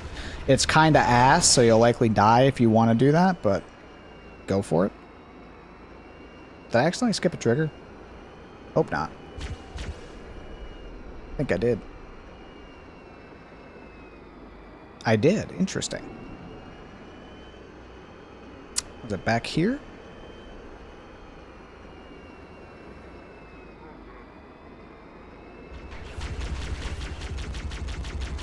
Yep, there it is. Interesting. I'll have to look at that. So that trigger is supposed to check every like 10 ticks because you're supposed to have a ghost driving through it. At least that's the intention. So it might not be checking every 20 ticks. I'm gonna make a mental note of that. That might need to be a fix because I don't want you to like blow through triggers and like kind of skip stuff like that because that will break this level. This level is completely daisy chained. Skipping that trigger just breaks everything. I'll make a core save here real quick just to show this part. Here's 2 Banshees. A little bit more quality of life here. I do respawn them if they both blow up. But do a core load so I don't waste my ammo there. So I sort of added all this quality of life over across this mission just to make it really hard to soft lock. You can still soft lock if you attempt. Like you can soft lock if you really want to, but at that point, I'm just going to say it's a skill issue. I actually don't want to park this here. I'm going to park this. Whoops, come on. I'm actually just going to drive that off the cliff.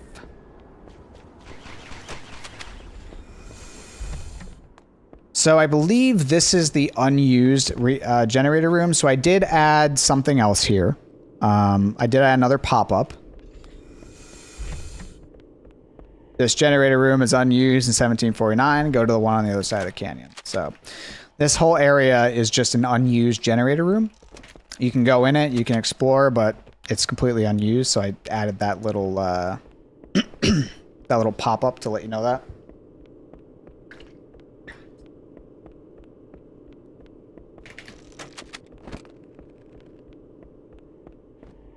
When you should sacrifice the purity of the beta build for the quality of life and playability. Yeah. Because like when you're playing the beta build, you need to like have cheats on in order to complete it. It's just not completable without cheats. So, yeah. Respawning the Banshees was just kind of like... I was already fixing soft locks, and I kind of consider that like a soft lock. So...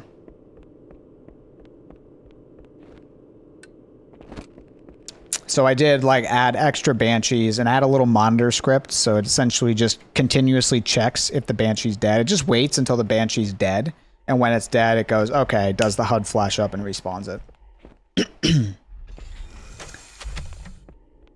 So that's just kind of like my way of, you know, idiot proofing it. I don't want to say idiot proofing. Like it's so easy to just whoops, oops, my bad.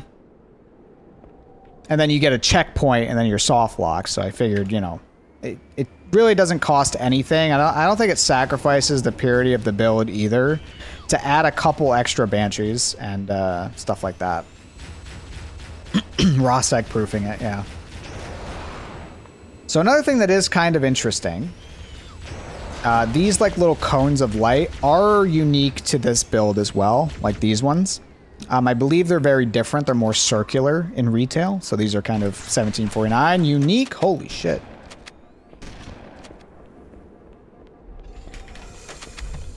So that was the unused generator room. This generator room is the exact same as that one, except this is the one you're supposed to go to. At least in this build, this is obviously going to be very different from retail. Oh god. Dude, please. Please die. Holy shit.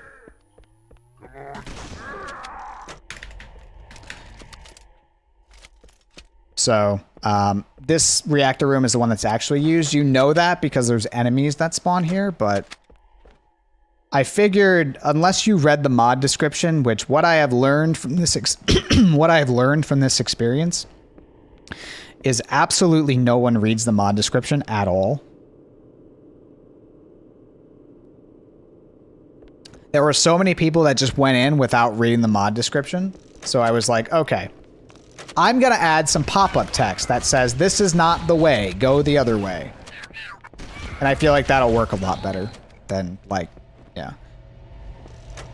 And again, it's pretty obviously my additions. So yeah. But yep, you go activate that one. Does kind of the same stuff. The whole room is just different. This is like, this is an exact mirror of the other side. They changed this to just be a single reactor room, like in the first one. They end up making the first three very same. So, yeah. Sorry for the ad. Feel free to ad block. I don't care.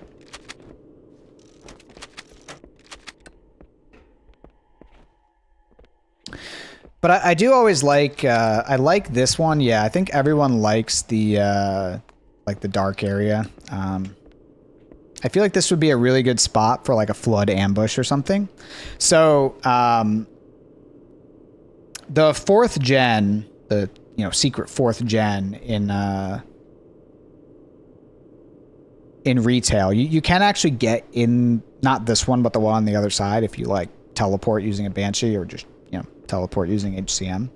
You can actually get in there. And what's cool is you get this whole dark area like before, and kind of like almost what I'd be thinking from like a content perspective is like, what if like when you reach this second area, it's like all Covenant, and one of the reactor rooms is locked, like the doors are locked, and you go to the other one. The other one is just like how it is, or the other one is like this one. So like this is the unlocked one, and you go through that dark hallway, and the second you activate the pulse generator, a bunch of flood just flood into this room, and you have to kind of like fight your way out through flood. And as like you make your way outside, it's like all the Covenant that were out here are dead, and there's just flood everywhere. Like they broke out of the other reactor room. It's kind of like an idea I was playing with. Kind of like showing like this descended into madness. Like the Covenant had the flood locked up in that reactor room, and they broke out and like attacked everything, and then came over here and attacked over here. It's kind of like what I was thinking. Yes, this Banshee is also respawnable.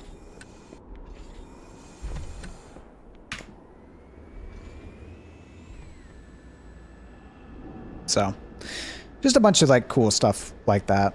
It's kind of what I'm thinking for like that section.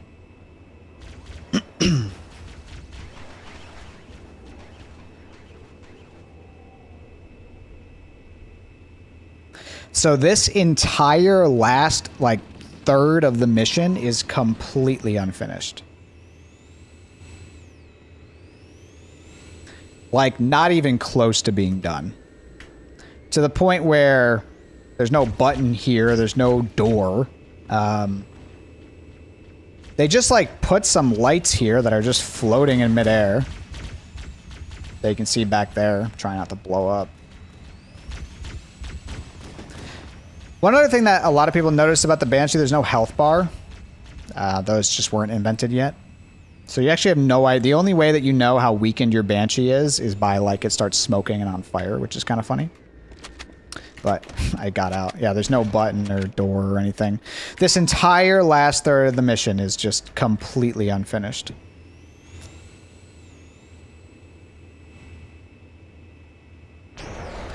There is a little encounter here. Dude, how did he live that? That's crazy. So yeah, the only way that you know is your Banshee's like smoking. That's how you know your Banshee's weak. They didn't actually give you a health bar or anything. So here's another Banshee. It will respawn. I made this as idiot-proof as possible. It's very hard to soft lock this mission now, but you still can if you really want to try. So yeah, this entire section is just not done. They didn't do like the big battle or the final run, as it were. There is no final run. In fact, the Pelican from earlier is still here. Which is probably most interesting. I think they literally just copy and pasted this BSP. Like this whole area, they just copy and pasted from AOTCR and like threw some lighting on it while they like were working on other things. They're like, we'll finish it later. Okay, so right here, there was definitely a rock here. 100%.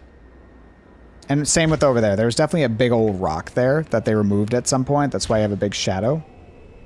I imagine, so these rocks were added later. I can tell because there's no shadow underneath them. So there's like, if you move any piece of geometry or delete any piece of geometry, it is, you need to rerun Radiosity. So they just didn't do that. All these doors are locked like they're supposed to be. You can glitch inside them, and if you do, it's just all unfinished lighting and all that stuff. So, yeah. The tunnel is not blocked off with rocks. Yeah, I can show that. But yeah, there's no like big Covenant fight here. Took like 3 days back then. Yep. That it did. With modern tools, it runs a lot faster. It's still slow, but a bit faster. Yeah, there's no no rocks blocking it. They just copy and paste this from AO2CR for sure.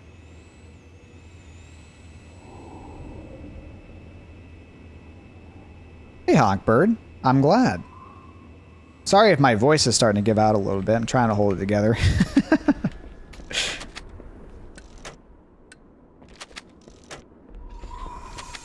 So, yeah. That's pretty much the main thing about TB.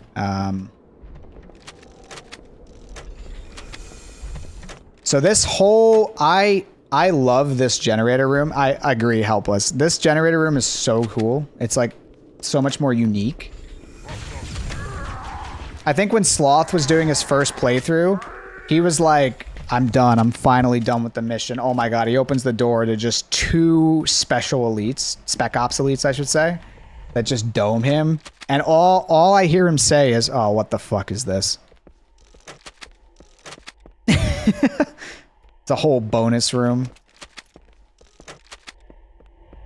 He had 1 red the entire time as well. There's no health packs on this mission. I've been at, you know, the health that I started with is all that I have. You know. So if you're playing this mission on legendary and you drop to 1 red, it is quite literally fine to just revert. I would just revert. Don't even bother. So this is the shortest elevator in the game. If this elevator were to make it into retail, this would be the shortest one in the game. It's a very short hop up. You can like see how high it is.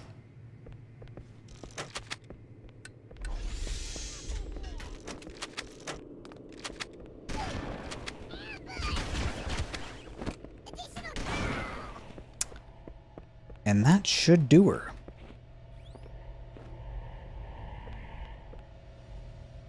All right, I'm gonna refill my water real quick. Then we'll end this level and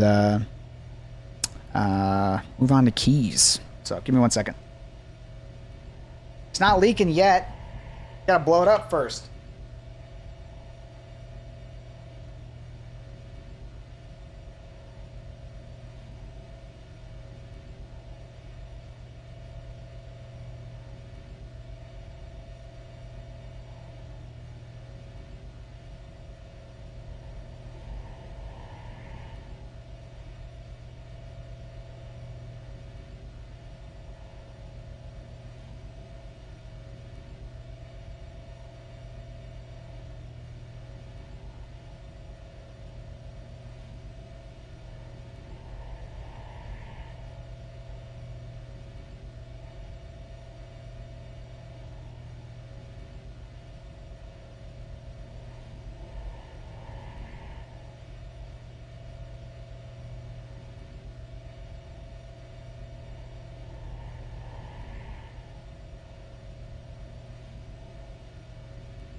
Ah.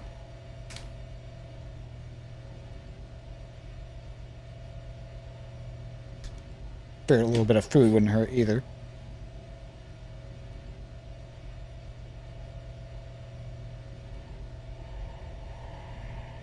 So this was another soft lock as well.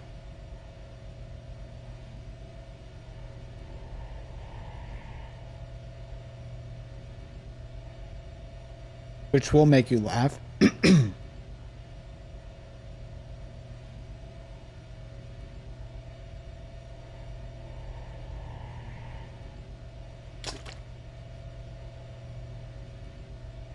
How hard is it type game 1? Oh, they did type in game 1. When you blow up this reactor, it blows up the second generator. So there's a typo in the script where when it's like, you know, kill the generator, it kills the second one instead of the third one. And that's not all. In the scripts, it tells it to kill the generator and then instantly checks if all the generators are dead. The problem is it takes this generator a few seconds to fully blow up. It's like an effect that like slowly interpolates up to 1. So there's actually 2 bugs in there. One is it blows up the wrong generator, and the other one is that it checks too quickly if everything's kosher. But one thing that is funny, you can go to this section, blow up this generator, and then go back to the second generator and blow that one up. You can do that. That will work, I believe. I think that they're like kind of, I don't think they're daisy chained in that sense. They might be though, I might be wrong, but I think they're like you can actually go and blow them up out of order. But anyway. This is fixed now. There's also no cutscene.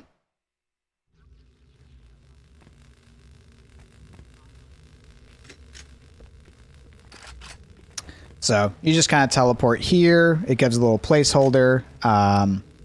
So the level description for this one is bring back the head of Captain Keyes. So the original design for this mission was pretty much Keyes was already dead from the start. He was already overtaken by the flood. So he's just gone at this point. And there's even some unused dialogue here. I can read the captain's CNI transponder. He's in the control room. But I'm not detecting any human life signs. So he's just dead. You can't actually see him because there's no model for him. Another thing that's interesting is if you were to flood bump into here, you can trigger the cutscene, but the cutscene never switches the BSP. So if you tried to go through using the flood bump, go up, trigger the cutscene, and come back, you'd very quickly find this. And this would never change because it doesn't actually switch the load zone to a different area. So that's interesting.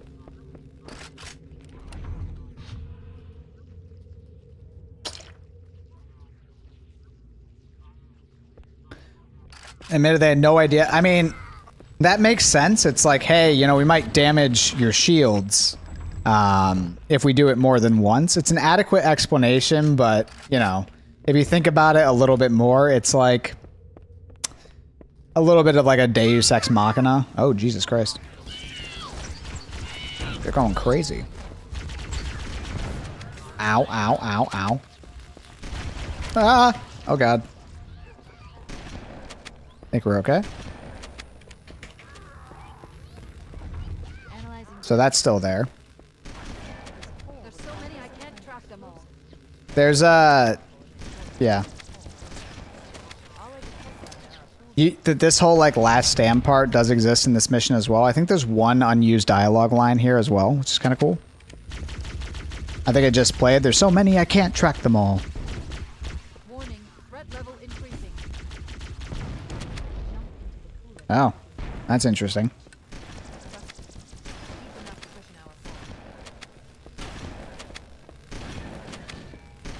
So, there's not actually any pools of coolant down here either, but if you fall down, it kind of glitches out a little bit. Then there's no cutscenes, so you're just down here now. And the lighting wasn't yet finished, so it's just kind of like this.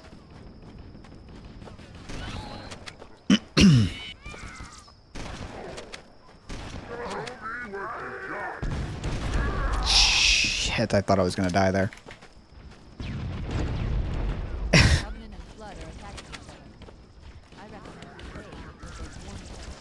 That is another unused dialogue line. I recommend we wait until they wear each other down.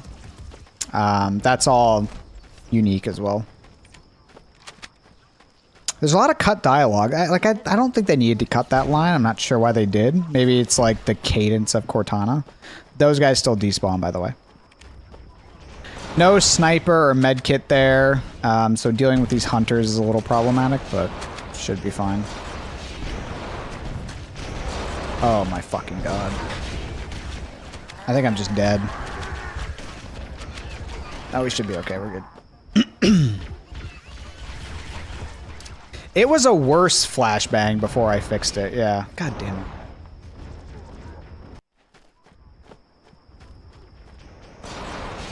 Yes, it would. This mission always... Okay, dude. This mission always felt like a bit of a hacky-tack mess, honestly.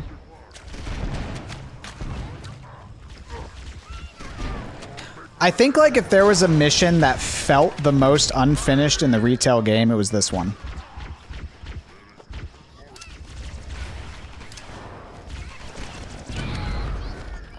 This one always felt to me that it was just, like, a last minute thrown together, like, we're out of time, just ship it.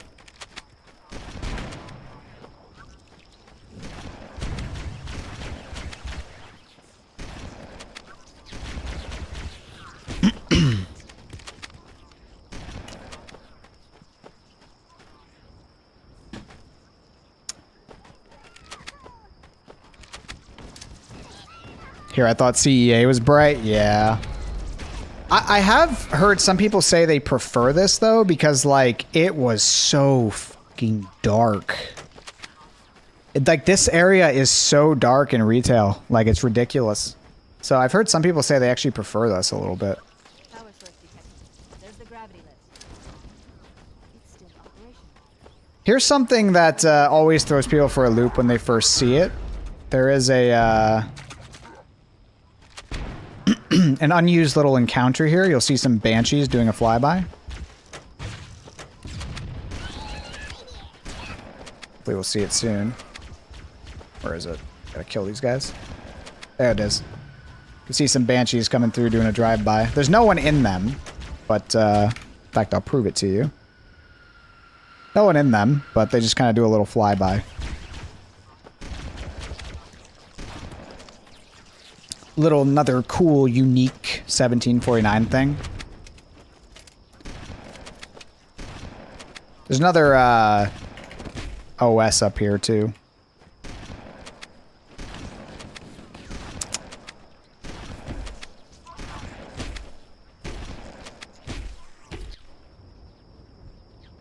Here they come, run!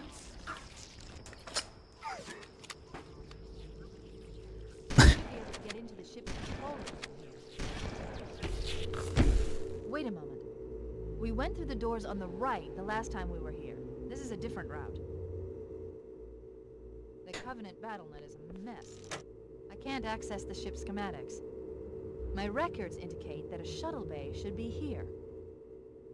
I like how Cortana's cadence in this is so much more calm, given what's going on. Like in retail, her delivery is like freaking out, but here it's kind of like, man, it's a mess. I can't figure anything out. I guess there's a control room over here. Whereas in retail, she's like, you know, hey, there's kind of this is kind of a fucking disaster right now. So I've always kind of like that, found that difference a little funny. Oh yeah, and a CRT, I know what you mean. It's impossible to see anything. So you probably noticed when you just teleport up to here, all these, like everyone's alive and then they just get killed. I think they do this in the OG as well. They just hide it somehow. I forgot. Or maybe these are just kind of like flavor bodies that are dead, but yeah. Also, the grunt heads do detach from their body when they like slink down, which is a little funny.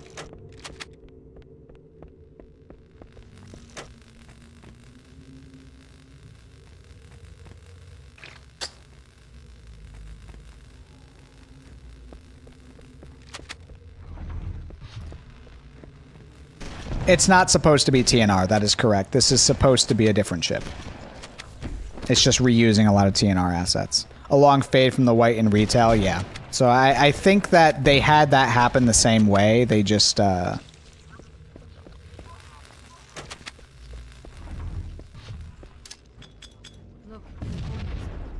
the flood are gathering bodies here. Look in the corners. I did that because there's a med kit and a OS right there. So I just want to get like a fresh batch of health.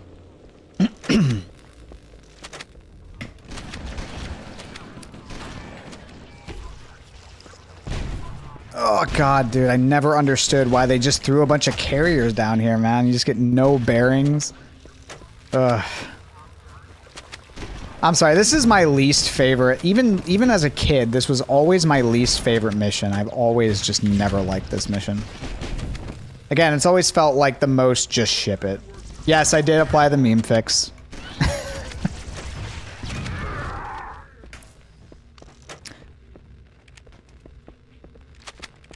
Yeah, I had to remove every instance of the word carrier from the tags, which is irritating. I put a big note in there too for anyone who wants to use the assets in this. There's no changes to the carriers beyond they're just named differently from a tags perspective. So that's the only way to fix the damage glitch. Checkpoint. This is all unbaked lighting as well. There's so many elites over there. So They somehow, so in retail, there is a ridiculous amount of enemies that spawn in this entire level.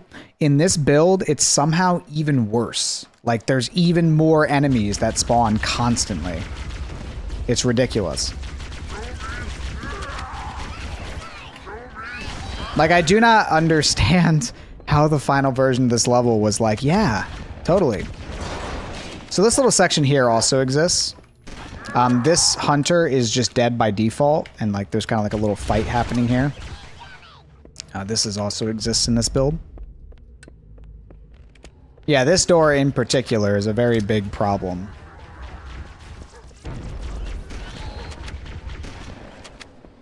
On Legendary, Sloth, it took Sloth quite a while to get through here. I do remember that.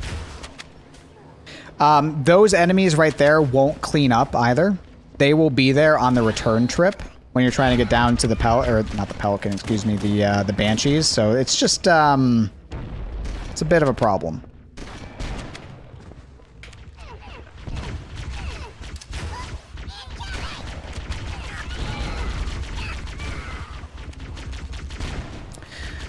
There seems like to be no continuity either. Like, you're fighting Flood right there, and then you come up, and then there's some Jackals fleeing some more Flood. It's, like, always been weird to me. Like, that's kind of how it is in retail, too, and it's always been weird to me, like, the continuity of fights. It's just, like, there's Flood everywhere, but then there's, like, some Covenant fleeing, like, weird spots. It's interesting. Yeah, Sloth got stuck here for a while.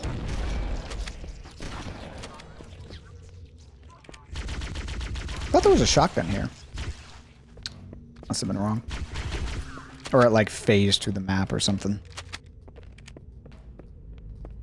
So there's no like flavor text from Keys either. Like him like suffering and like kind of going delusional from being like a Flood, like being converted to a Flood.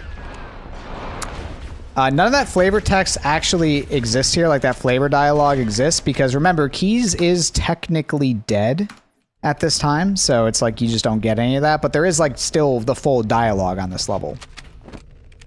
So it's like interesting, like this was kind of the original design. So this room's a lot darker. There's also some like flood gas there. This does have finished lighting. It's just kind of that, the outside portion and the hangar portion that have unfinished lighting.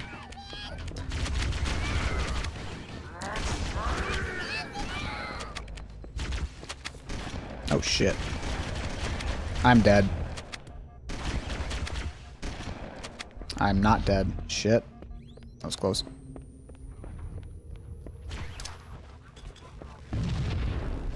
Run!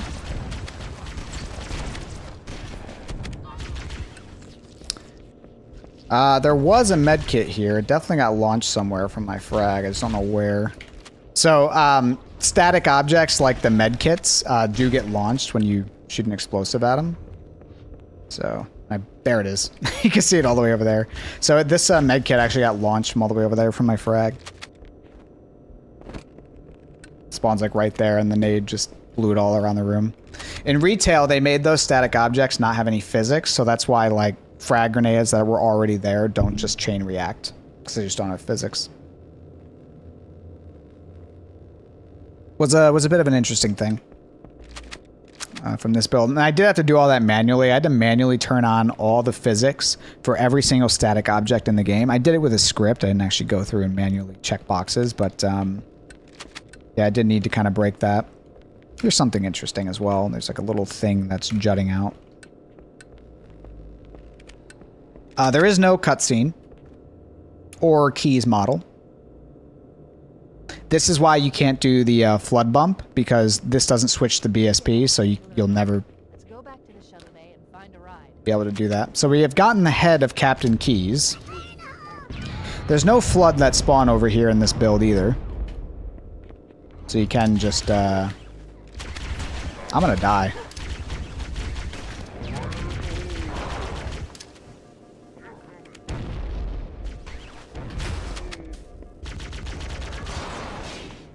Damn. All right, I'm gonna rush through. Let's go back to the shuttle bay and find a ride.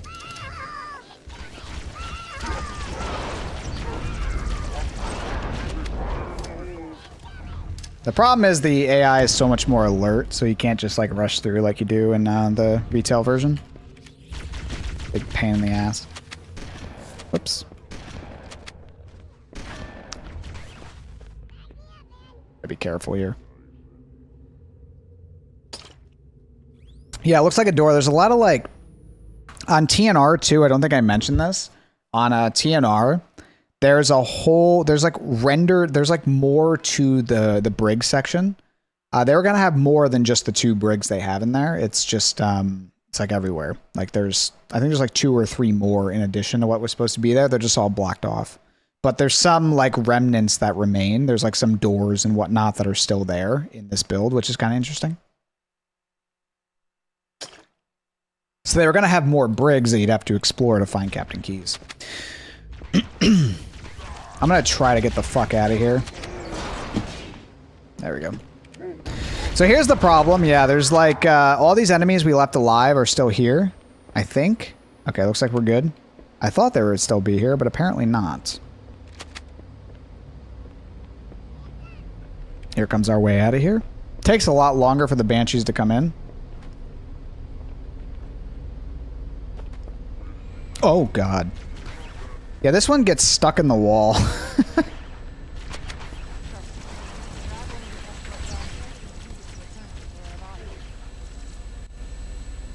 Little janky-ass cutscene here that you still have control over. And that's it. And Maw. So, this skybox is so much more interesting to me because it's like, it's a lot more low res, right? Also, that's where you start. It's so much more low res. It's weird. It's like doesn't have really many mountains. You can really tell it's just a flat texture, whereas in the retail version, at least they tried to make it look like it wasn't just a flat texture. It looks like a Half-Life skybox. Yes, agree. That is exactly what it looks like. Whoops. There's also no fire down from the Banshee, because, you know, they didn't really do the cutscene yet or anything, so. Dude, what the fuck? Also, the ambience on the Maw is really scary, if you kind of listen to it. You hear this for most of the level. I think, when Helpless originally showed me this build on his OG Xbox, when we booted into Maw, that was like the first thing I noticed. I'm like, this is like kind of creepy. Like the ambience is all you hear, and it's like, I don't know. I found it a lot more creepy. Like this build kind of freaked me out a little bit when I first saw it because of that.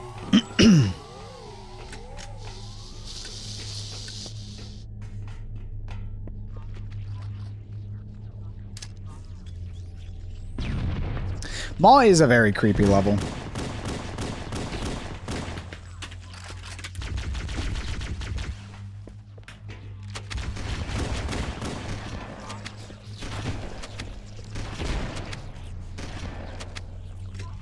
So here is something I really wish they kept in retail. I don't think it's in retail, at least. Someone can correct me if I'm wrong here. There's a sniper, which makes this next section a lot nicer. I'm going to put it right there.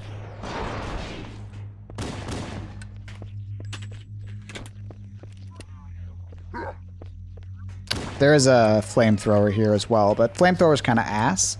And the sniper makes this section a lot nicer.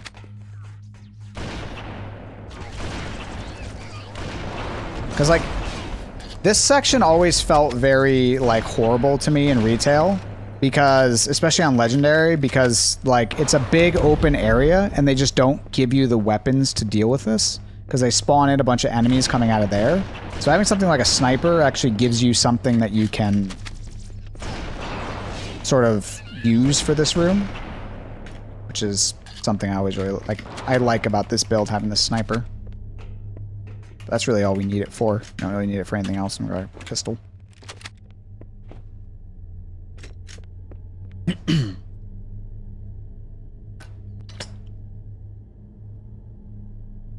Oh yeah, especially on 343, if you open Sapien and you go to the flood reveal room and you just listen to the ambience, it is legitimately creepy. Like, very creepy.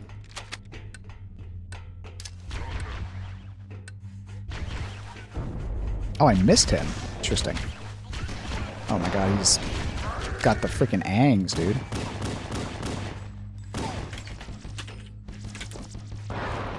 So the fuel rod guns, they don't have like the little plasma light effect when they're about to explode. So they just sort of lay there and then just suddenly explode. Just keep that in mind.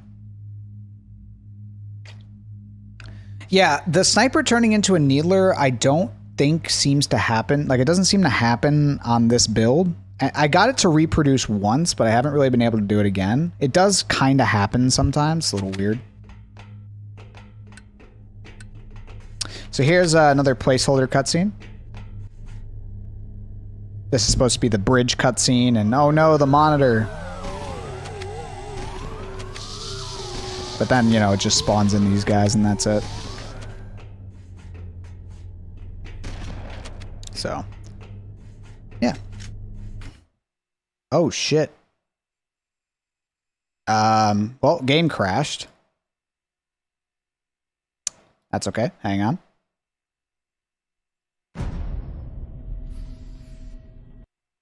We'll boot right on back in. The resume button does work if this ever happens to you. We are back in. Crap. Oh no. Hang on. There we go. Let's hide that watermark. We have to go back to the bridge. That's okay. That wasn't 343. That was because I hit the free cam button, and sometimes HCM likes to crash your game. Which still could be 343's fault, but I really can't blame them in this instance because I'm using a hack tool, which, you know, is editing the game's memory. That's naturally going to cause problems every now and then.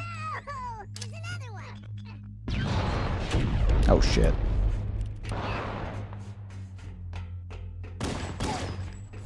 Think we're good there?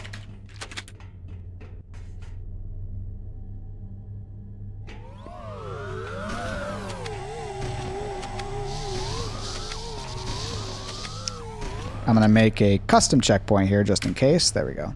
Kind of see more of the skybox here, including the big gas giant and all that. It's kind of neat. I think this is all in retail too, but I always like looking at it. It's always kind of funny that you're like inside the cliff. So one somewhat confusing thing is in 1749, it doesn't lock this door. So you can go back out through the cafeteria. You don't want to do that though. You actually want to go back through here because this door will now open. In retail, they naturally went and locked that door because it was obviously very confusing. Like people would, I imagine playtesters definitely like backtracked when they weren't supposed to. They're supposed to go through here, but I mean the door was open. Sometimes it's hard to remember where you came from, especially on a first playthrough. So something a little unique there. So it's very clear that like a lot of what you see was ultimately changed because of playtesting. Here's some more unbaked lighting.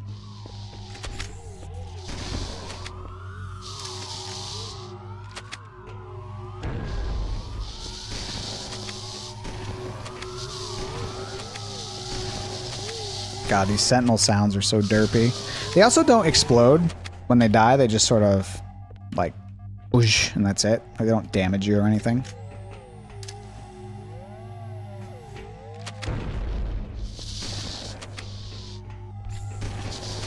All right, I see so many... There's extra sentinels here, by the way, but I see so many people miss this Easter egg, so I'm going to point it out to you. There's a hidden Easter egg in this room. Don't go up to the second floor and kill all the enemies in this room. So once you do that, kill all them. Once you do that, look up here. Oh, come on. Come on. Spawn in. Must have messed it up somehow. Or it already happened. Hang on, maybe if I go up here. Oh, there it is. Monitor flanked by 2 sentinels. So Monitor's on his way to the reactor room, presumably. I think the reason that they cut that encounter was because the Monitor is already in the reactor room, right? Like, that's how the Monitor shut down the countdown. So the only way that would happen is if the Monitor left the reactor room and then came back, which doesn't really make sense. So I imagine that's why they cut that little Easter egg encounter.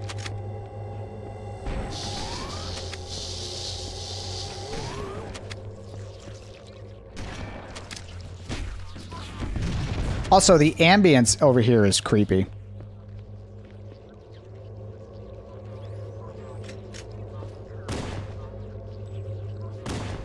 There's so many like little things like this. The second half of this game is like legitimately a horror game in a lot of ways. Like, it's just creepy.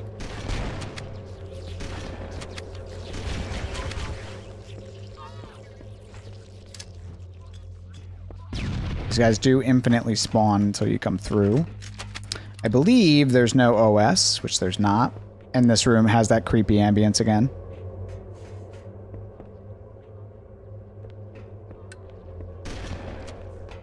So this should be it for the non-baked lighting. I want to get a checkpoint here, because I want to show something. I think I can get one just naturally. Come on, eat me. There we go. I don't know what Bungie was cooking with this, but there's a rocket launcher flood right there. That is, like, such a troll spot to put a rocket launcher flood. It's actually unreal. So I am going to use this rocket for something in particular. Gonna make sure I have full ammo with it.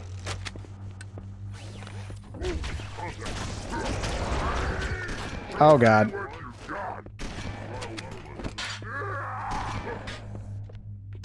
There we go. Yeah, that is such a troll spot. I'm not surprised at all that they went ahead and cut that out. Because that is that is quite the spot. Okay, so particular reason why I wanted to hang on to this rocket, which I will show here.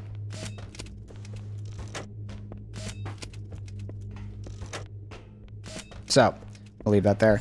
All the rocket launchers in this room, you'll notice there's no rocket launcher ammo, and every single rocket in this room has literally 2 bullets in it. So you can't pick up any ammo from them.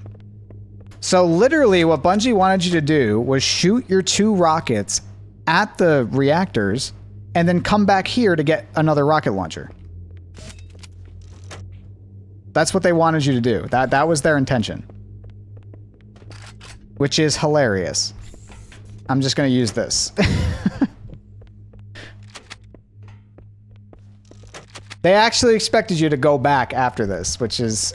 I can easily imagine... And it's also like you can't pick up ammo, so like you specifically have to bring another weapon with you to drop for another rocket launcher. So it's... yeah. Also, sentinels spawn in this room like right away. In retail, it actually waits a little bit till after some dialogue plays out, but here it's just instant. Because Cortana doesn't actually say anything this like entire mission.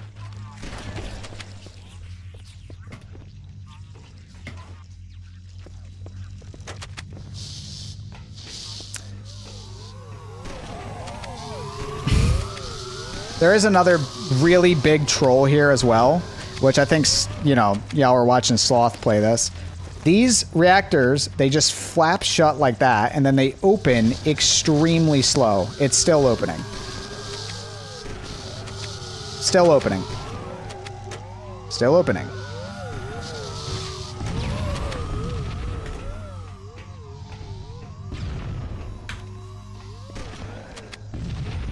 It's going to be the same one over here. Still opening. It opens very slow, and then they just instantly shut when they reach their peak. So yeah, there's only like a short bit where you can actually hit them like that.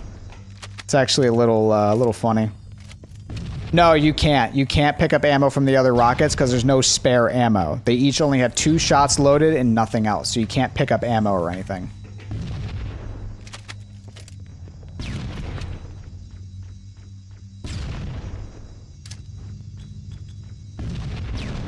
There we go.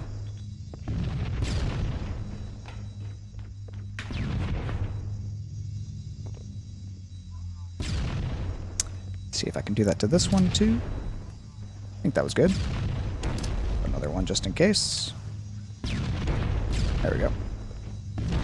So that's it. There's no big womp womp alarm. Just these center ones start opening, which lets you know you can progress.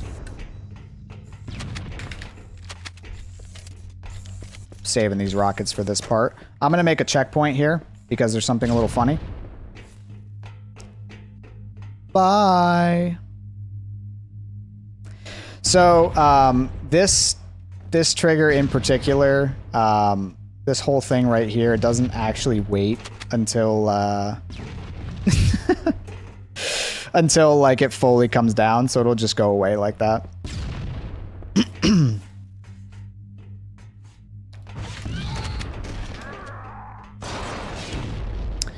So something else, I'm gonna make another custom checkpoint. I think if you just walk on this, it'll also cause a problem.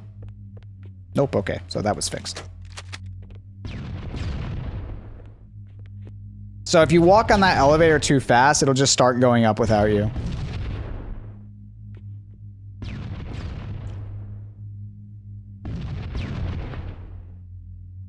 So there's absolutely no dialogue. The timer starts super early. It's also a wide timer. Timer starts super early, and you get 7 minutes. There is unused dialogue in the tags for we have 7 minutes before the fusion drives detonate, so that's kind of like what that's about.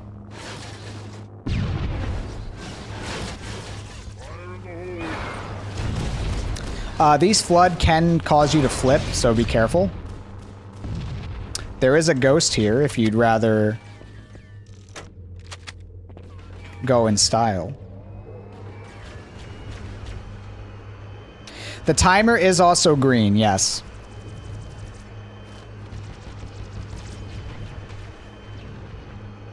Which the ghost is a lot easier to get through this part.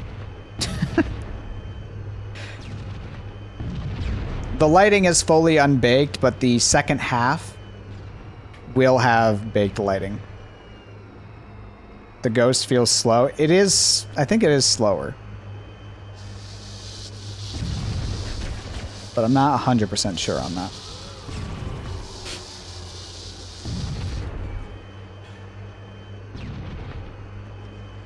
Oh shit. Oh fuck. CE Ghost, ladies and gentlemen.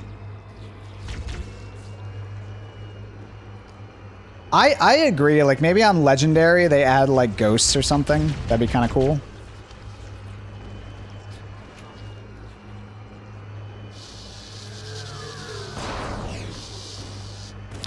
I think the ghost might actually be faster than the Warthog. I'd be curious to like to time it. Oh god, you just cannot go near an edge in this thing. Holy shit. I feel like if you do this properly, right? Like you actually drive properly, this might actually be faster than the Warthog. I do want to do a speed run of 1749. I feel like that'd make for a fun video as well.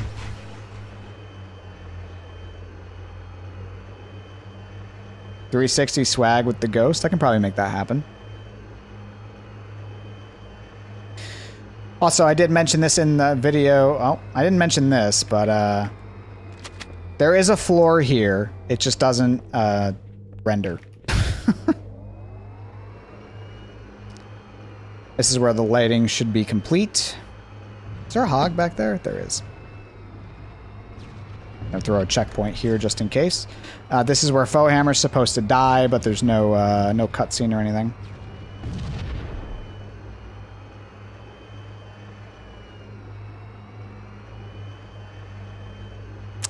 This area is also a lot darker, I noticed.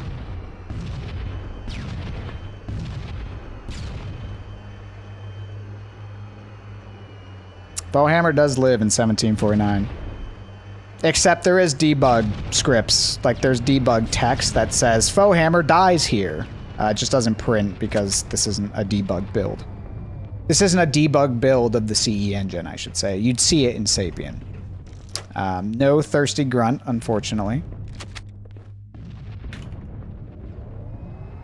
So much spooky lighting gone, yeah.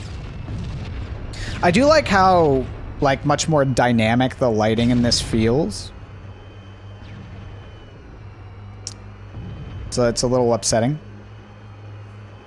in a way, but I'm going to make a custom checkpoint here just in case I die. Let's see if I can do this. Ayo. Oh. Well. That's tough.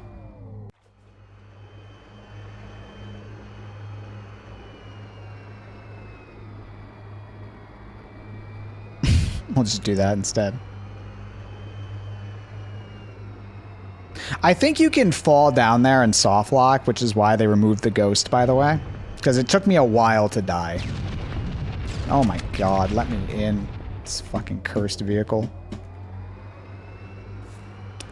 There is also no barrels. Or a ship. And, so the debug text at this section just says, you won, hip hip hooray. So you just get here and that's it.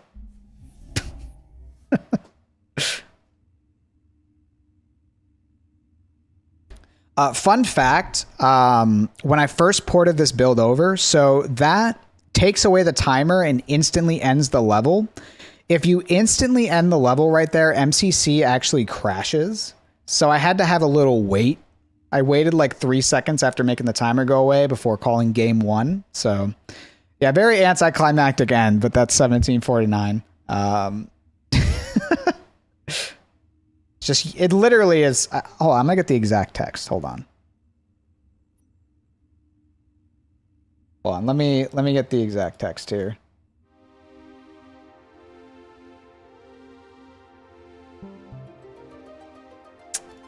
Open up the folder.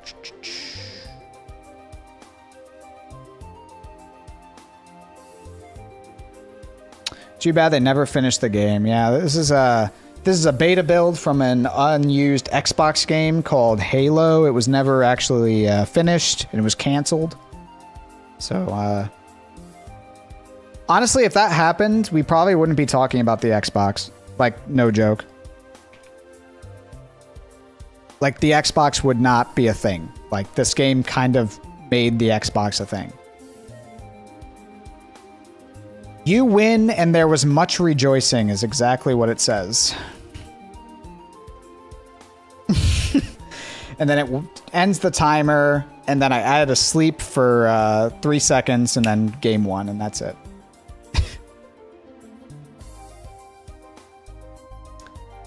And that is the 1749 build of Halo CE.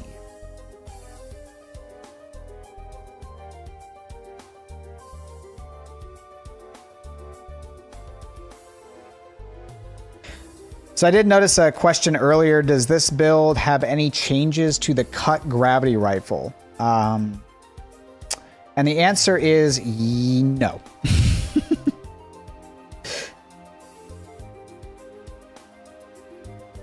So the gravity rifle is... Oh, it's actually right there. Saw it in the YouTube chat, but whatever. The gravity rifle is in this game, but it's still broken and unfinished. It's still like in retail where it's just not a finished weapon and it's all glitchy and causes weird effects. That was something they definitely cut a lot earlier. Oh no, you're all good, Brian. And welcome. So yeah, like that was something that was just super unfinished, even in this build. So yeah.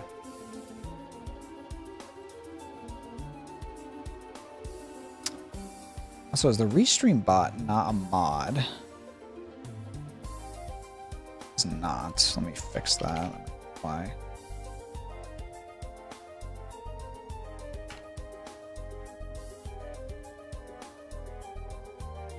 There's no fixed version of the gravity rifle. Yeah, is it, Scruffy, is it ever planned for dig site to have a working gravity rifle? I don't know what it's supposed to do, by the way. I did notice when I shot it at a tree, the tree started like shaking. It was like, and it was like, if I went near it, I died. It like caused a lot of really bad things to happen. Like, is there any plan to like finish it for dig site? If you can't say anything, that's fine.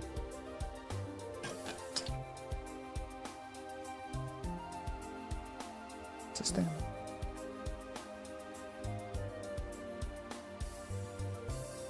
Okay.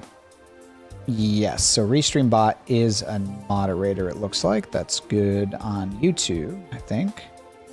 Yeah, there we go. That's good. Okay. And then I think here I just need to do a little test. Give me 1 second. Say test there. It should say test over here. There we go. And RestreamBot's a mod. So I think I was missing some chats from YouTube. I think because Restream wasn't a mod, like Twitch was like, no, you can't post that quick or something. But I think when you're a mod, you can do whatever. It would need to be remade from the ground up. It indirectly became the Hunter Assault Beam and the Shock Rifle. Okay. Interesting. The Shock Rifle. I think that's a dig site thing, right? I admittedly have not had a chance to dig too much into dig site. I know of some things in it, but I just haven't had a chance to like super dig into it. Can I port this fixed version to the Xbox? I think I can. I think I don't have a way to compile it for the original 1749 engine, but I think I could compile it for the original Xbox. I could also compile it for custom edition as well, though there would be a bunch of very... All of the rendering stuff would not port over correctly. I think you can port over a fixed version of the renderer, so it renders similar to MCC, but the rendering will be really broken with like the shader transparent generic bugs and all that. Regrets Chair Beam is even called Gravity Hammer. Interesting. The 64 megabyte Xbox, yeah. I mean, one thing I want to know, I do have the full tags and data up on my up on Nexus. I think I currently have the permissions set to you can't just like take it wholesale and put it up somewhere, but if you just like if you port it to Xbox, like I'm fine if you post that because that's technically a different mod at that point. So if someone wants to do that, I'm totally chill with that. You just reach out to me and I'll like give you the special permissions so Nexus doesn't like be weird about it. But yeah, like if someone wants to do that ahead of me, that's fine. I've never really built anything for the original Xbox or the custom edition. Like I focus on MCC's workshop because I know that the best. And it also is like the most accessible way for people to play mods right now. So I was like, I want to get this to, you know, in a way that's super accessible. But like I'm totally cool if people take this and like make it work with custom edition and original Xbox. It would take me a bit to like do that because I've just never done it before. But if somebody else is like, I've done this a trillion times, I'll do it myself, then that's cool. Hey, Electric Turtle Games. So,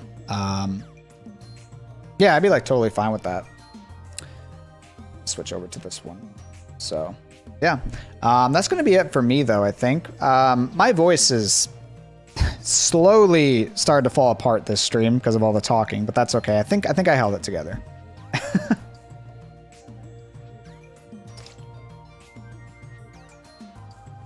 So I'm gonna go make some tea and probably chill, and I'm gonna play some Baldur's Gate 3 with a friend in like probably not too long. Might order a pizza or something. I don't know. So nice to meet the face behind the mod. Definitely want to check this out later. Absolutely. Yeah, I am going to have this whole VOD up on my VODs channel as well. Can give a link to that real quick. I do want to build out my VODs channel a little bit.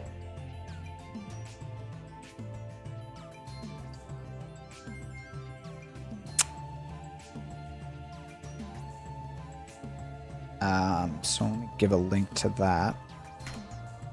Here is my VODs channel. I think at the moment I just have like my playthroughs of like RE4 and Alien Isolation, all that up there, along with the speedrun marathon. I want to build this out a little bit more to have more stuff like this, because I feel like this is probably more interesting as like a VODs thing. So there's my VODs channel, if y'all are interested. I'm going to have this playthrough up on there soon, probably within the next week. So yeah, guys, thanks for watching. I am going to call it here. This was definitely a longer stream, I think. How long have I been live? 5 hours? Damn. All right.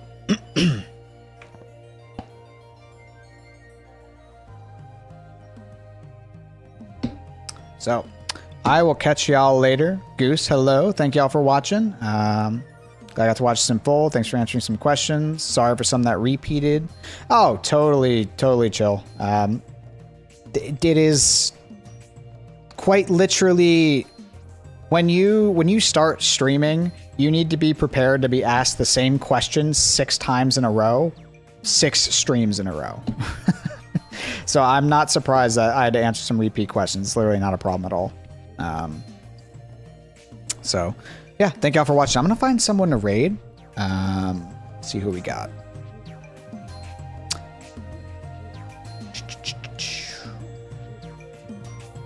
If you're over on Twitch, that is. If you're on YouTube, I'm just going to end the stream in 1 second.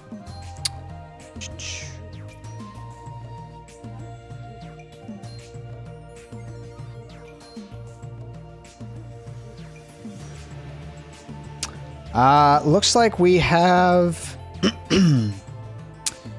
we have Income Taxes, also known as Hyperloop Tortoise, doing a speed run of H3. So let's give him a good old raid. I've been watching a lot of his speedruns lately. So thank y'all for watching. I'll catch y'all later. I don't know if it'll be next weekend, but at some point I am going to do a Legendary playthrough. That'll likely take a few streams because Legendary is ridiculous. So I do want to do a Legendary playthrough of this, so I'll be doing that at some point soon. Anyway, thank y'all so much for watching. I'll catch y'all later. And yeah, take it easy.